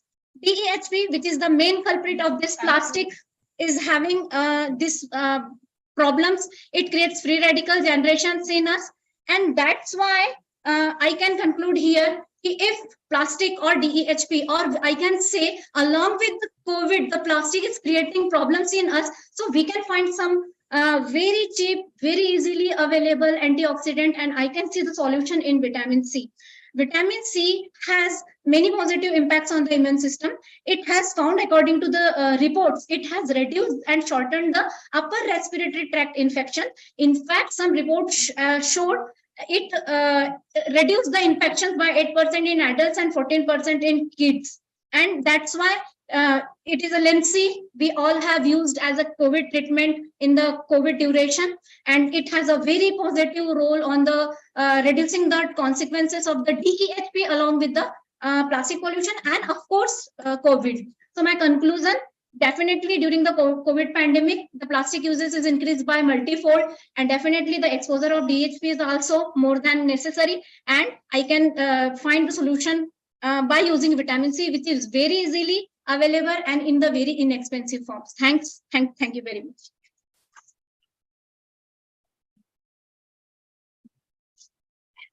Meenakshi, I have a query. Yeah. Do you have any publications where it has been shown that vitamin C is effective against DEHP? Miss, you are asking about my own publication? No, any other. Yeah, there are many of the. I have actually given the references also, and there is a my own paper in the press, which has mentioned many of the works, which I have shown here. That vitamin C, if given as a supplementation, it can reduce even the ICU stay time in the COVID patients, and it has reduced the infection level in the kids and the adults. No, infection level wise it is okay, but is does vitamin C is able to overcome the side effects of this bisphenol and DHP that you have, that you have mentioned? You have some publications. Yeah, ma'am. Very nice. Very nice. Any other questions? Yes. Can you just revert back to your title slide? Yeah, ma'am.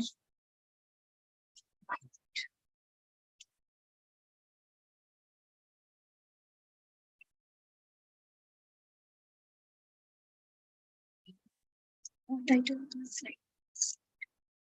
First slide.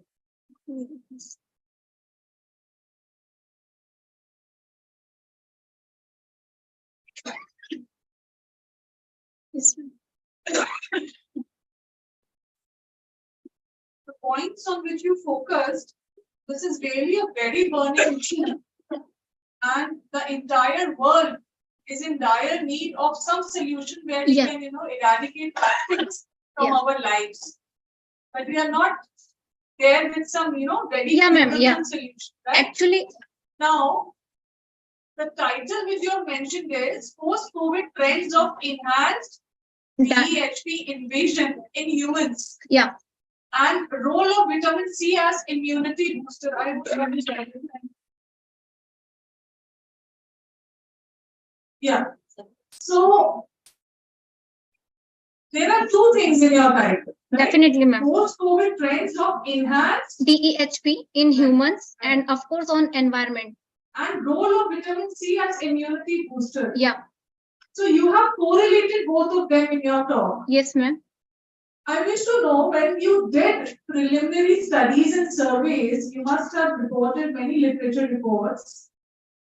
What did you find? Was there a major chunk difference in the statistics, in the demographics of plastic pollution in India, or as per the global survey, before COVID and after COVID? Yes, ma'am. Please throw light on this. Yes. I can show you my, I think, second slide. Yes, it's second slide.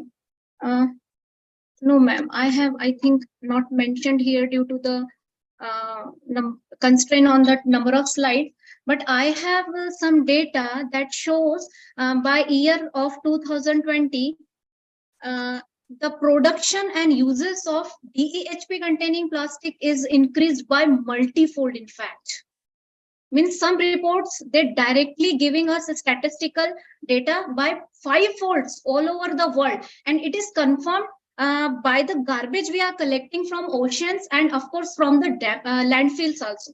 Recently, ma'am, we have found microplastics, DEHP containing microplastics from the feces, human feces, and very recently there was a news that it was found in the human placenta also. That also. See, whatever we say, whatever we deliberate in any scientific session, yeah, ma'am, that has to be supported by facts. Yeah. Every one of us know about it. So please incorporate. That is very, very important, because in that context, your entire study, your research would be based on. So you just can't skip that thing. Just highlight the major chunk of difference in statistics and figures, where you found the data very less before COVID, and the post-COVID shows us an alarming rate. Sure, right? ma'am. Sure, ma'am. Okay, Actually, I have incorporated all the references at the last slide.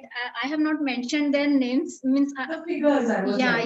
I was very curious to know that if you are presenting some facts on which our entire research is going to be based, and we will be working for next number of consecutive years on the same issue. Okay. So we should have definitely full data for that. Thanks for your valuable suggestion, ma'am. Thank you, Meenakshi. That was very good presentation. Next, I invite Rahul Soni for his presentation. Rahul is here.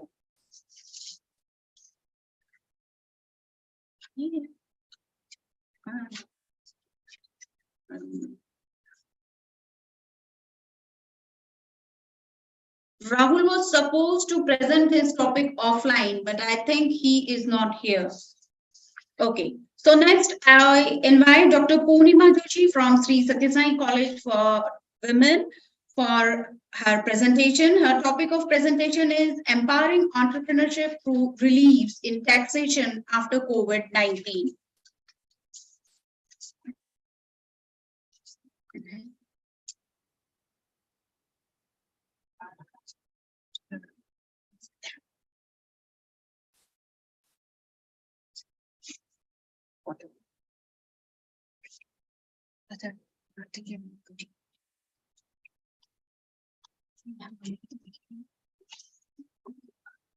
Sairam to all of you.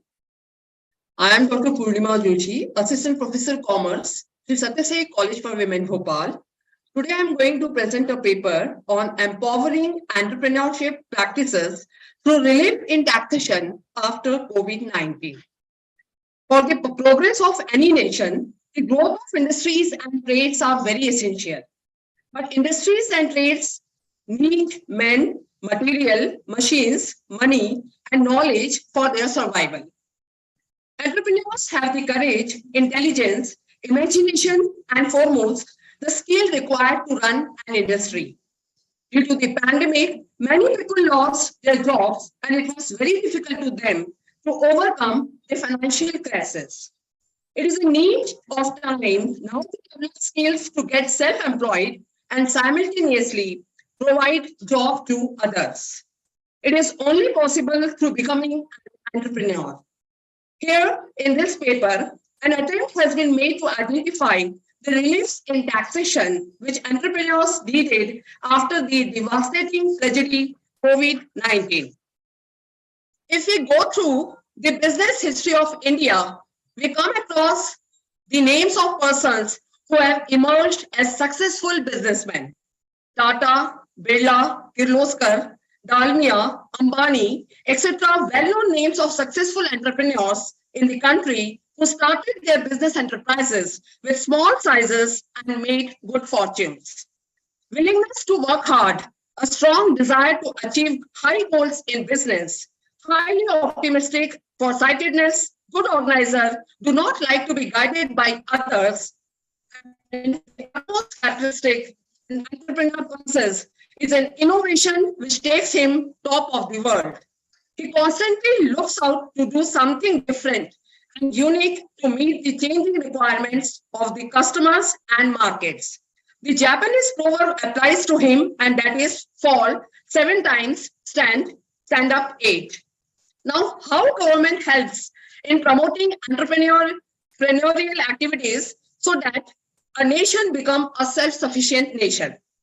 As we all know, 2014 onwards, the Swadeshi campaign like the Atmanirbhar Bharat, Vocal for Local, and Make in India emphasize indigenous goods, a proper need inculcating and developing nationalization in the country. During the outbreak of COVID-19 in India, economic activity nearly collapsed. Unemployment rose from 6.7% to 26%, and millions of people lost their employment while salaries were cut out for many others. In this critical situation, many business enterprises collapsed, and due to that, it was very difficult for them to pay taxes. Taxpayers were facing multiple challenges in meeting certain tax compliances. At that time, the government announced relief measures by extending due dates of filing the return and providing tax exemptions. Now, what are those reliefs and exemptions? We will see one by one. Tax rates reduced from 30% to 25%, particularly for domestic companies. Capital assets transferred from the preventing company to its fully subsidiary company, and the gain arising from that transfer will not be treated as capital gain. Up to 5 consecutive years and setting up of new business or extension in business, no taxes will be imposed on that new setup or expansion of business. Tax incentives are normally provided to encourage entrepreneurship. Any business enterprise engaged in some specific business would be eligible for tax holidays. Dividend tax rates in the case of foreign companies were reduced by 26% to 15%. MAT will inapplicable to foreign companies which have a permanent establishment in India. SAGE have been set up in order to promote competitive business environments. The ancillaries to SAGE enjoy 100% income tax exemptions for the first 5 years, and after that 50% for the next 5 years. Such ancillaries get the exemption. Now I conclude, entrepreneurs plays a prominent role in promoting economic activities. Their contribution is not only to provide employment opportunities to others, but also to lift the GDP of the nation. Due to the COVID-19 outbreak in India, many lost their jobs and business enterprises totally collapsed and faced heavy losses. The government of India in this devastating situation came forward and announced tax reliefs not only for the salaried class, but the business class also.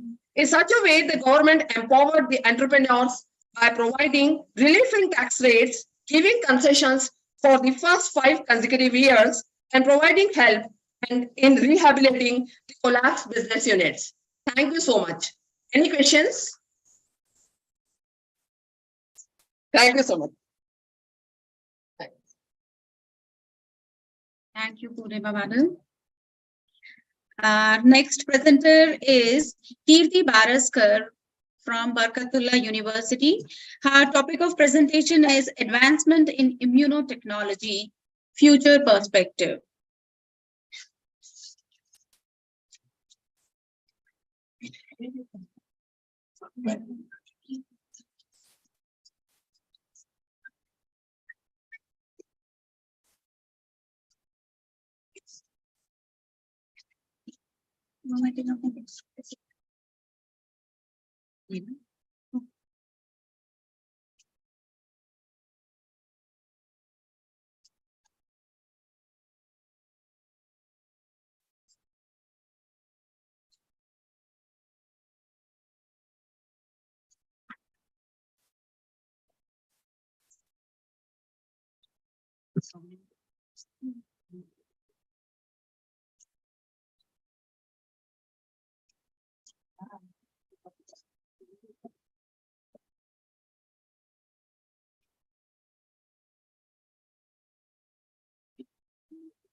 It's very good afternoon, all of you. Myself, Kirti Baraskar, and the topic of today's presentation is Advancement in Immunotechnology, the Future Perspective.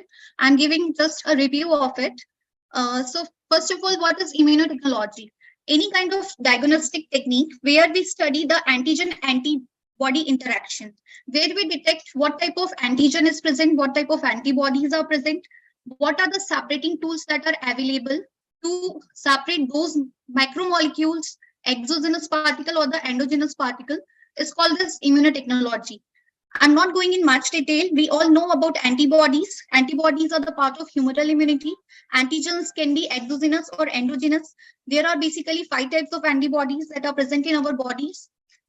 Nextly, if we talk about antigen-antibody interactions, then there is always a complex formation.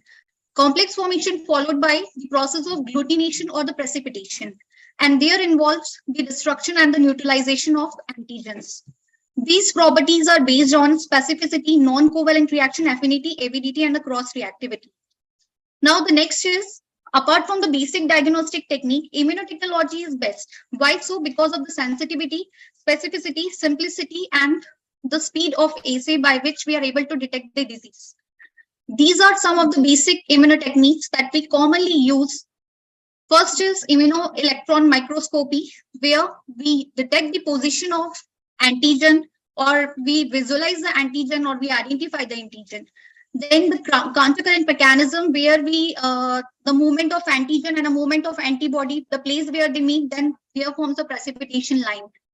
Next is immunohistochemistry method or the immunoinfluence method, where we use either the fluorescence method or the dye-based method to detect the antigen-antibody interactions.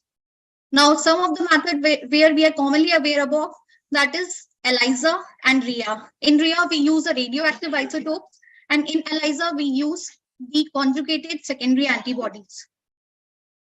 Apart from this, hybridoma technology is very common, where we generate monoclonal antibody by the means of a splint cell and by the means of the cancerous cell line, that is myeloma cell lines. Now, if we talk about the recent advancement in the immune technology, the very first technique is a CAR T-cell technique. Now, what this CAR T-cell therapy is? So, in this technique, the T-cell, which is a part of cell-mediated immunity, it is taken out from the person's body, and then it is genetically engineered to attach with CART. What is CART? The chimeric antigen receptor. Then it is multiplied and then again introduced into the body. Now, what does CAR T cell do? It selectively binds with the antigen present over the cancerous cell, and then by the secretion of interleukin 6, interleukin 10, it destroys the cancer cell. So this is the recent advancement in immune technology. Now next is immune technology in reproduction. This is what I think we are not aware about. The anti-sperm antibody in male and female body in response to sperm, which is considered as an antigen, our body, the female body or the male body generates some kind of antibody. And this antibody interferes with the locomotion of a sperm, or somewhere it binds with the site of fertilization. So it hinders the process of fertilization and it may result in fertility issue in the females. So what scientists are doing, they are either giving some kind of immunosuppressive drugs or some kind of secondary antibody that can neutralize this anti-sperm antibody. So again, this is a new concept. Now the next is in vitro selection. In vitro selection, what we do from the DNA or the RNA library, certain oligonucleotides are selected and then they are bind with the target. Those who are properly bind, they are selected, and those who are not properly bind, they are rejected.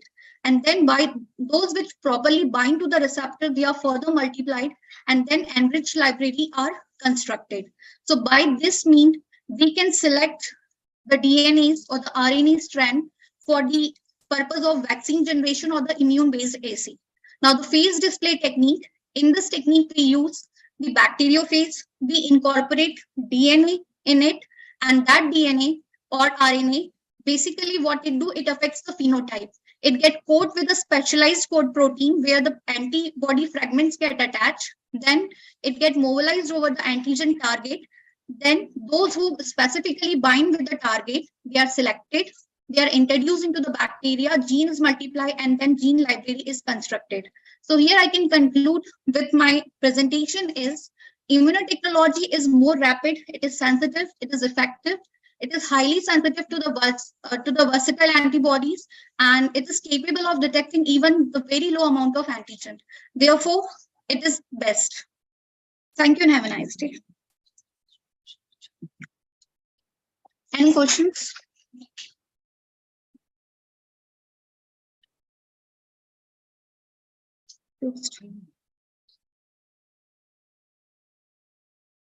Okay, thank you, Kirti. Our next presenter is Anushri S. Nair. Her topic of presentation is potent phytochemicals for the recovery of COVID-induced anosmia and ageusia.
Om Shri Saira.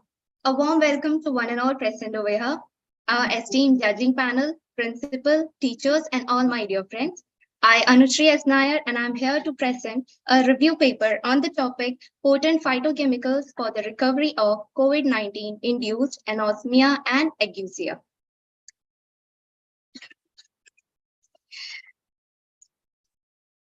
This overall presentation is about the COVID and its long effect, which can be treated by using medicinal plant and its bioactive compounds. Here, in this presentation, I have taken Allium sativum, which is garlic, and Curcuma longa, turmeric, as a potential medicine for the treatment of chemosensory dysfunction. So let's start with the introduction. It's about COVID-19. I won't be explaining much about it. We all know about coronavirus, and it's named after the structure or its appearance, which is called corona crown. Structure of coronavirus, the infection Infectious SARS-CoV is comprises of following structural proteins, which are envelope protein, membrane protein, nucleocapsid N, and spike protein. Symptoms. Symptoms of COVID-19 appear within 2 to 14 days after the exposure. Among the various symptoms reported, the unique symptom was the sudden loss of senses of smell, that is anosmia, or the loss of taste, which is ageusia. The recent studies have shown that approximately 98% of COVID-19 patients showed chemosensory dysfunction. This is the pathway of SARS-CoV-2 infectious pathway, where first is the attachment, where the spike protein of coronavirus attached with the ACE, that is angiotensin converting enzyme receptor protein, and which penetrate into the cell, and where it replicate and transcribe and translate its virions, and then it release its infective material in outer environment. What is anosmia? It is the olfactory dysfunction, which is often followed by the viral infection.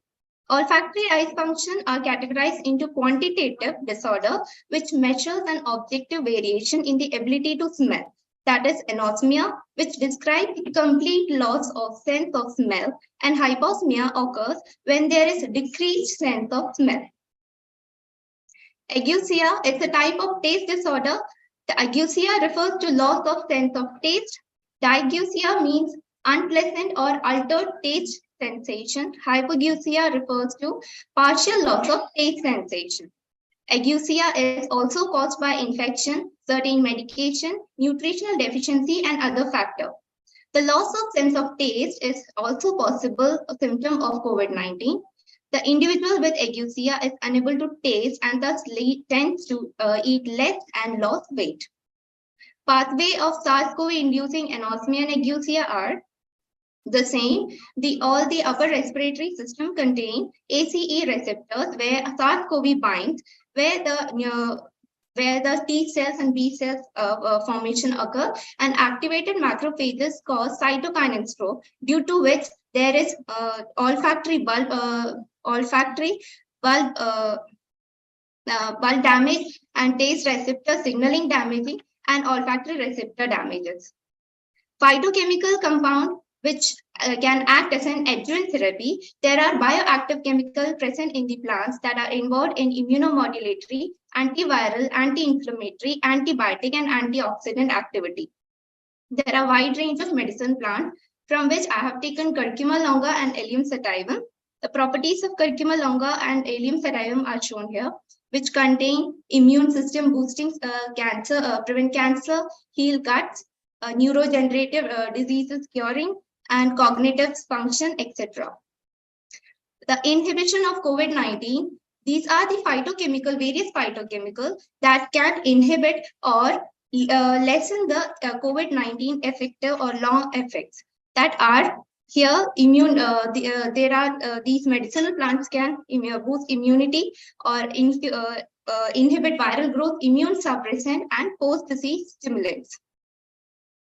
Proposed methodology is the collection and sterilization, extraction of plant juices, biochemical test and extraction of phytocompounds, and then data analysis. Finally, the phytochemical properties of turmeric and garlic can be used to treat chemosensory dysfunction. Turmeric contains curcumin, which is a polyphenol and anti-inflammatory and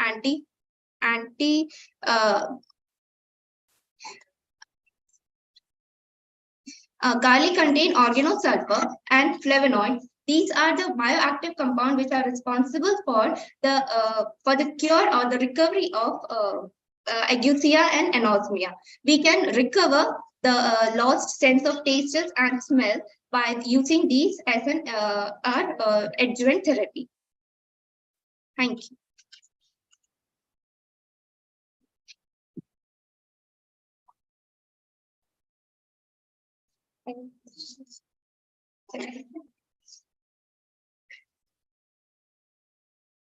No questions for Anushri. Okay, thank you, Anushri. Next, we have an online presenter, Neetu Patel from Barkatullah University. Girdesh, Neetu has joined us? Yes, ma'am. Okay.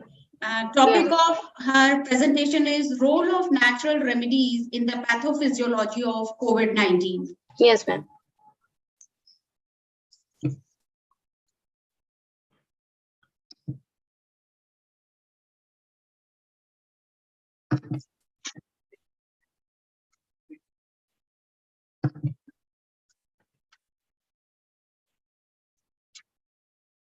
Ma'am, audible?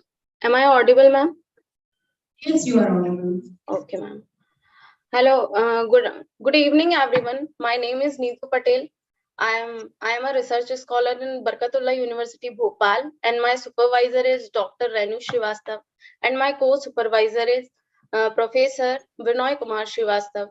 And my review title is Role of Natural Remedies in the Pathophysiology of COVID-19. So it is a structure of COVID-19 virus. And what is COVID-19?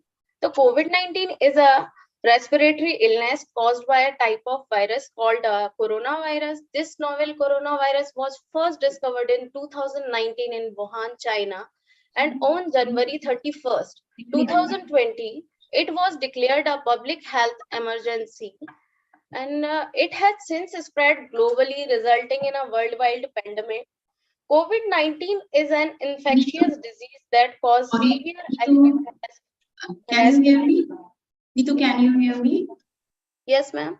Okay, Neetu, you have just 5 minutes to present your topic. Yeah, ma'am. Please focus on the main points of your presentation. Okay, ma'am. I'll conclude it. So I want to tell you everyone that there are so many problems after COVID. We have to suffer and people have to suffer. So we will use natural remedies like herbal products, phytochemicals. So I want to tell you everything about phytochemicals. There are so many alternate therapies like application of vitamin D, vitamin C, honey, ginger, garlic acid, aloe juice, and hot water. But I am telling about Neisseria sativa. Neisseria sativa was reported to have potential for the management of post-COVID-19 patient symptoms, and it is a thymoquinone is the main bioactive constituent of plant Neisseria sativa. It has wide range of therapeutic benefit, including antioxidant, anti-inflammatory, anti-cancer, antibacterial, antifungal, anticonvulsant, and immunomodulatory effect.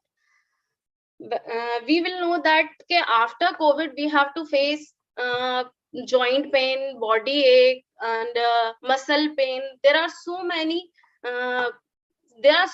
problems we have to face. And when it comes to thymoquinone, we can see anti-inflammatory, antioxidant. There all over the problems are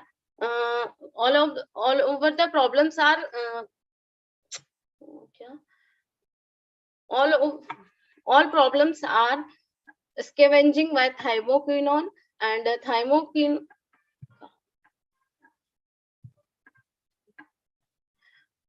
it is commonly found in plant Neisseria sativa. It is present in all our house, like it is a spice. Kalonji, we all said that in common language. It is kalonji, black cumin, black seeds. It can be used very easily in our home. So, and it is present in capsular form, oil form, and spices form. So we can use it. It has so many properties like hepatoprotective, bone and joint care, neuroprotective, gastroprotective, hypoglycemic and anti-diabetic, pulmonary protective, and there are so many properties of it. So I want to tell you everyone that if we can use it in our daily diet, so we can get so many problems to ma'am हम बहुत सारी problems से इससे छुटकारा पा सकते हैं after if we can use thymoquinone in our daily diet. So conclusion is that to use improve post COVID-19 comorbidities and to protect against certain antiviral drug induced side effects and toxicities, thymoquinone appears to be a promising therapeutic option for managing post-COVID-19 and its complication and clinical trials. Thank you so much, ma'am. Okay. Any questions from Nishu?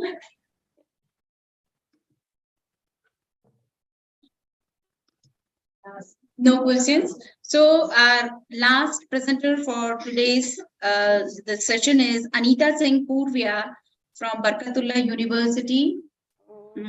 Anita has joined us. No, ma'am. No, ma'am. Is she trying? No, I think we don't have any participant with us. Okay. So that's all with this paper presentation session is over here. I now request our chairperson for the session, Dr. Sugandha Singh, to kindly review the papers presented and conclude this session. Okay.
May I inform all the delegates that our chief guests for the valedictory section have already arrived in the college. Any moment they'll be joining us in the auditorium.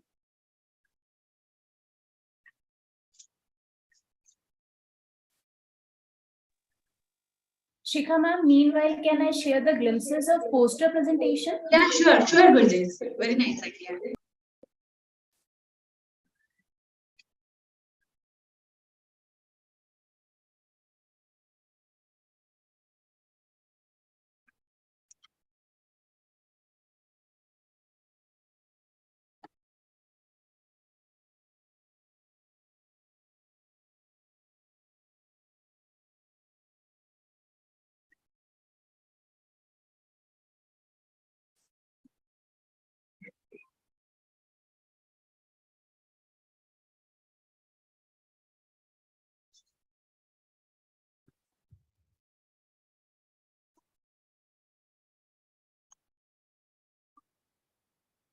So these are the posters that have been presented in room number MF7.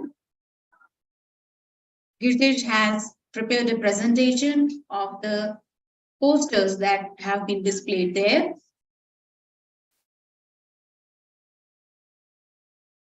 Our judges reviewing the posters.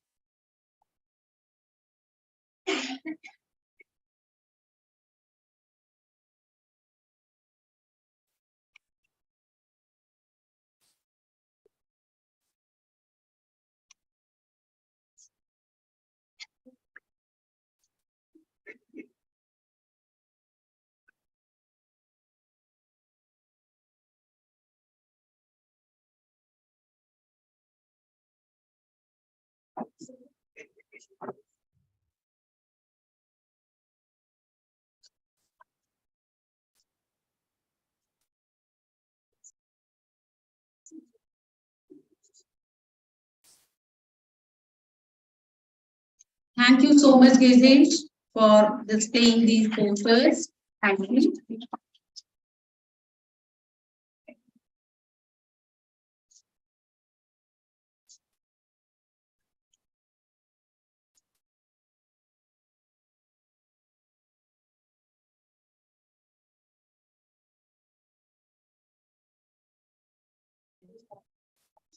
It will take just a few minutes till our chairperson is summarizing her reviews on the papers that have been presented.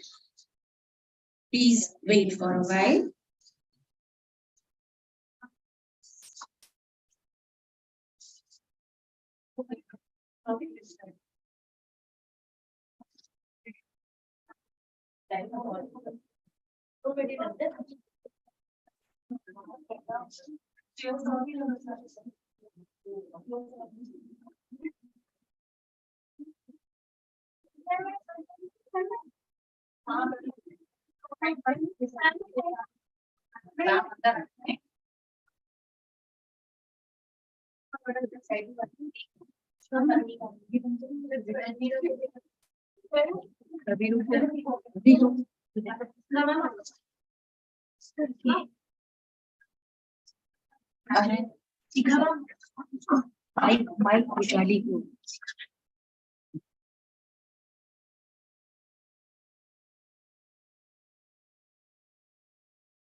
Please wait for a while. We have our judges for poster presentations here with us. So now I invite Dr. Kushali M. Pandey to share her reviews on the posters that have been displayed in room number MF7.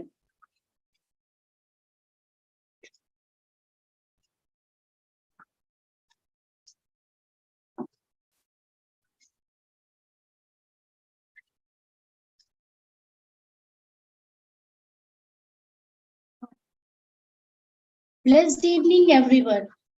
Thank you so much, organizers, for giving us opportunity to interact with budding researchers. It was very difficult. There were total 4 posters were presented, and it was very difficult to evaluate because every poster was having proper scientific input and presentation skills. So for us, on behalf of jury committee, for us all presenters, all scientists, young scientists were winner, but it is part of a system that we have to give someone winner title and someone appreciation title and so the results are submitted to the organizers. Very soon they are going to declare the result, and for us everyone is winner, so there is no need to dishearten about that why we are not selected, but the topic selected and the way they have prepared their poster and they presented was really appreciable. I appreciate the efforts of mentors too, because without their guideship, the student was not able to complete the task. Thank you so much. Thank you. Thank you, madam. Thank you for your words of appreciation. I request Dr. Rajkumar Garg and Kushali madam to be on dais, please. And I also call upon Dr. Sunita Yadav and Dr. Renu Srivastav to please present certificate of appreciation to our judges.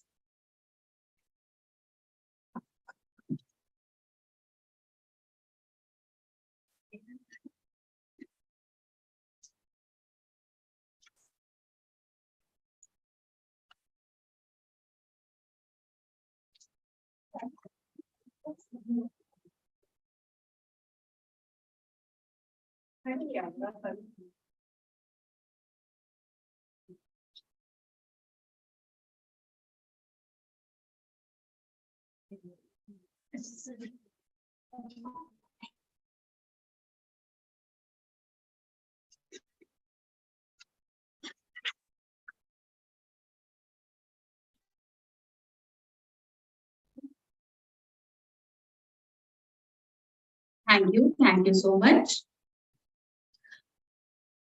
I now invite Dr. Sugandha Singh to please share her reviews on papers that have been presented here.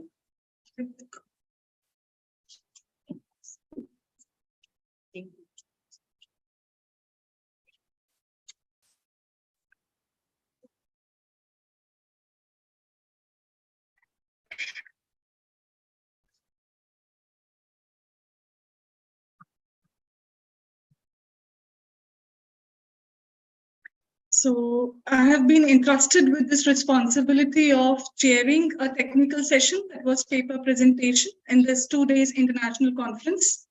And presently summing up the entire session. It is too difficult to put everything on words, but firstly, at the outset, I wish to thank the organizing team, the top management of Sri Sathya Sai College for Women, BHEL Bhopal, for giving me this opportunity to be a part of this August scientific gathering of academicians, scientists, research scholars, faculty members, and students. Thank you very much.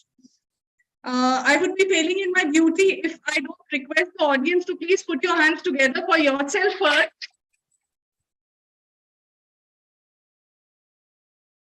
The entire college fraternity made laudable efforts, and we all would really appreciate it with time and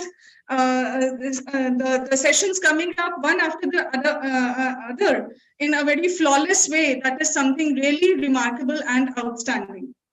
So in this technical paper presentation session, there were 15 research papers, including review papers from research scholars, and 6 papers were presented by eminent faculty members who shared their novel research findings either online or through offline mode. COVID-19 pandemic, all of us know, have resulted in many unprecedented times for all of us, lot of sufferings, but at the same, there have been many challenges which we all are facing, and the world is still continuously going on, the search is going on, the research is going on, and this is how we all have to move with it. So science is made for us, and we are all made for science. Keeping this in mind, let me throw light on the theme of this international conference and the papers we had in this session. As per the theme of this international conference, that is post-COVID trends in biological sciences towards innovation, therapeutics, and research, the papers have been aligned meticulously very well. And believe me, dear friends, if this research which you all have presented through online and offline concord, if this research is carried out in an earnest way with full research ethics keeping in mind, this can be a real boon for all of us, we as individuals, as well as our society and nation. So very encouraging presentations have been delivered by the research scholars and faculty members, and I would be enumerating some. We started with the preparation of organic manure from wheat stalk, where another presentation included the use of biotechnological approaches, the gene transfer approaches like particle gun method and electroporation producing transgenic crop varieties. Then we had the investigations of protective roles of some plants like Phyllanthus samaris and Sida acuta on chick embryo models. We had some papers whose implications were directly related to post-COVID studies, that is lowering of cholecalciferol, vitamin D3, leading to immunodeficiency syndromes of essential reproductive endocrine gland and associated hormones. We had some nuances of nanotechnology, and I am very, very happy to share that we had very good papers, including the use of nanoparticles, silver, gold, and copper, as well as gold nanoparticles, including researches involving anti-biofilm therapy using nanocomposites.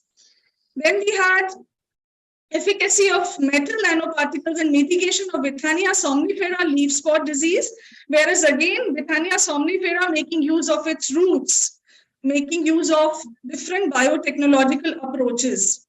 We had green synthesis of silver nanoparticles of Withania somnifera dual roots and its applications. Bioconjugated gold nanoparticles, which is again a very potential tool for early disease diagnosis in post-COVID era. Another papers of the research scholars included post-COVID trends of enhanced DEPH invasion in humans and role of vitamin C as immunity booster in post-COVID patients. So we have received overall very encouraging presentations which have been delivered by the faculty members. I would also like to advise all our young scholars, those who are at the beginning, at the verge of, taking initiatives of their research. and this doctoral journey has to go on now. Maybe again, for a period of 3 to 4 years, you're going to work tirelessly in your field, and then you're going to earn a doctorate for yourself. So do keep in mind the research ethics, your presentation styles, because when we come to teaching on blackboard, making use of contemporary or traditional classroom methods, while we go for public speaking, delivering our talks, and while we go for presenting our lecture or our talk through poster or through paper or through PowerPoint presentations, it really makes a difference. So please follow proper presentation styles, proper visibility and clarity of your styles. Do keep a focus on the content which you all make for your slides. It's immaterial if you really cut, copy, paste and put the entire paragraphs on your slides. Nobody is going to pay attention on that. Instead, when you talk and deliver your content, just make your points very crisp, very short and sweet, in a very crisp form, in a bullet form that would really add on to your presentation. Do keep the timing limit in mind while delivering your talk. Many a times it happens, and we feel deeply regretted of the inconvenience which we cause to you all when we change the timings. Like if it is for 10 minutes and then we really cut it short for 8 minutes or 4 to 5 minutes, it hardly matters, because the gist of your talk, the presentation style, how you are delivering, that is really making an impact, and it does make an impact even in 2 minutes. So don't lose your confidence for that. I know many of you, those who have delivered the presentations in an online form, online format, online mode or offline, might be thinking that it has been really cut down to 4 minutes. Now, how will I manage? So don't worry really about that. Do not mention to acknowledge the efforts your peers made to help you out while preparing your presentation, your mentors, your preceptors, your supervisors, because they are actually one who are really helping you all at all fronts, right? So do include references. I could not find references in many of the presentations. That is why I am letting you know about this.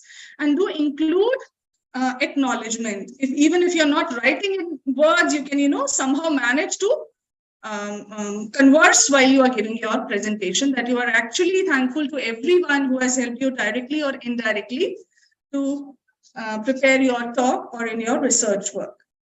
So keep your slides restricted. That's what. And no shortcuts you have to follow in research. That's what I was thinking. And I was remembering my times when before 6 to 7 years ago, I was into all this. It really takes a lot of time and patience to complete even a single experiment. And this requires a lot of patience also. So patience is the utmost key to success. Don't worry if you don't get results, and don't worry if you get negative results, because they are again very, very important for your research work. Okay. So this is how you're going to develop confidence, and you're going to showcase your reflections, your research, and how it can be beneficial for the society. Do keep this point also while you deliver any paper presentation or poster presentation, because you must have done this search and research many a times. That is why it is called research, actually. The work must have been done previously by some other authors, right?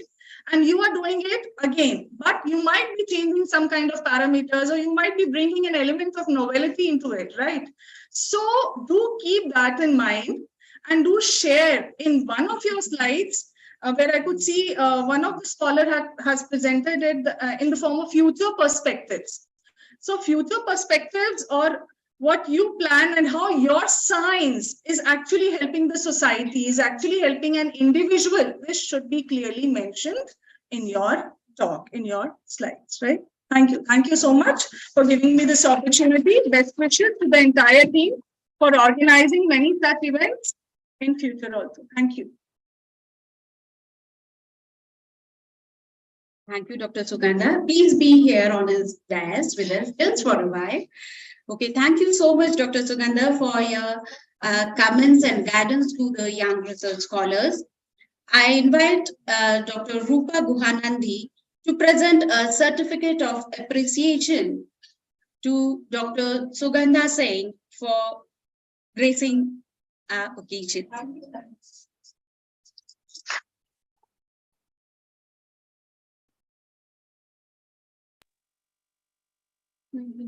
Thank you so much. And it's time for valedictory sessions. Our guest for valedictory session, Professor Vinay Srivastava sir and Professor Ragini Gothalwal madam, my reverend teachers. They are already here. They have joined us. So now I invite Dr. Soma Nag to continue with the valedictory session. Thank you. Thanks.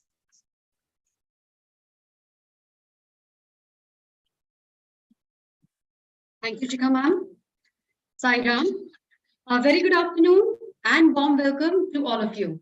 I, Dr. Soma Nag, Assistant Professor, Department of Commerce, feel honored to conduct the valedictory ceremony of the 2 days international conference on post-COVID trends of biological sciences towards research, therapeutic, innovation, and entrepreneurship, organized by the Department of Zoology and Biotechnology, Sri Sathya College for Women, Bhopal, sponsored by MP Council of Science and Technology, Bhopal. May I now request our chief guest, Professor Vinod Srivastava, special guest, Professor Ragini Gothalwal, Principal, Dr. Asha Agrawal, to grace the dais. I request Dr. Rupa Guhanandi, convener, and Dr. Renu Srivastava, organizing secretary of the conference, to accompany the guests, please.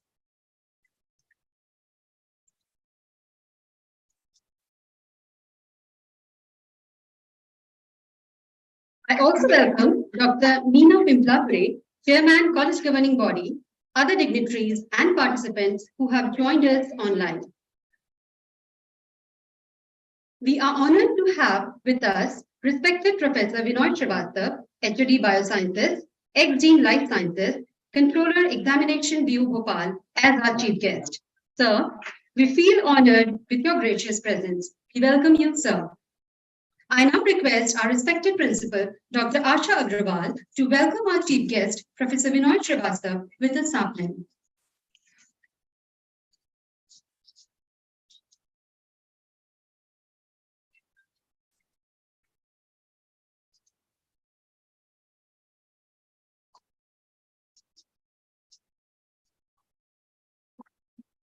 Thank you, ma'am. We are also delighted to have with us Professor Ragini Gothalwal, Coordinator, Bioinformatics Center, DBT, Government of India, New Delhi, as our special guest. We are privileged to have you amongst us, ma'am. May I now invite Dr. Rupa Guhanandi, convener of the conference, to welcome our special guest with a sapling.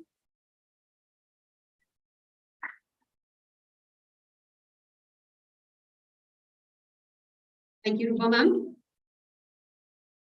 Moving further, I now take the privilege to invite the most dynamic personality, eminent scholar, successful women entrepreneur, and chairman, college governing body, respected Dr. Meena Pimplapure, who has joined us online for her blessings and best wishes. Sorry, ma'am, she is not there. She's not there? No, ma'am. Okay, her blessings are always with us. It is our pleasure to have with us Professor Vinod Srivastava as our chief guest. And before inviting sir for his address, I would like to present his bio brief. Professor Srivastava did MSc in Zoology and PhD from Banaras Hindu University, Varanasi. Professor Srivastava joined as lecturer in 1989 in the Department of Biosciences, Barkatullah University, Bhopal. Later, he was promoted to reader in 1998 and professor in 2005. Professor Srivastava has many publications, that is more than 125 research publications, international and national journals. Sir has successfully guided 25 students for their PhD and 52 students for MPhil degree. Professor Srivastava has completed a number of research projects funded by various agencies such as UGC, DBT, MPCST, etc. Professor Srivastava has also acted as the coordinator of DBT IPLS BU program sanctioned by DBT New Delhi to Life Sciences faculty. Professor Srivastava is the recipient of Young Scientist Award from MP Council of Science and Technology, Bhopal, and Fellow of Madhavi Shyam Educational Trust from Ranchi. He is also the member of many professional societies and is a member of the editorial board of several reputed journals. Professor Srivastava has been elected as the Executive Committee member of Indian Sciences Congress Association, Kolkata.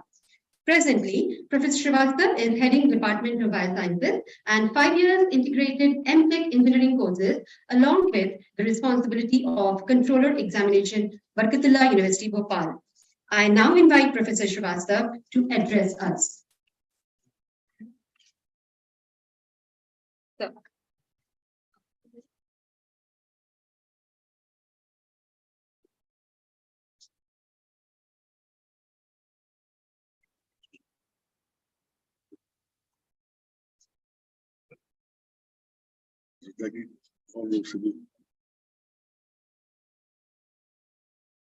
मंच पे आसीन professor Asha Agarwal madam, principal of this institution, Professor Rangini Gulkalwal, Head Department of Biotechnology, invited as a special guest here, Dr. Rupa Gua Nandi, Dr. Renu Srivastava, and I think Sunita Yadav is also there, no? Sunita Yadav and their teams, faculty members, and my dear students. Before speaking something, just I must congratulate Dr. Asha Agrawal and their team that they have organized these 2 days international program in this institution, which is on COVID-19. COVID-19, as you know, last 2 years, due to this COVID-19, throughout the world is suffering with this, as we all already know. Apart from this, we have seen that a lot of people have died. Yeah, you can see the casualty has occurred. And still, we are facing some problem of this one. And due to this one, we are getting a side effects of COVID-19. But since last few months, if you observe this one, due to invention of some medicine as well as the injection vaccine, the COVID-19 is little bit reduced. But still, we have to find out what is more invention is required in this area. Either you can say more vaccines should be needed so that we can prevent or you can cure it this one. I'm happy that this institution has given a good platform to the student as well as the teacher, as well as the scientist, that they have presented their views and they are, you can say, presented their papers, and accordingly, some conclusion has been, definitely it will come out. And which will be helpful to the scientists or research scholars, yeah, you can say the teachers, who can draw a conclusion. Yeah, you can see that some vaccination, yeah, either drugs can be invented so that we can antagonist of against the COVID will be possible. So apart from this, I can also say the COVID is due to COVID. You can heard about this one because so many papers, I think you have seen that the COVID, how this COVID impacts and what it is the side effects. So I'm not going to talk about this one because already you have seen and already you have listened so many lectures. And I have heard that few abroad papers, their scientists, they have presented nicely in this conference. So I must congratulate Dr. Asa Agrawal and their team that they have given this nice platform so that you can present it and you can see how that's COVID will affect and what is the side effect is there. And accordingly, we can find out how you can change, how can you can cure this COVID-19. And it will be, maybe this will be helpful for the students that you can find out how you are going to cure it. With these few words, I will say once again thanks to Dr. Agarwal. And I am also thankful that she has invited me as a chief guest of this function. I can say that I'm also part of this function. So I'm thankful to Dr. Agarwal who invited me as a chief guest. So thank you very much, madam. Thank you. Thank you, sir, for your words of wisdom.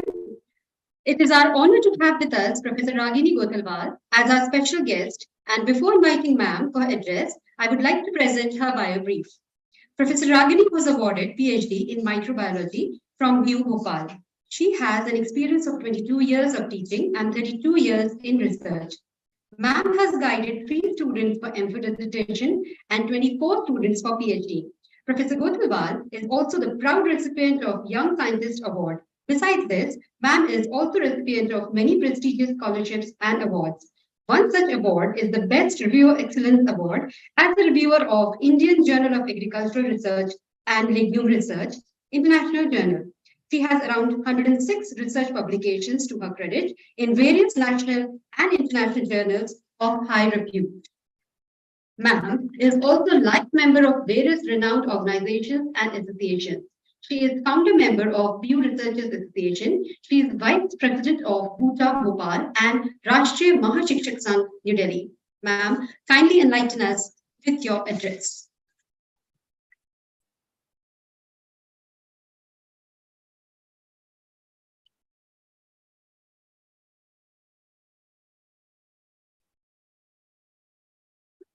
Good evening, everybody. It is indeed a matter of great pleasure for me to be a part of such gathering where the galaxy of the research scholars and the eminent fraternity members are there. And I'm thankful to the organizing committee for giving me this opportunity. And I'm addressing with the high gratitude to the dais in which Professor Vinay Srivastava sir is one of the members, and he is one of the faculty member in our university also. Then Madam Asha Agrawal, Madam Renu Srivastava, and Rupa Guha, and to whom we know, I knew them since I think 3 decades, I should say, because I came here as a research scholar in this town in '86. And the entire journey of mine as a career in biotechnology and in other part of biological sciences begins from this very town and a university, that is BU. So, as the topic of this seminar was currently being taken, is very correct in its sense, in a way that this is a scenario where we have to search a lot because it's a post-COVID era. A lot of things has happened, a lot of research is going on, but nothing has come out on the floor so that we can say that this is the strategy on which we should move. So therefore, for the young researchers, it is again, you can say a good domain, a good line of research that they should initiate. Of course, this topic has currently been rightly been said is the post-COVID trends in the bioscience towards the therapeutic innovation and entrepreneurship. So I should say that the therapeutics have been there, as has been witnessed by the Covaxin and Covishield. That's of course on the floor. A lot of many research on the vaccine is going on, but beside this, there are many more things to happen. Not only the vaccine, there is a time when the health management system is to be encouraged.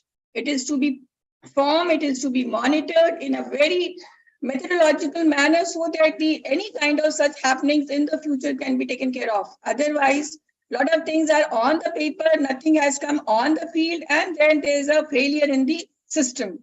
So this is the need of the hour, that we should focus on the strategical methodologies and the monitoring and management system, which is to be the future research of the young generation.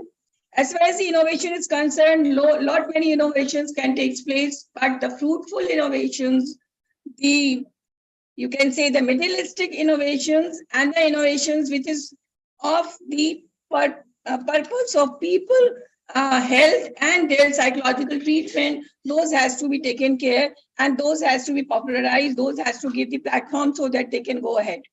The last point, that's the entrepreneurship.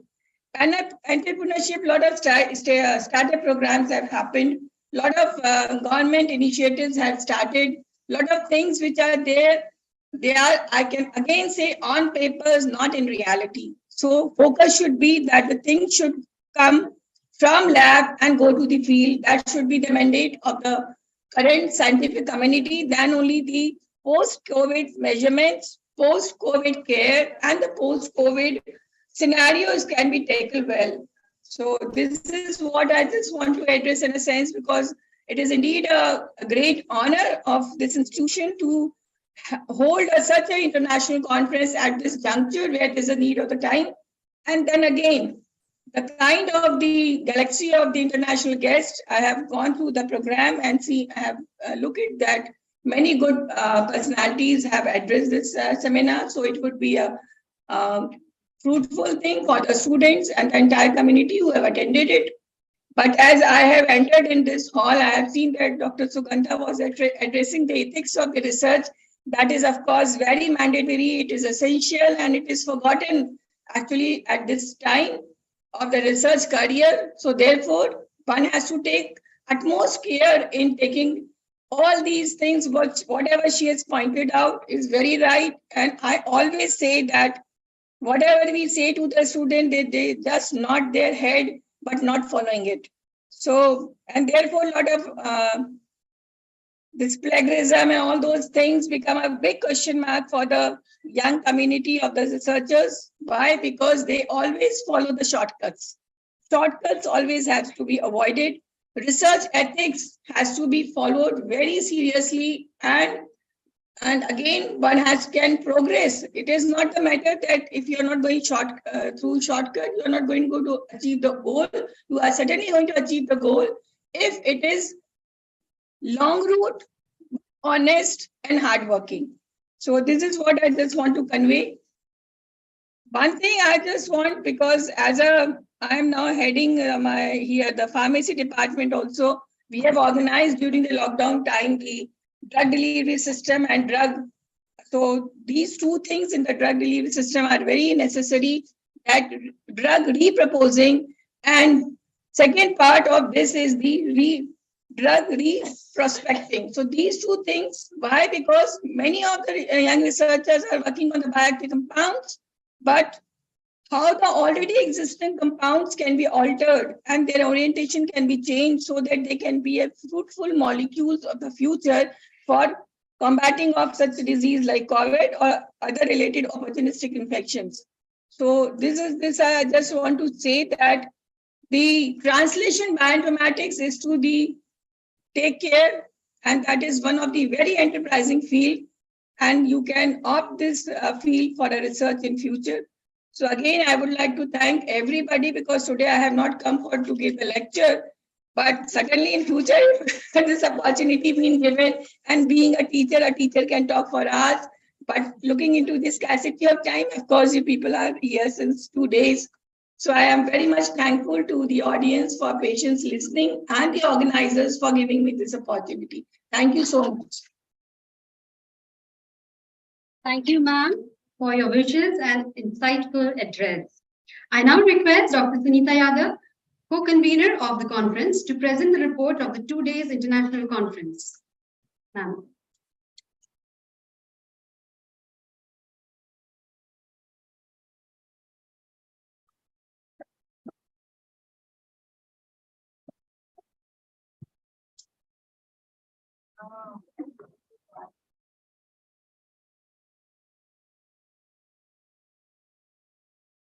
Om Shri Sai Ram. I learned lessons at every step of life. COVID-19 pandemic was the examination, and innovation is the positive result of difficult examination.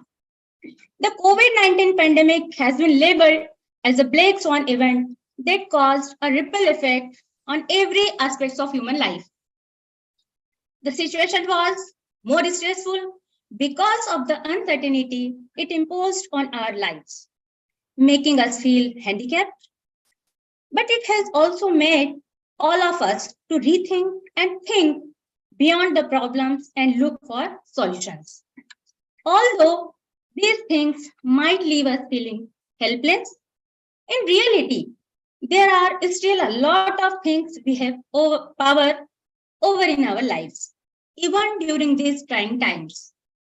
Redirecting our energy towards these things will help us deal effectively with this situation. Keeping in mind research, innovations, and new avenues of employability, 2 days international conference in hybrid mode on post-COVID trends of biological sciences towards research, therapeutic, innovation, and entrepreneurship was organized by the Department of Zoology and Biotechnology, Sri Sathya Sai College for Women, Bhopal, and sponsored by Madhya Pradesh Council of Science and Technology, Bhopal. Honorable dignitaries, gracious the dais, faculty, research scholars, and dear students, both online and offline, a very good evening and hearty welcome you to all once again.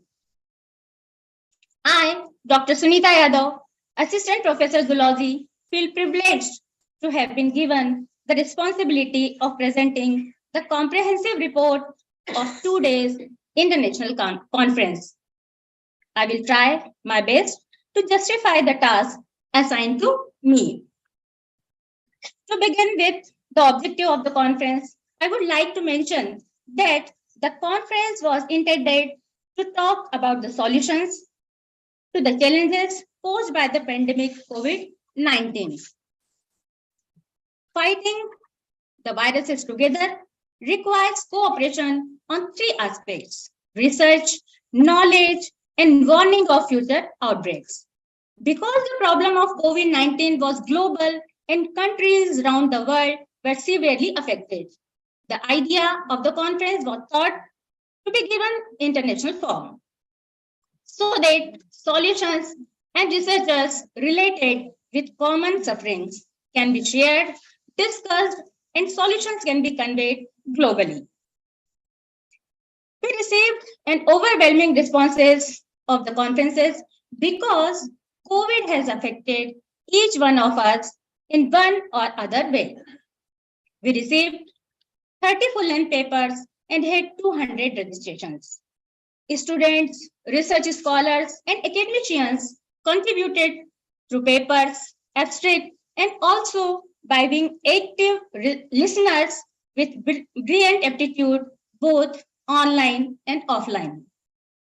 We plan to publish the reviewed papers in the book form with ISBN number, and abstract will be taken care of as e-proceedings.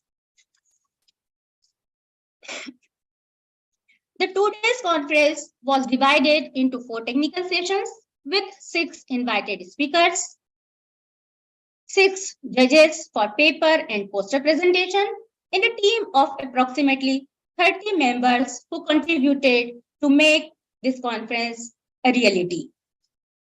The inaugural ceremony of the conference was conducted on 11 November 22 at 10:30 a.m. The program began with national anthem followed by Saraswati Vandana and welcome of the guests with sapling. The conference was formally inaugurated by the chief guest, Dr. Raj Narayan Tiwari, Director, National Institute for Research and Environmental Health, Bhopal. Dr. Meena Pimplapure, Chairman, College Governing Body, graced the function virtually. The Principal, Dr. Asha Agrawal, presented welcome address followed by the brief introduction of the theme and concept note of the conference by the convener, Dr. Rupa Guha Nandi. The chief guest, Dr. Raj Narayan Tiwari, in his address, conveyed his best wishes for the conference and highlighted the importance of research and innovations in biosciences The keynote speaker, Dr. Rajan Dubey, Chief Global Strategy at SRS Life Sciences, Healthcare Scientist, Singapore, joined the seminar virtually. He delivered his lecture on how we envision trends in technology. In his presentation, he highlighted the avenues open for young researchers and students of biology in different fields to investigate the world of biotechnology in more holistic way. His presentation highlighted the interesting ideas attracting the attention of students and teachers for research initiatives. Inaugural session was wonderfully coordinated by Dr. Megha Singh, Assistant Professor English, and a member of organizing committee. Dr. Shriji Seth, Head Political Science, and Dr. Anita Tiwari, Assistant Professor Hindi, were the rapporteurs of the session. The session concluded with expression of gratitude and vote of thanks by organizing committee member Mrs. Supriya Singh, Assistant Professor Chemistry. The first technical session was totally dedicated to the student of UG and PG for their paper presentation to enhance their capability and to encourage them for research and innovations. The session was very interesting and interactive. I must appreciate the efforts of not only students but also Dr. Rupa Guhanandi, HOD Biotech, for her continuous support and guidance to the student.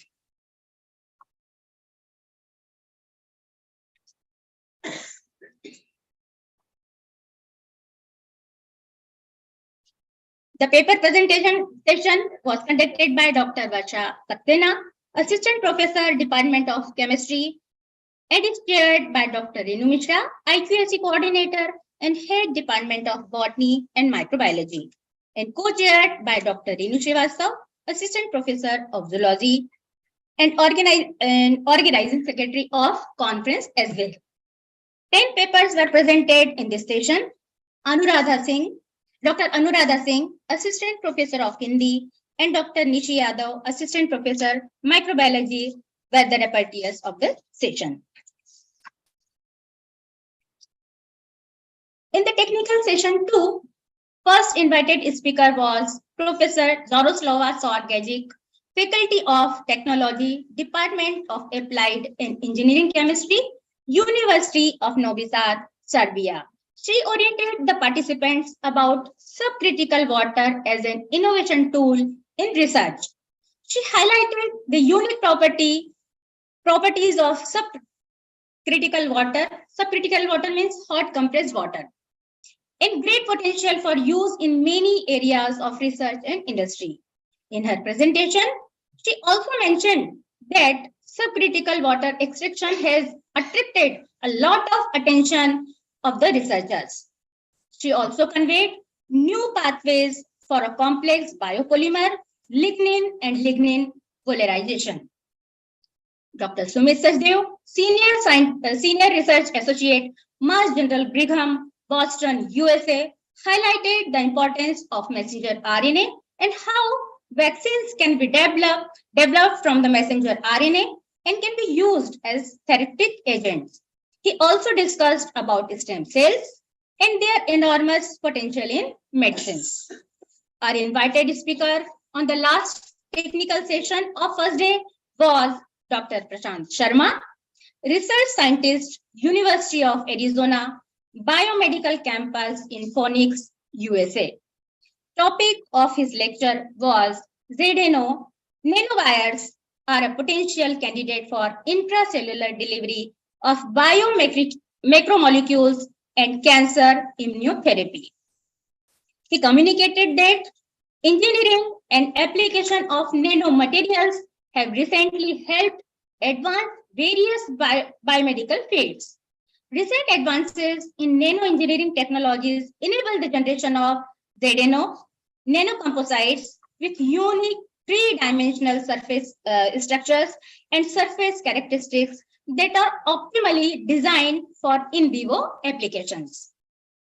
He also spoke about recent research on molecular and functional similarities between SVF cells from the adipose tissue and FRCS of lymph nodes, leading to the development of SVF cells as a structural scaffold towards a novel cancer immunotherapeutic design.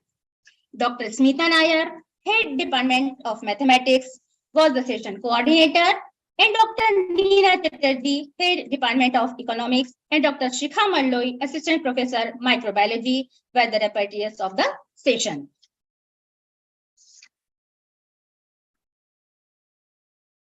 On 12th November, that is second day, it is started with technical session 3. This session conducted by Dr. Harsha Chaturvedi, Assistant Professor of Political Science, and deputies were Dr. Megha Singh, Assistant Professor English, and Dr. Nishi Yadav, Assistant Professor of Microbiology. Dr. Manoj Kumar Das, Director Projects, the Incline Trust International, New Delhi, was the invited speaker of the session. He delivered his lecture on evolution and innovations in healthcare and diagnostic triggered by COVID pandemic challenges. In his talk, he conveyed that during COVID-19 pandemic, both public and private sectors engaged in healthcare and diagnostic sectors struggle and still continue to struggle responding to the impact of the pandemic.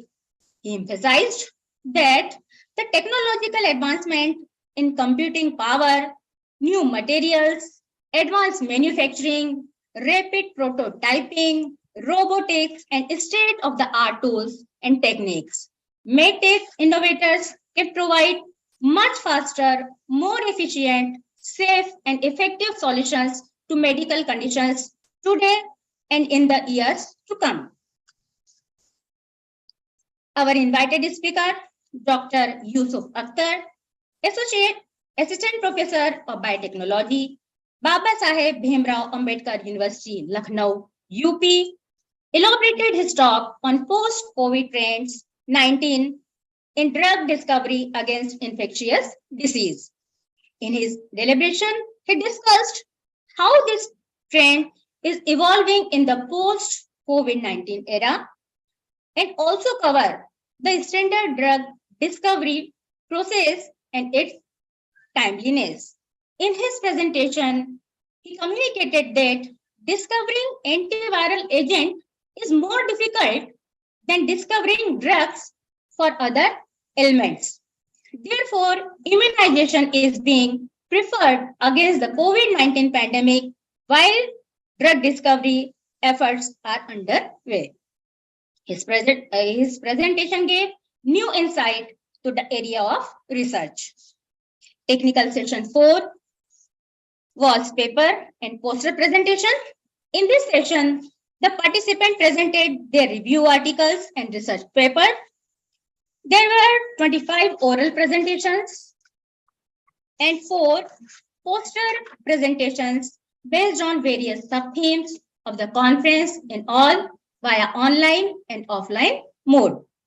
The session was chaired by Dr. Sugandha Singh, ex-Dean Madhyanchal University, Bhopal, Madhya Pradesh, and the judges for poster presentation were Dr. R.K. Garg, Associate Professor, Department of Bioscience, BU, Bhopal, and Dr. Khushali M. Pandey, Assistant Professor, Department of Biotechnology, Manit, Bhopal, MP. Dr. Smita Nair, Head Department of Mathematics, and Mrs. Priyamvada Bhargav, Assistant Professor of Law Department, were the repertoires of the session. The session was coordinated by Dr. Shikha Malloi, Assistant Professor of Microbiology. These presentations were presented in very precise and impressive manner. The session was very interactive. The oral presentations given by the research scholars, students, and faculty members were mainly their review paper, which bring us to the conclusion that lot more research needs to be done to deal with future problems. Review leads to research, and practically dealing with research leads to innovation. I feel through this conference, we have been successfully We have been successful to an extent to achieve the objective we thought of while planning the conference. I would like to conclude with a quote. The end is night. The end is night. We are sure to die, but we still have to try. And the message is that in every crisis, doubt, or confusion, we must take the higher path, the path of compassion, the path of innovation, courage, understanding, and love. And that's what we are doing at present. Thank you all for your patience and being a wonderful audience. Hope to see you all soon with new insights and new experiences. Sai Ram, once again, thank you. Thank you, Sunita ma'am. Any presentation is incomplete without rewards. Therefore, in order to encourage researchers in various categories, the rewards are being given. My heartfelt thanks to the judges of various paper presentation session and poster presentation. I thank Dr. Sugandha Singh for giving valuable time and judging paper presentations. My sincere thanks to Dr. R.K. Garg and Dr. Kushali Pandey for being there as a judge for poster presentation. Thank you. We have prizes for poster presentation and for paper presentation. The best poster presentation goes to, I request Sunita Yadav ma'am to please give the name for best poster presentation. Aditi Kushwaha. She will be getting MSc first time biotech. I request our chief guest to please present her with a memento.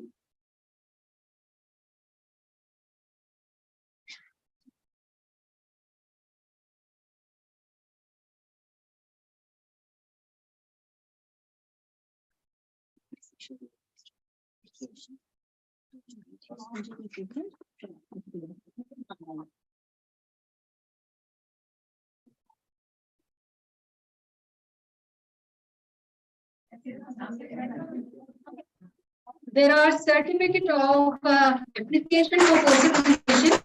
This is jointly held by two students. Since the name of the students, kindly give the name of the students. Miss Anjani Dubey and Miss Asta Priya, BSc second year.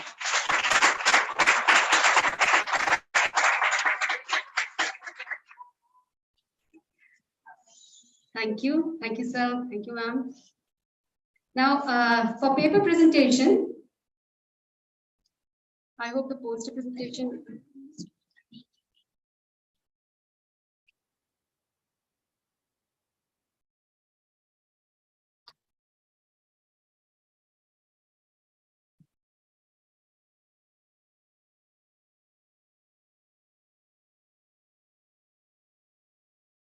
Credit goes to their teacher also, Dr. Vicky Yadav.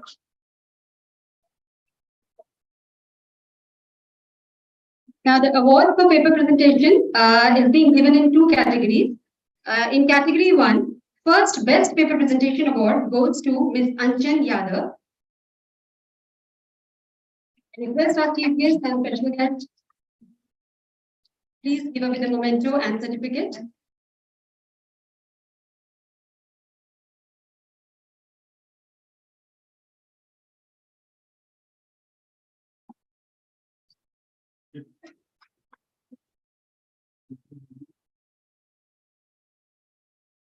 The second best paper presentation award goes to Ms. Ritu Sharma. I request our chief guest and special guest to please give the trophy and certificate.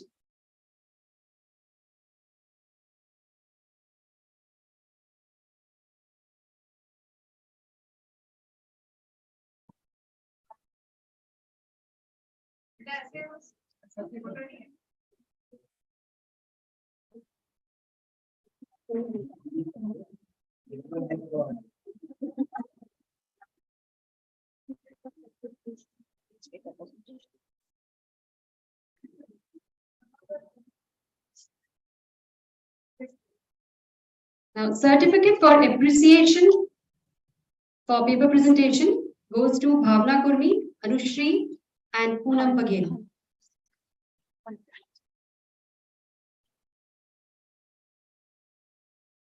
Bhavna Kurmi is coming forward.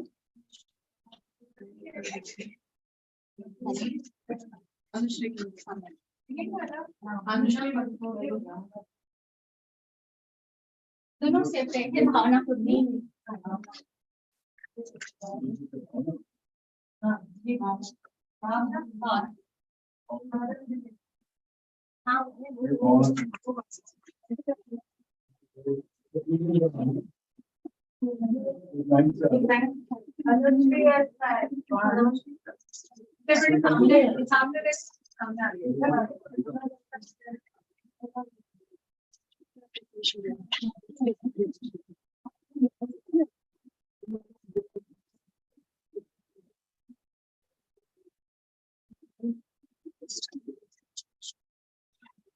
Now, for category 2, the best paper presentation goes to Ms. Supriya Gupta.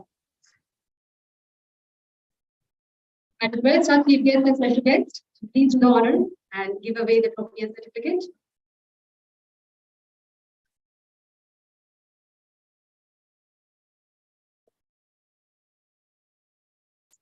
In category 2,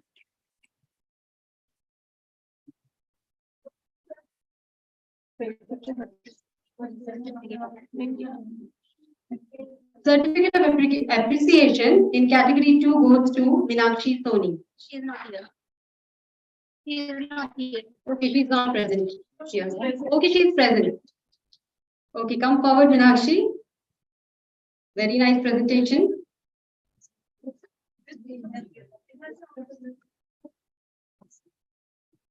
second का नाम बताओ ना ऊंची का नाम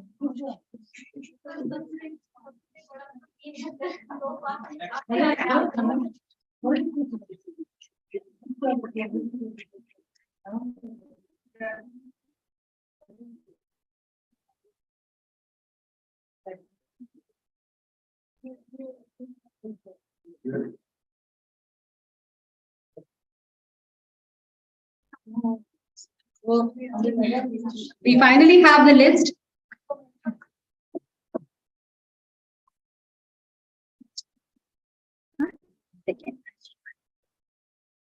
Okay, so the first prize, I think she has already collected the certificate and trophy, goes to Supriya Gupta, and second is Ajay Padiyal. Okay, he presented paper online. She can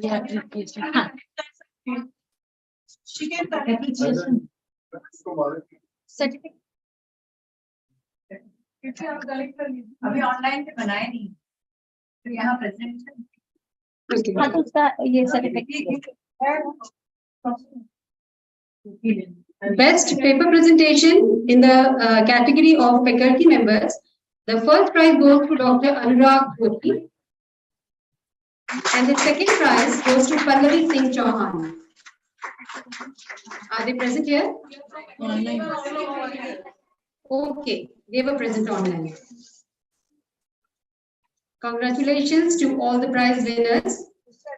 And thank you so much, ma'am. Thank you all.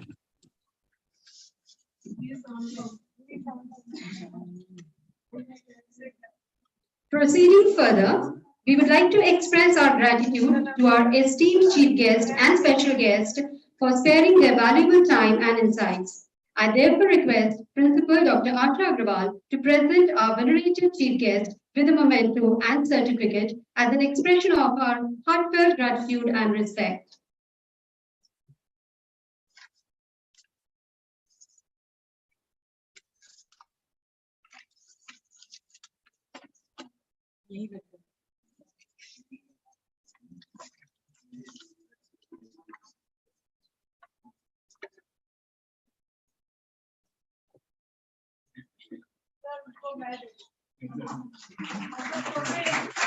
Thank you, ma'am.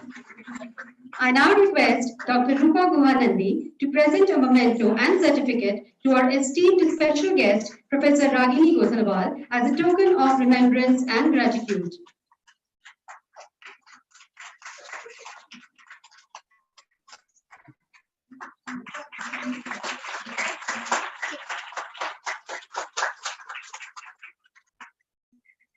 Continuing this event, I now request our chief guest to present certificate of appreciation to Dr. Abha Vajpayee, Advisor Autonomous Cell, for her constant guidance and support.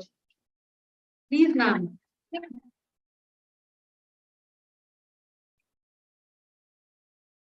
Abha ma'am is a constant source of inspiration for all the members. Thank you, ma'am.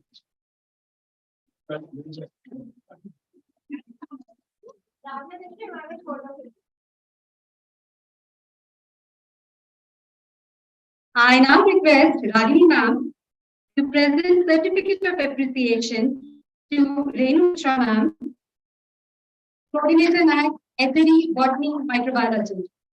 Ma'am is also a source of inspiration for us.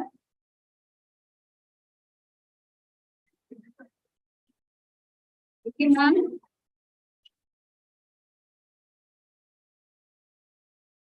Thank you, everyone. I now take the pleasure of inviting Dr. Renu Srivastava, Organizing Secretary of the conference, for presenting the formal vote of thanks.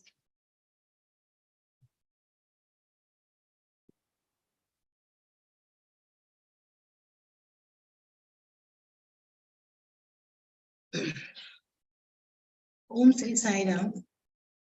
Let us be grateful to people who make us happy. They are the charming gardeners who make our souls blossom. Good evening, everyone. It's my privilege to be here to present vote of thanks today.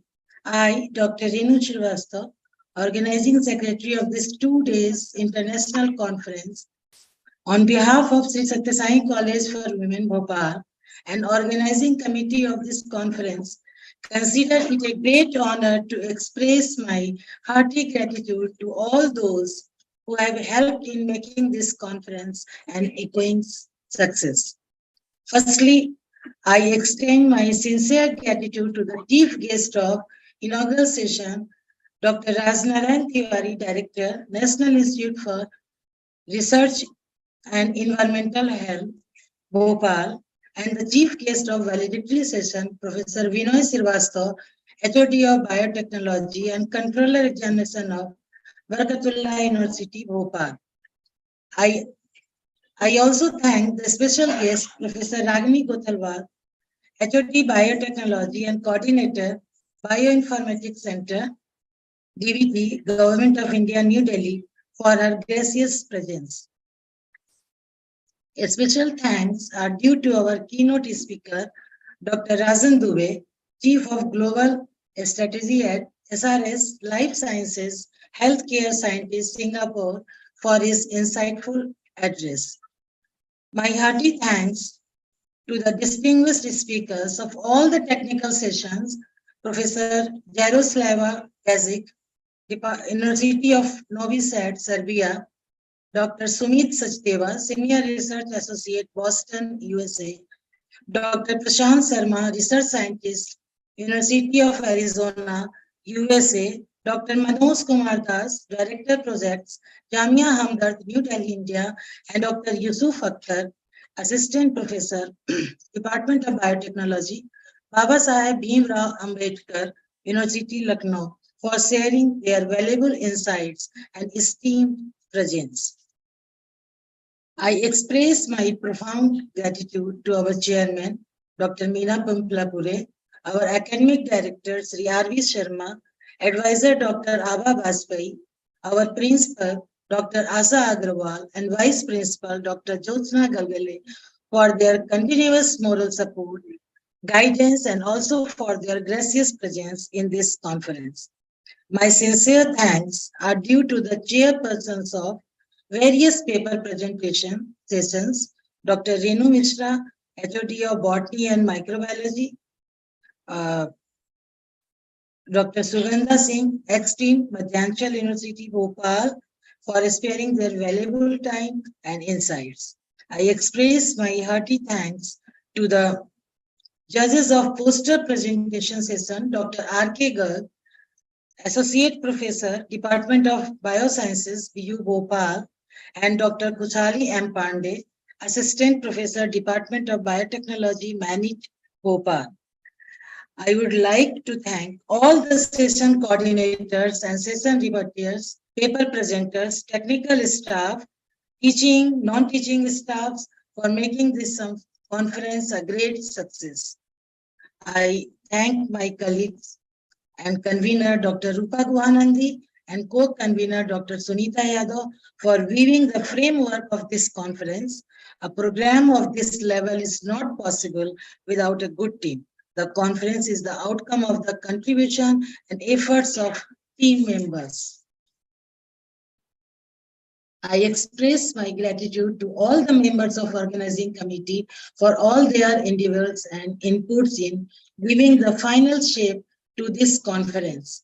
Last but not the least, my sincere thanks to all the participants, delegates, and students who have joined us online and offline for their presence and active participation. My special thanks to the Department of the Computer Science and Application and members of IT cell of this college for technical assistance, without which the conference in hybrid mode would not have been possible. I once again express my sincere thanks to all those who have contributed directly or indirectly in any of the ways to make this conference a reality. Thank you, everyone, once again. We hope to meet again with new achievements, new insights, and new experiences. Sairam. Last, I would like to request Ms. Brijesh Chauhan to show some glimpses of 2 days international conference.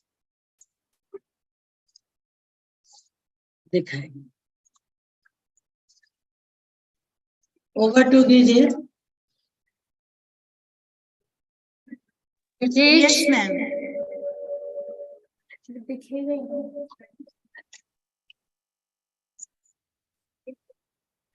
And projector is off now, but okay, you may collect for group photos and we will present that.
साक्षात् परब्रह्म तस्मै श्री गुरुवे नमः।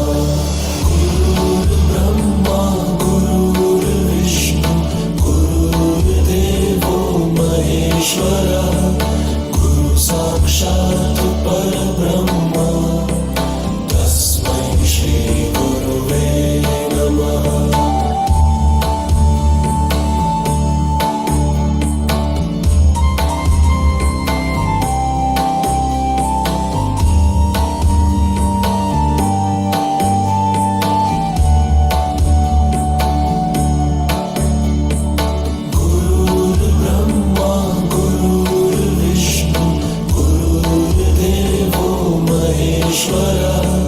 गुरु साक्षात् परब्रह्म तस्मै श्री गुरुवे नमः।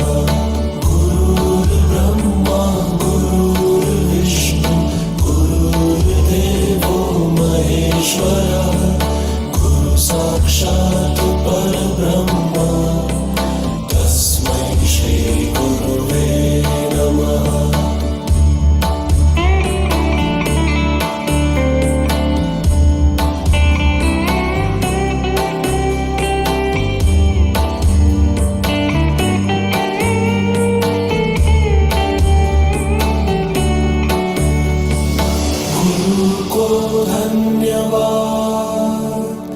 प्रभु को धन्यवाद, सभी को धन्यवाद, मुझको भी धन्यवाद।